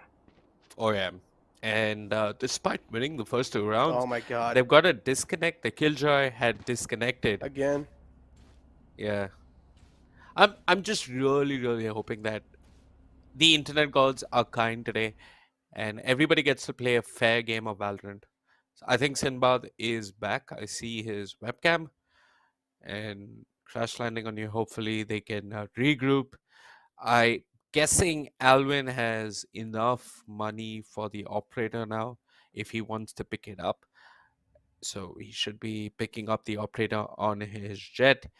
And yeah, Sinbad hopefully comes back really soon. But the previous round was useful for Missile and Friends. They got a little bit of information as to what's going on mid. That generally it's the Astra playing mid and the Killjoy playing towards B and Market. And hopefully they can look to exploit and find openings towards mid. They've got the Sky, they've got the Sova, they've got the Bird, they've got the Owl Drone. And maybe they can put those to use. For now, there's a Sage Wall towards A main. and a patient default coming out from Missile and Friends. Yeah, Missile and Friends not really showing that they're too overconfident in this one. On the other hand, I like that CLOY as well. They're not really going for some overeager plays, and instead they're trying to play on the bonus. So that's really good. Sometimes these kind of teams do tend to make some mistakes, and that cannot really pay out in the future. Right here. But over here, we do have CLOY taking things on a passive note as well. Right here.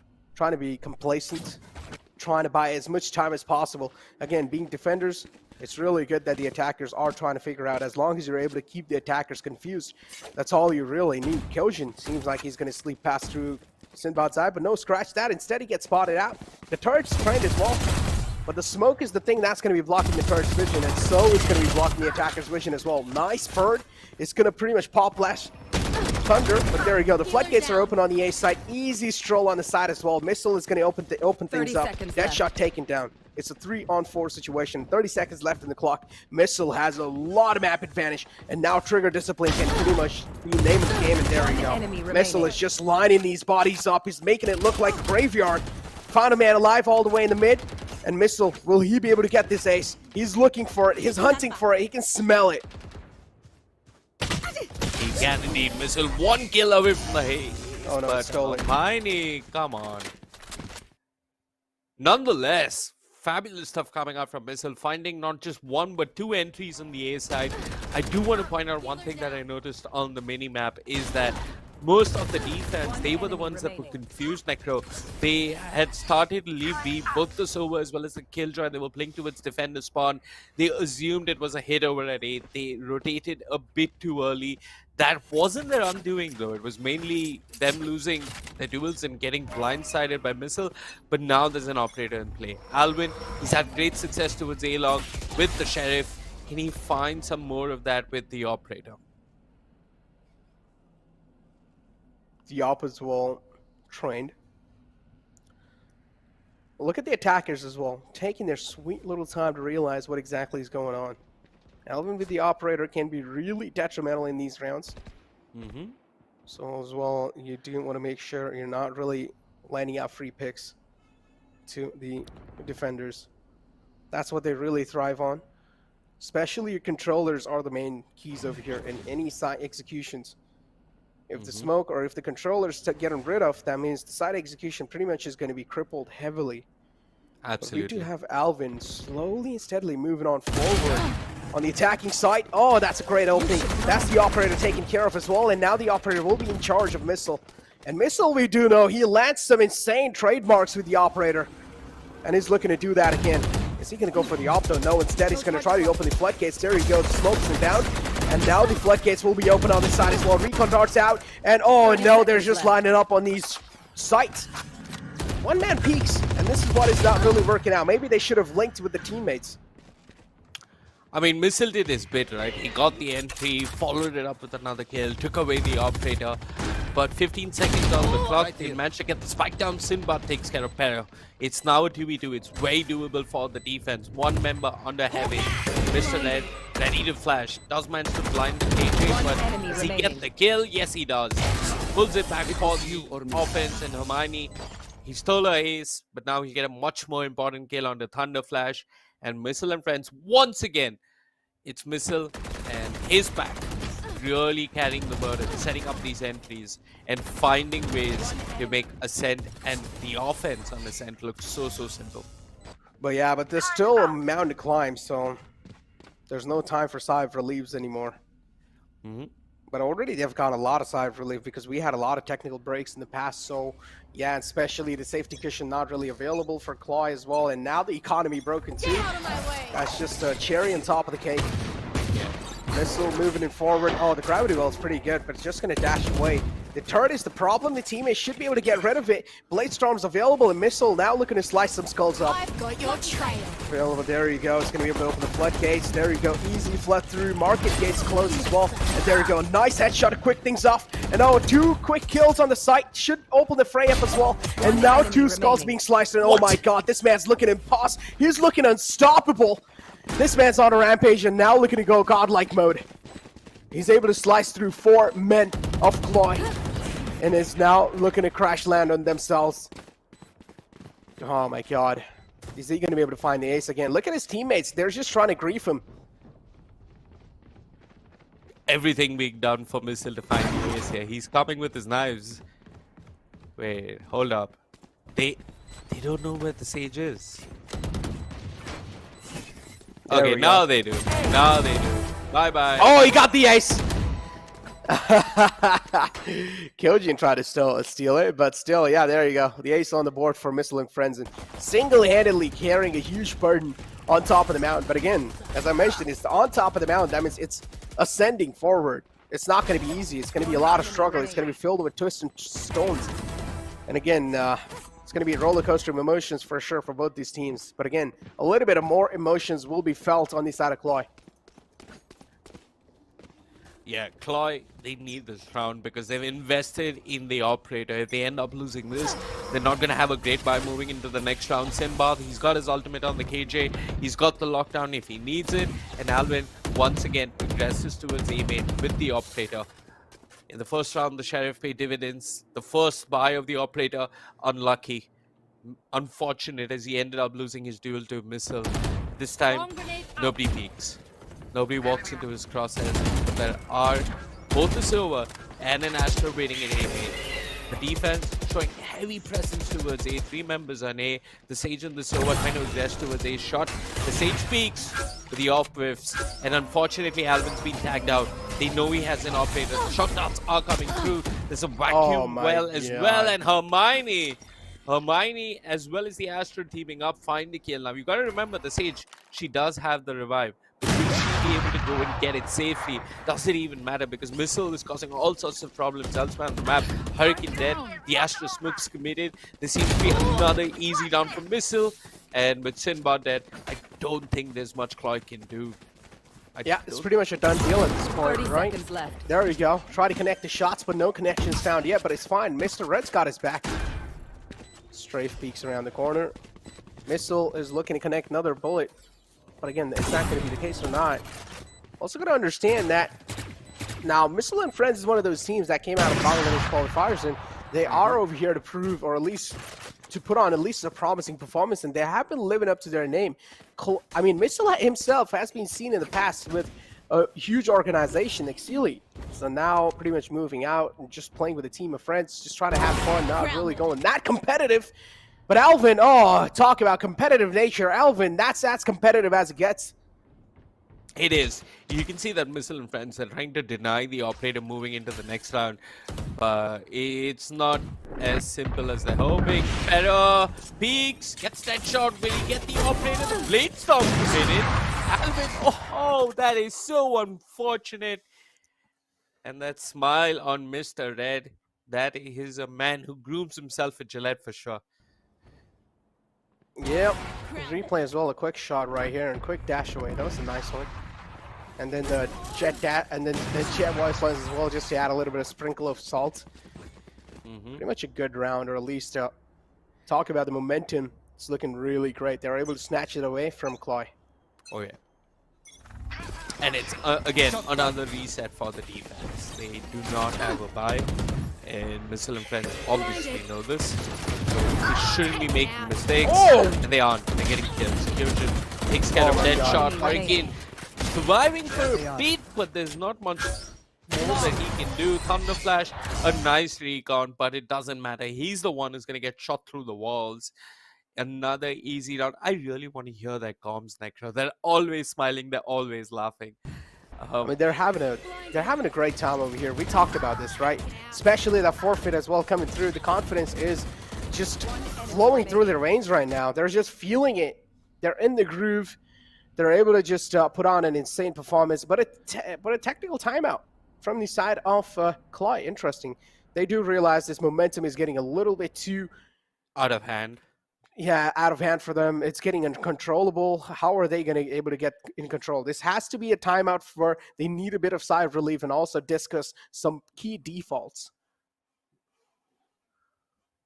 Yeah, it is a tactical timeout coming out from them, and they need to not give Missile raw duels. They really have to be patient. There's no point challenging Missile. Having said that, though, at the same time, they can switch things up. The only part of the map where they're looking for aggressive map control is towards A main. Excuse me. I'd like to see them look for map control elsewhere, together, in pairs. And maybe use the Astra and peek aggressively with the Astra and the Sova, maybe a couple of shock darts, and try and get some early map control. This is an interesting lineup. Haven't seen this one before. There we go. Aggressive peek from Alvin. He's capable of some quick shots for sure. Para position note. Oh, look at the gun barrel being spotted just a little bit. Oh yeah. Off the charge, peeks out. Oh, that's a slow peek too, Para. You're not supposed to peek out like that, especially if you don't have any info. You should have waited for the Trailblazer to gather some info. Keep this in mind though, this is a really good setup coming through. Now, the only thing they know is that Alvin is the man who's being really aggressive over and over again. So Alvin, now if he backs off all the way to B-man and he's being spotted backing off to B-man, no one's going to be expecting the Sage to beat him. So this was a good bait coming through, but still it's not really working out because Alvin got shut down. Absolutely. So that's going to be, yeah, that's just going to be spilling waters on all their strats. Yeah, that was really unnecessary coming out from Alvin. You get the first kill on defense, it's great.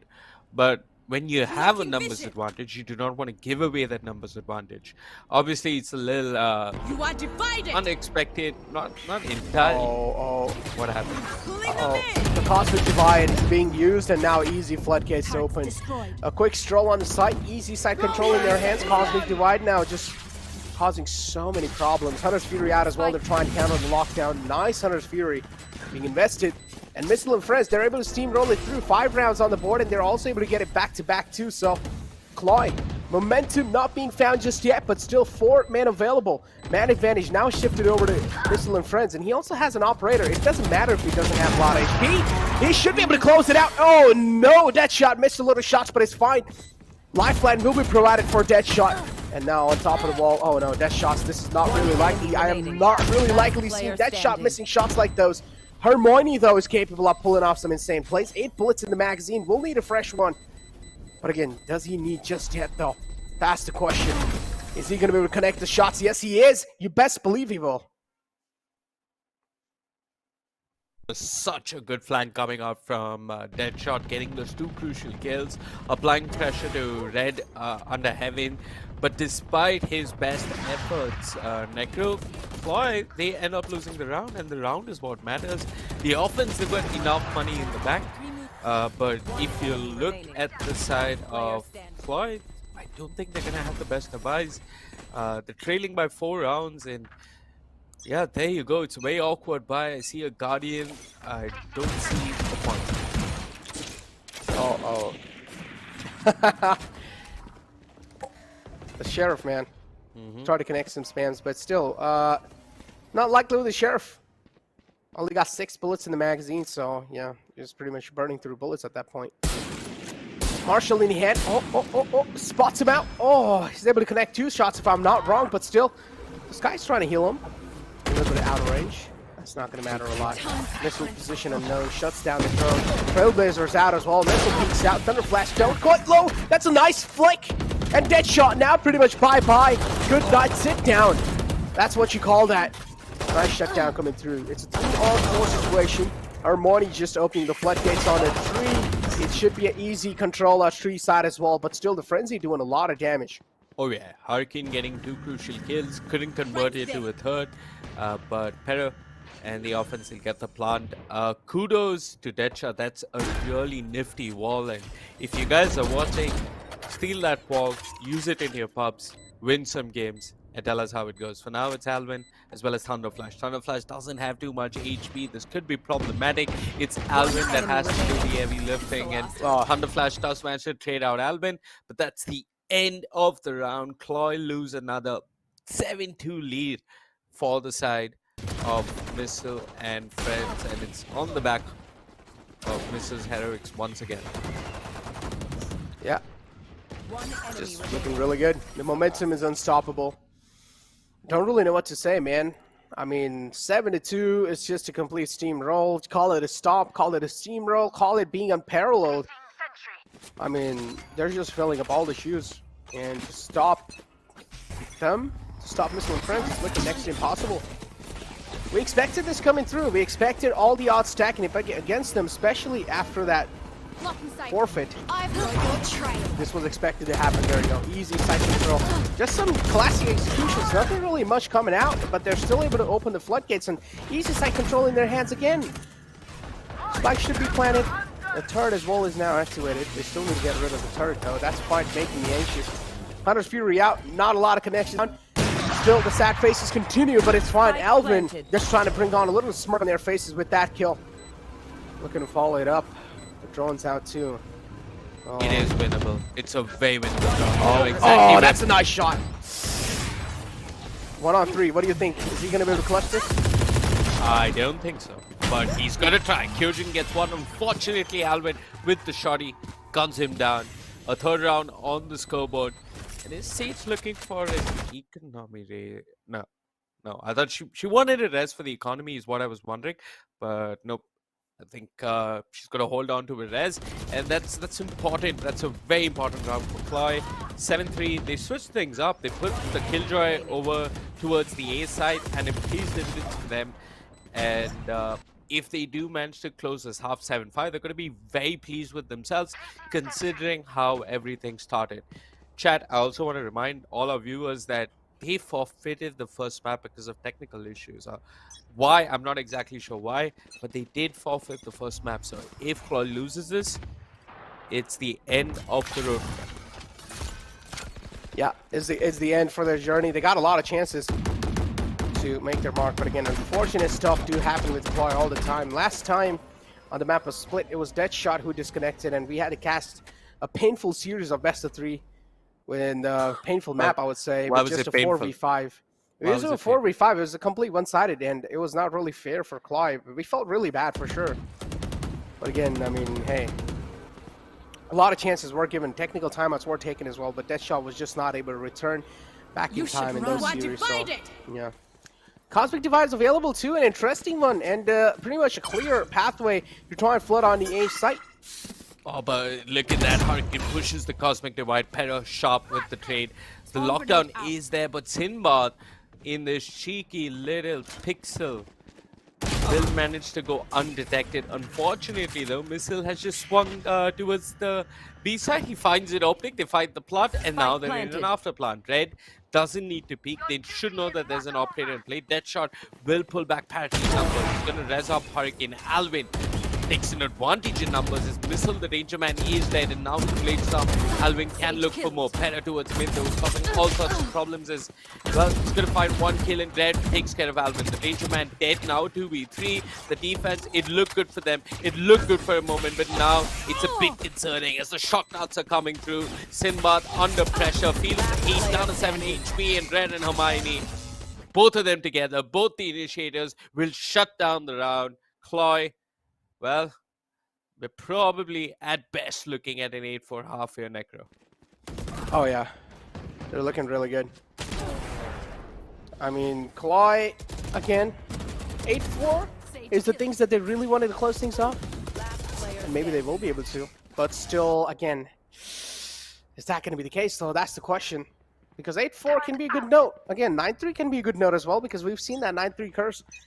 But somewhere down the line, it hasn't really been working a lot in 2022. The 9-3 curse has been proven wrong. Instead, I feel like nowadays it's kind of like a 10-2 curse, but oh no, the toe's exposed and the leg's being cut off. It's Hurricane who's going to put Hermione in the coffin, and now they're just waiting to put the nail as well in the coffin too. Get out of my way. Slowly, steadily moving in. They're still indecisive of what exactly they do want to establish over here. Maybe trying to execute the B site. Keep this in mind, they don't really have the Sova anymore, so that's going to be a little problem for them. That means the info giver not really in the team anymore. We don't exactly know where the players are, but still the Sky can play a crucial role with the guiding lights. And yeah, there you go. The Trailblazers out to try and gain some info. There you go. Easy floodgates on the site. Missile opening the fray up. He's being tagged as well by the recon, but it's fine. Not anymore. I'm not quite sure how they're getting the plant down, even though it's a 4v5. The problem is Missile is still alive. I don't know if that was a costly error or not from the side of CLOY. Deadshot, that is just nasty. He takes down Kyojin. Only 3 members of the offensive retake looking very, very likely. Red with the flash, but he'll not peek off it. Anyone from the side of Missile and Friends decide to find the kill. It is Red. He finds one, but Alvin quickly finds the trade now. 4 members from the defense bombing the side. The blade stop whips. That is it. But player is still there. Unfortunately, there's only so much he can do. It is an 8-4 close to the half, but you're more than happy with that if you are Missile and Friends. You've taken a good start on the attack. You have a 1-map lead, and if they win, the Pistol are going to be very, very happy. Man. Yeah, but still, I mean, overall, CLOY pretty much able to get it 8-4. That's all they really were looking for. Now the pistol round is going to decide if the scoreline is going to be tied up or not. If the pistol round is not won by CLOY, that means the Troubles are still going to keep knocking their doors. And again, if on the other hand, if you have Missile and Friends winning the pistol round, that means the vision is going to get even more clearer that they will probably seal this best of 3 series.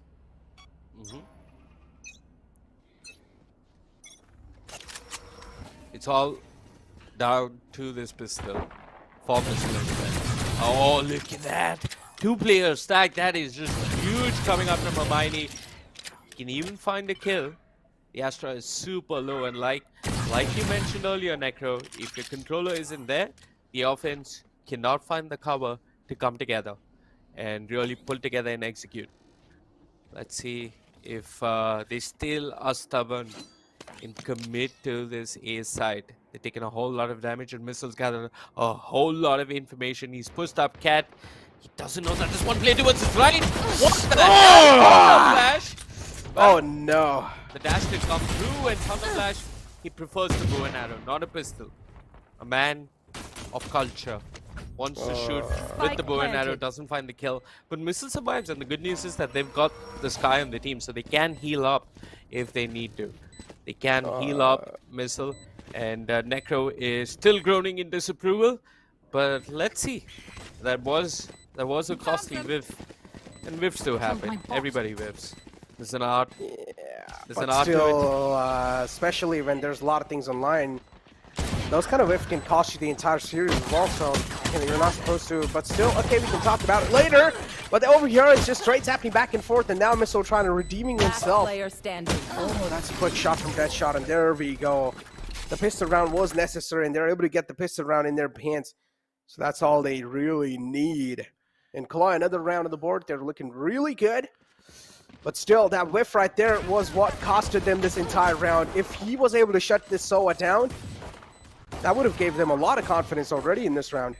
It happens. It happens to the best of us.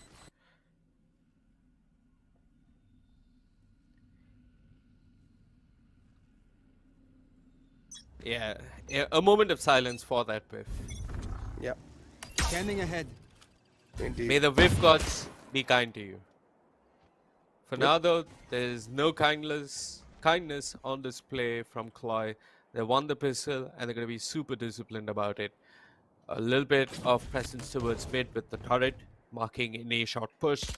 Primary objective for them is to not give away any guns. They're looking for mid control. The KJ is pushing up B, and Alvin takes quick care of the KJ. Perrer dead, and this push towards A main, and I don't know if it's going to accomplish too much for the side of Missile and Friends. A very disciplined rotation coming out from CLOY. It's just going to swing towards B. The B side is theirs. What do Missile and Friends decide to do? It's a choo-choo train of death as bit by bit they're creeping up towards a shot. They spotted Thunder Flash. Now Thunder Flash, he's been blessed by a whiff. Yep. Can he be blessed again?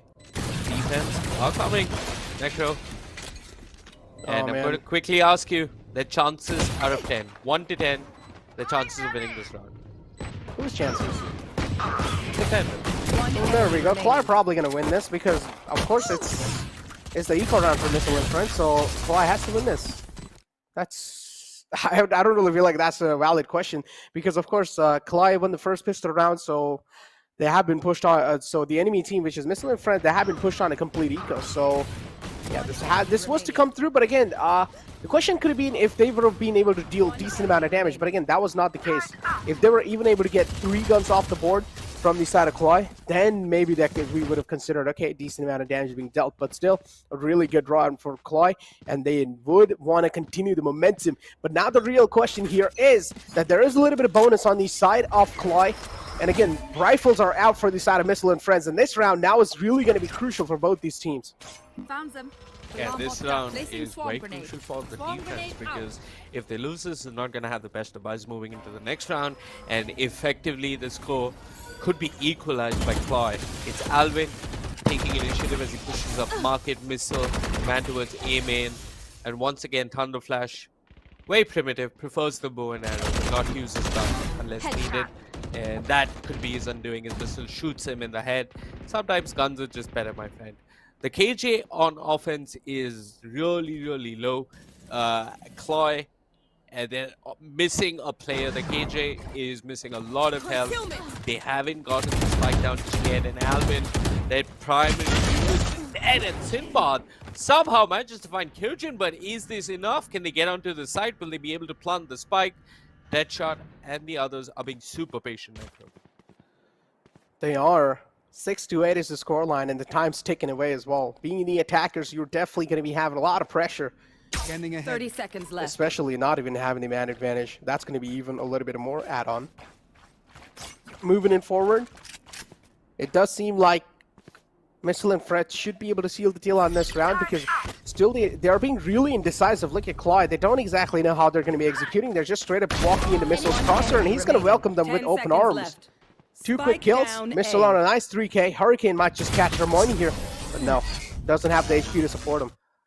Yeah, his crosshair off by a bit. You missed the first shot. There's not much you can do. Red is just stretching. It's just another day in the office for him. As Alvin and the rest of CLOY, they lose what could have been a do-or-die round for them in this game, in this half, and even in this tournament, as the tournament lives are on the line here. Remember, they're trailing by a map. If they lose this map, it's bye-bye to CLOY, and they want to do their all to hold on in this tournament, in this wildcard qualifier. One-way smoke coming up from the Astra. Sinbad peaks, but there's a turret as well as a Sova waiting for him. He isn't going to get too much control towards me, but just look at mid, Necro. They're sneaking in, they're creeping in mid once again. Yeah. And Hermione peeks out, gets spotted by the turret. Good call being made. You should be backing off. Shock darts available too. There you go. Pretty much try and suppress the enemies in the front, or at least try and bite some time off. 6-9 is the scoreline, and Missile and Friends, they're looking really good, but still not as good as expected. CLOY, they're able to bounce back, but again, if there are any people that are just joining us, just to remind you guys, the first map has been forfeited by CLOY to Missile and Friends, so that means Missile and Friends only need one more map, which is this map of Ascent, to seal the deal on this best-of-3 series and pretty much move on forward in the lower brackets. A nice opening track from Para. He's going to continue to flow it through. A nice 3 kills. Oh, that's a complete floodgates being shut down, and now there's nothing much can be done if you're in the shoes of CLOY. 30 seconds left. What precision coming out from Para. That looked like training in an aim assistant in an aim assistant application or something of that nature. It was surreal to look at. Hurricane gets killed, but Kyojin will ensure that Hurricane is the last man on the server, and he's not going to be surviving that much longer as Missile and Friends win yet another round. Beautiful stuff coming out from Para. Clinical aim, and there you go. That's the game face moment. Surgical headshot after headshot. And yeah, they're sitting at 10 rounds. They're quite comfortable. The offense doesn't have a buy.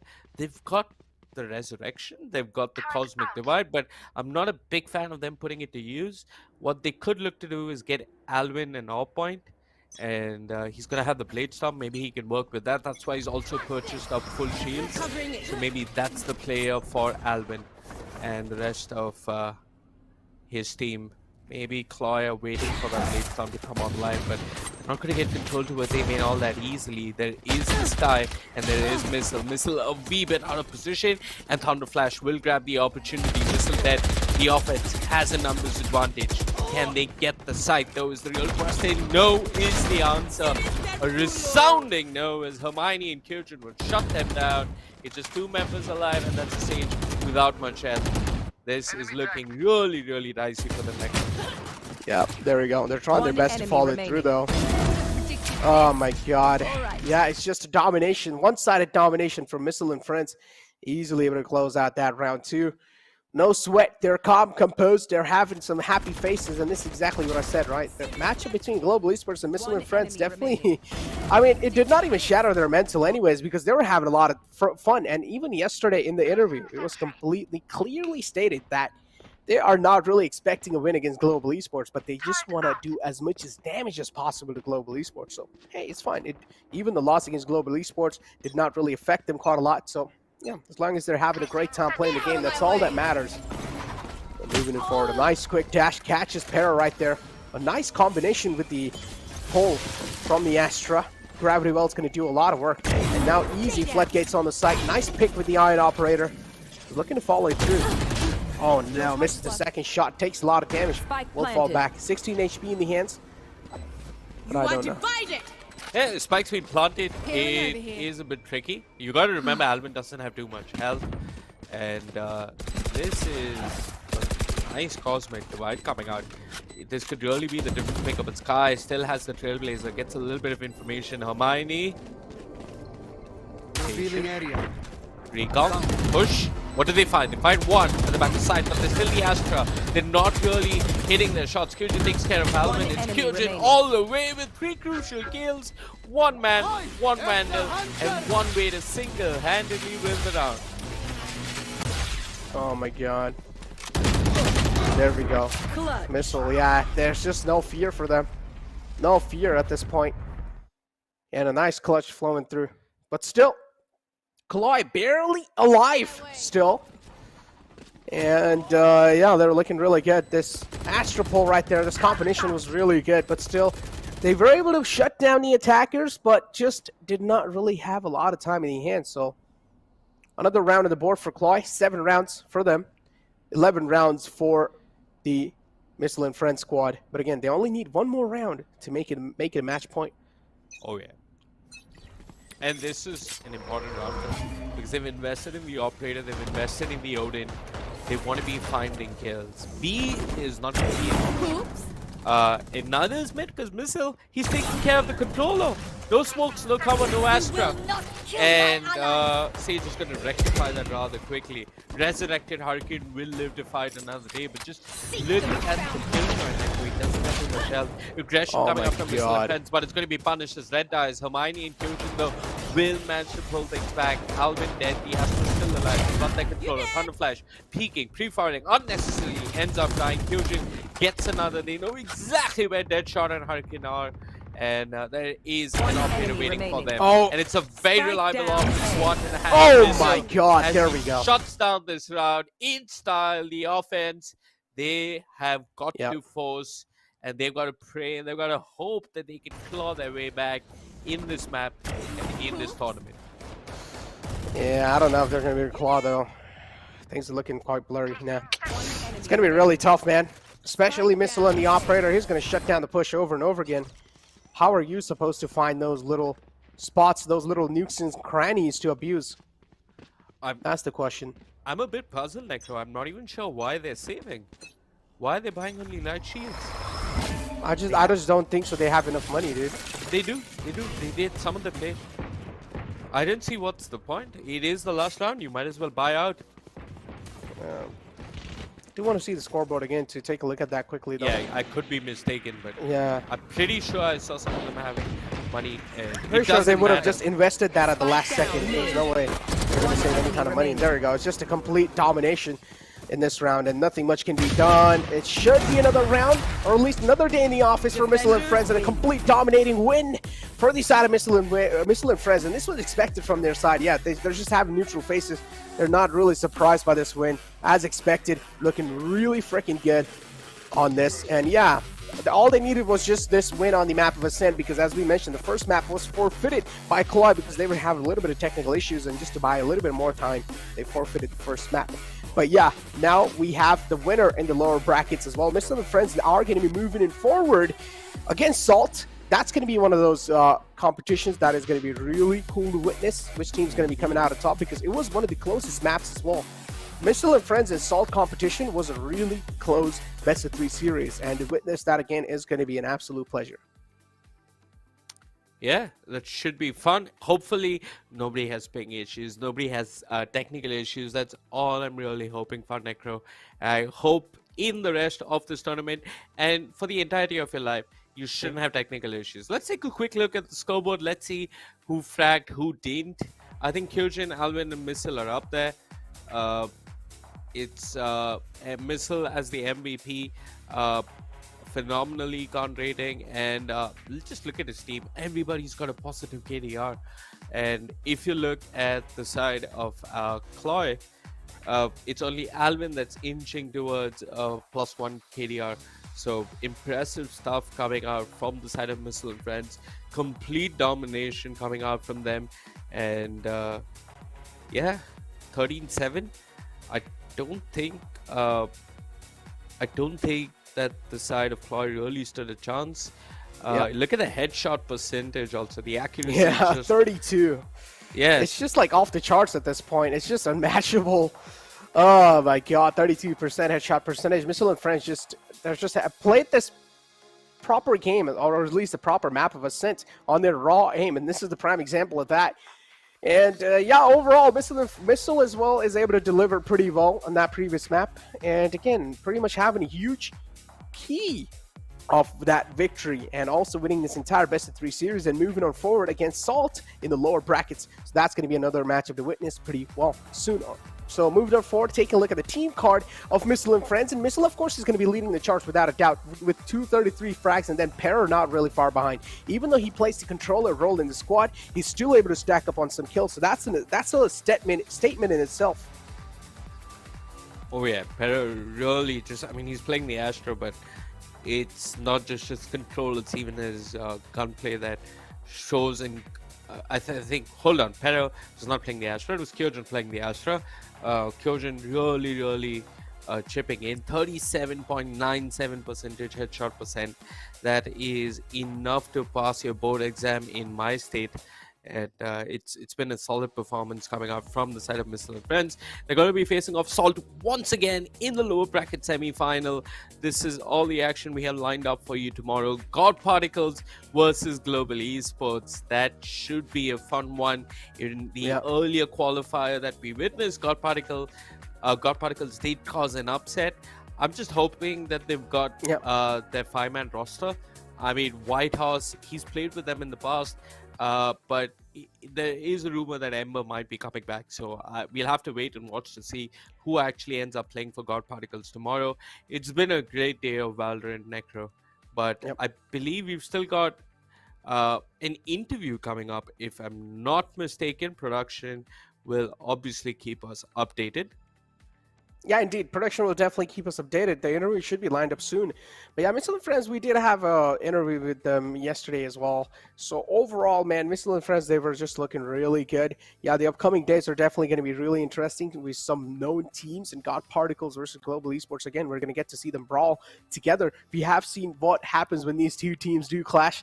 One of the most closest competitions out there, but this time I want to see Global Esports with a little bit of more research on God Particles and just throwing a lot of curveballs. Same thing with God Particles. I want to see another close map from these guys, and if we do, it's going to be the battle that everyone will be awaiting for again, because this is the battle for their life. And even if Global Esports or even if God Particle do lose out, they have another chance in lower brackets. But it seems like we just got the call from the producer saying that there is an interview lined up. So without wasting any more time, let's just head right into it.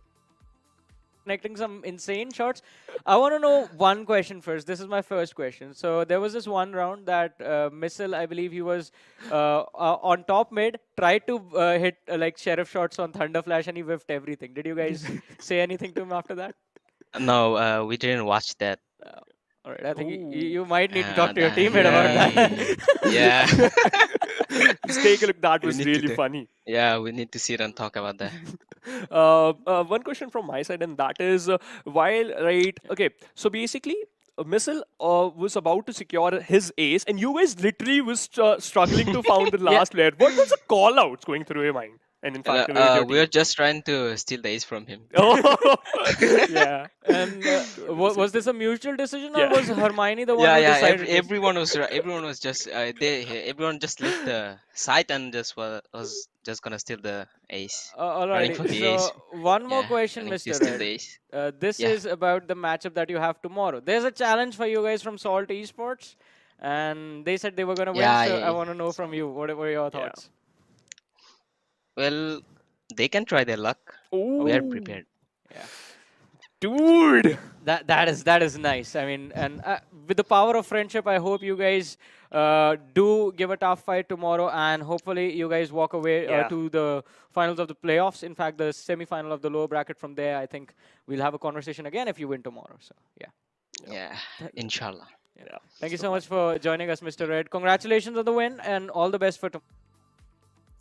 Oh man, they're looking really confident against Salt. They're like, all right, they can try their luck, but again, we are just going to be really confident, and we overall are looking really good. They are prepared for Salt, but let's find out who's going to be the giveaway winner of the exclusive merchandise of the VCC. It's going to be Pulkit Rajseni, and well, congratulations, man. The merchandise should be delivered to your doorstep soon, and please share the merchandise on the socials as well. You guys, you can go ahead and tag us on the socials, because of course, seeing you guys makes us happy too.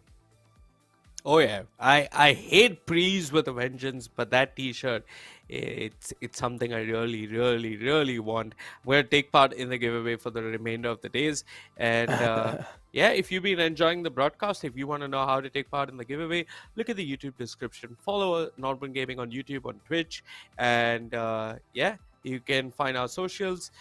We love your feedback. Any last words, Necro? Nothing much. It's time to end the show, and it's time to end this best of 3 series as well. It was fun, second day on the wild card, but I'm pretty sure we have 2 more days of the wild card, and the action is going to be pretty much jam-packed, so make sure to tune in every single day. With that being said, it's time to end the day. It's going to be me, Necro, and Vivek signing off.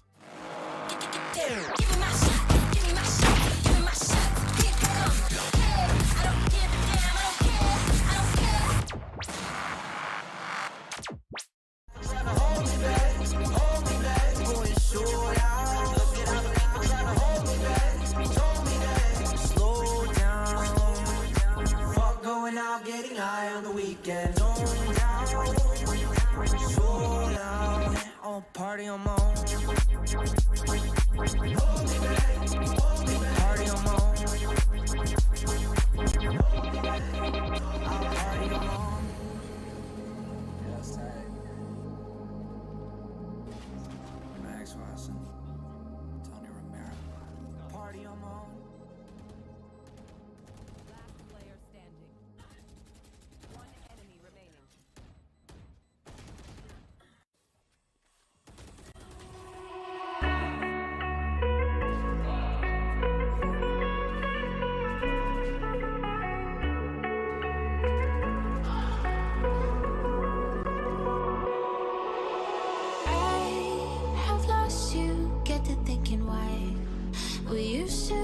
So high in life, without you, I don't feel alive. So I'll just keep on being higher than the sky. Tell me, are you there for me even when I try? Keep on being high, without you, keep on being high. Without you, keep on being high. I know that you're feeling forsaken, mistaken, wish you were another man. I remember feeling awakened, mistaken if you thought I'm in that place where you want me to be, but I don't want you back. So it's easy to see when I'm high all the time, 'cause I have lost you. Get the thinking why we used to be so high on life. Without you, I don't feel alive. So I just keep on being higher than the sky. Tell me, are you there for me even when I try? Keep on being high. Without you, keep on being high. Without you, keep on being high.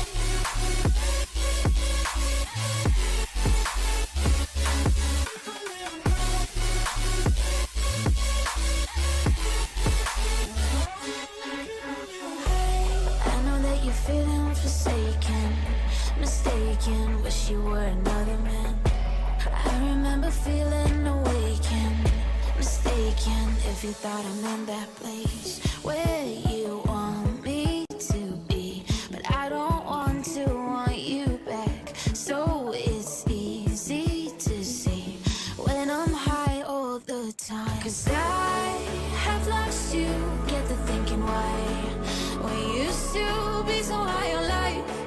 Without you I don't feel alive, so I just keep on beating high, high, higher than the sky. Tell me, are you there for me? 'Cause everybody's a hero now, and when the weight is like a million pounds, I'll stand behind you, 'cause you're a superstar, superstar, 'cause you're a superstar,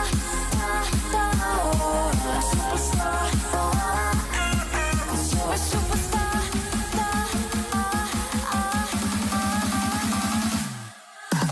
superstar.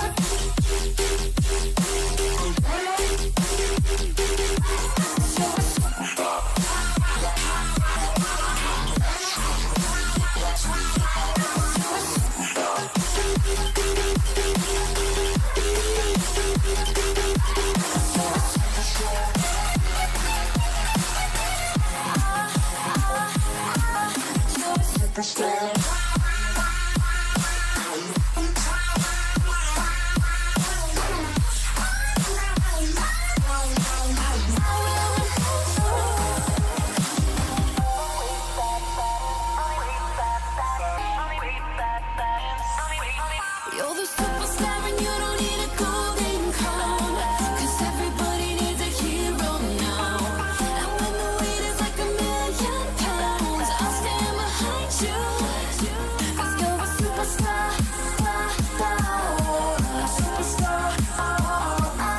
'cause you're a superstar, superstar.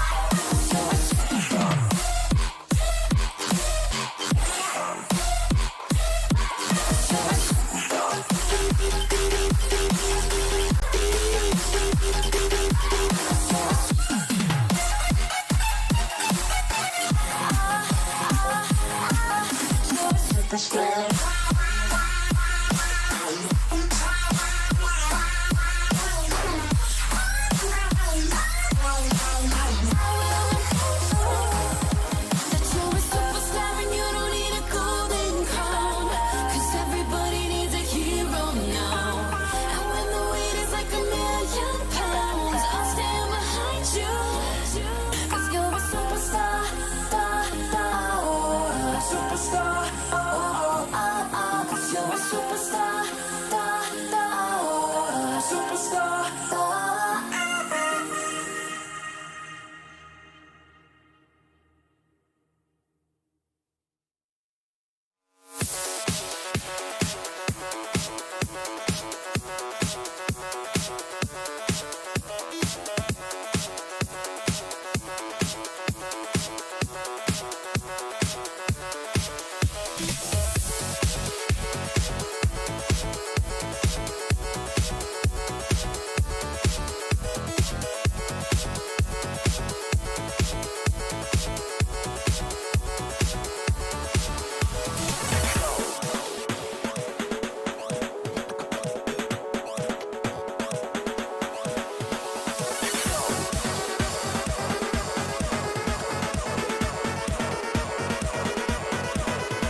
superstar.